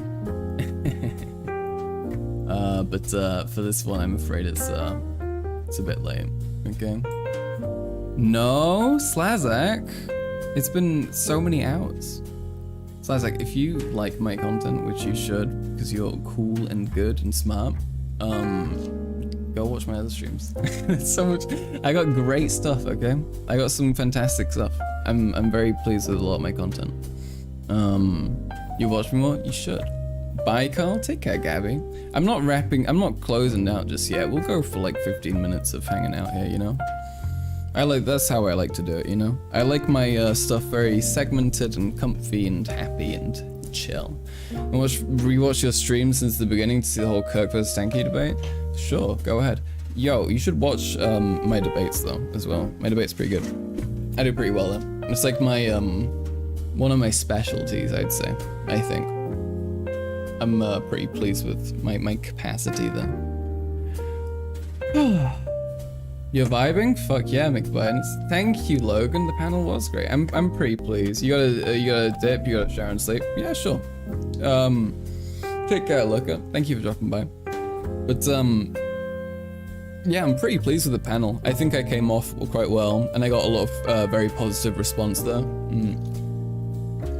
Like, especially from people who I didn't even know, which is a really good sign, because although I like compliments from people who I know, it means more if they don't know me and they have no bias, you know?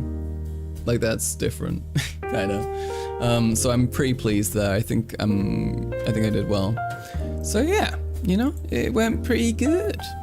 Stuff's going well. But yeah, we have the other debate coming up. I need to make sure I don't have other things going on as well. I'm like, got a lot of shit. I like seeing new people in chat. It feels nice with more people tuning in, which is good. Yeah, it's chill. See, like this is why I don't stress about viewership. You know, it's a gradual thing. It's a gradual thing. What day is the debate? I believe it's on the 29th. I need to I'll check again though, make sure real quick. But I think if I recall correctly, should be. So yeah, I got 5 days to prepare for it. Yeah. It's on the 29th. Oh god, it's at midnight. It's at Friday on Friday at midnight. So it's kind of on like the 28th at midnight. Oof. Well, it's on the 29th at midnight, but yeah. That should be good. What's the debate about? The debate is about free speech and if it's should be moderated or not. I am pro free speech moderation. I think people shouldn't be able to do things like hate speech or medical disinformation. He thinks that's fine and the marketplace of ideas will fix it. He also apparently wants to maybe debate me on socialism, which is spooky, because socialism is a very broad thing, and yeah.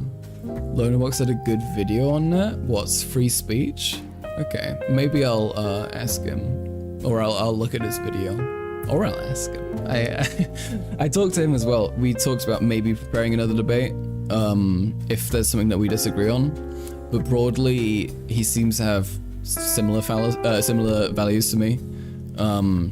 Just, you know, I think most left-wing people have similar values. They just want to execute it differently, right?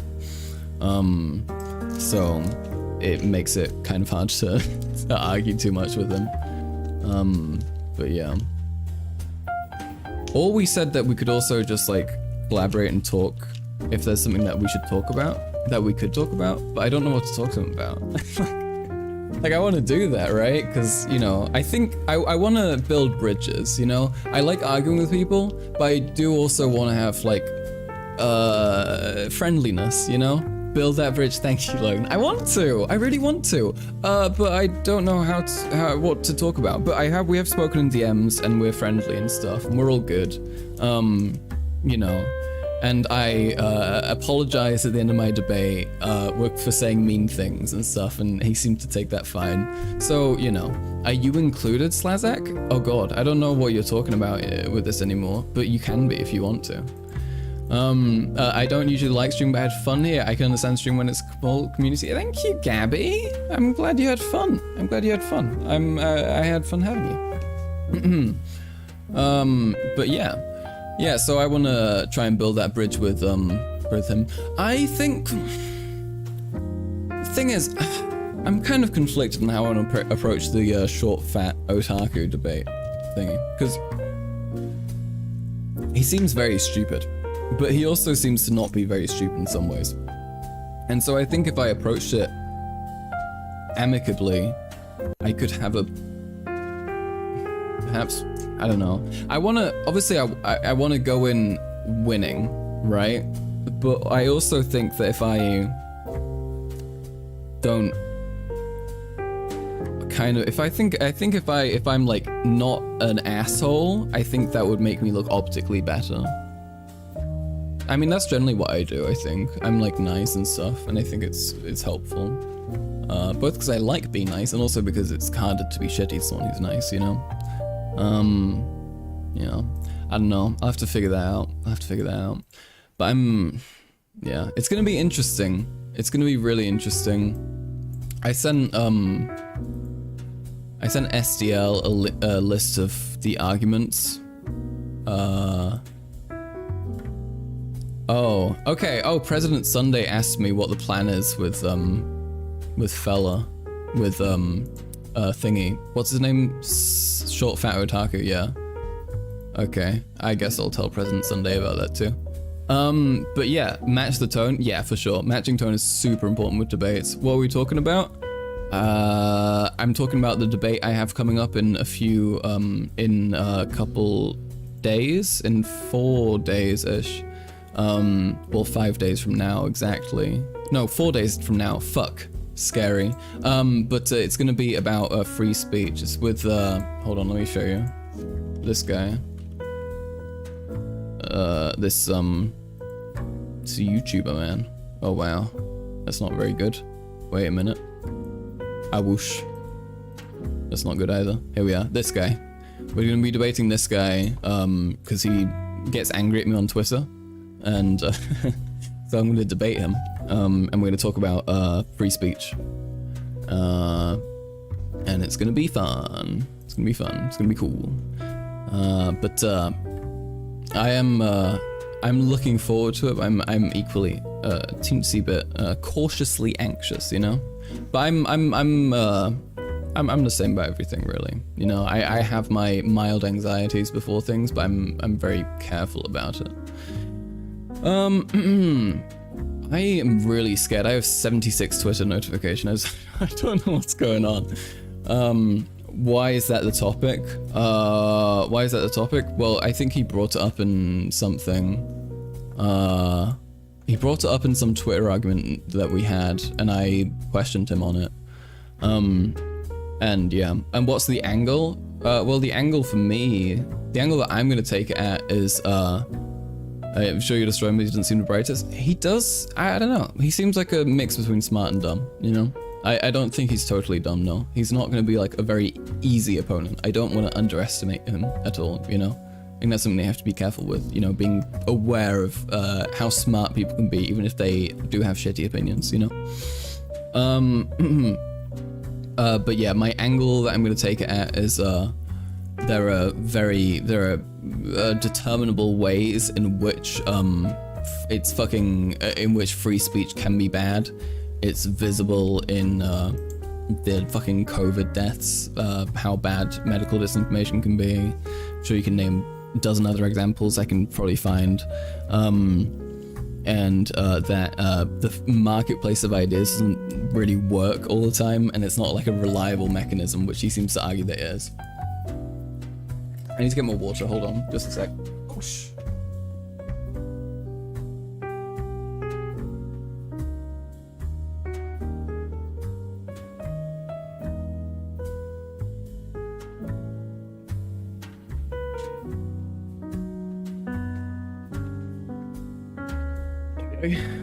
But yeah, so that should be fun.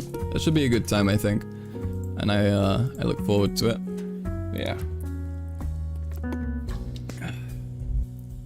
All right.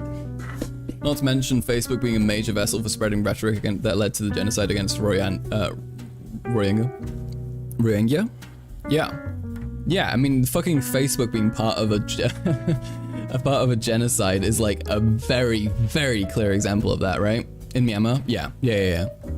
No, I heard about that. Yeah, it's there's so many like super clear examples of like fucked up ways that can go, and the way that the marketplace of ideas won't actually work for fixing things, and there can be a lot of inequalities in that, and you can't just beat someone with a better idea very easily. Not to mention for, oh wait, god damn it. I made a cat tweet, but it got censored for hateful speech because of a breed of the cat you brought up. It has a slur in its name? Really? What slur? Oh no. Yeah. Oh boy.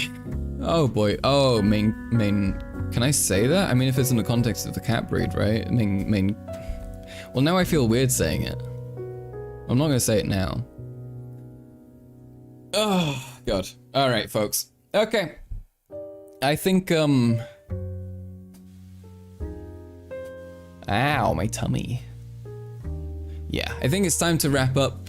I appreciate y'all so much for dropping by. It's been a lovely stream. Had its ups and downs with the working and not working, but we made it. I think it panned out pretty well at the end. I appreciate you so much for sticking around and for being here. Any newcomers especially, but also the people who are here every time. I appreciate you the most. If you stick around, you're a newcomer though, you can become one of those people who I'll appreciate even more. So do that. You know, like the stream, give me a subscribe, follow me on Twitter, give me attention, tell me I'm great, all that kind of thing. Nah, I'm messing. But take care of yourselves, okay? And I'll see you next time, probably Wednesday, okay? Because I think that's when the debates are. But if not, Tuesday. But I think it's Wednesday, so I'll let you know. Take care, everybody. Thank you for dropping by. Thank you, Slazak. You are too. Take care, everybody. Thanks. See ya.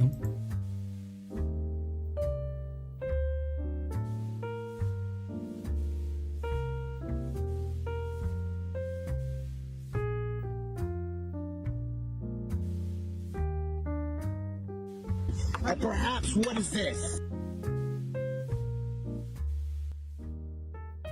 God did.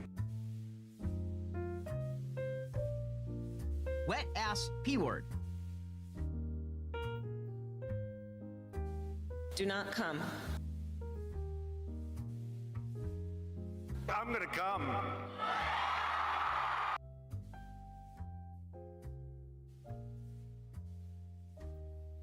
What are you gonna do for me? And my answer is adult incest.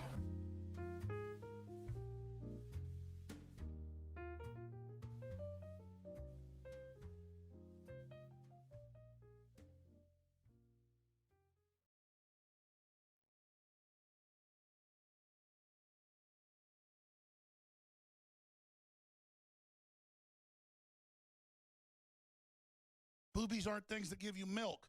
Boobies are things that kill you.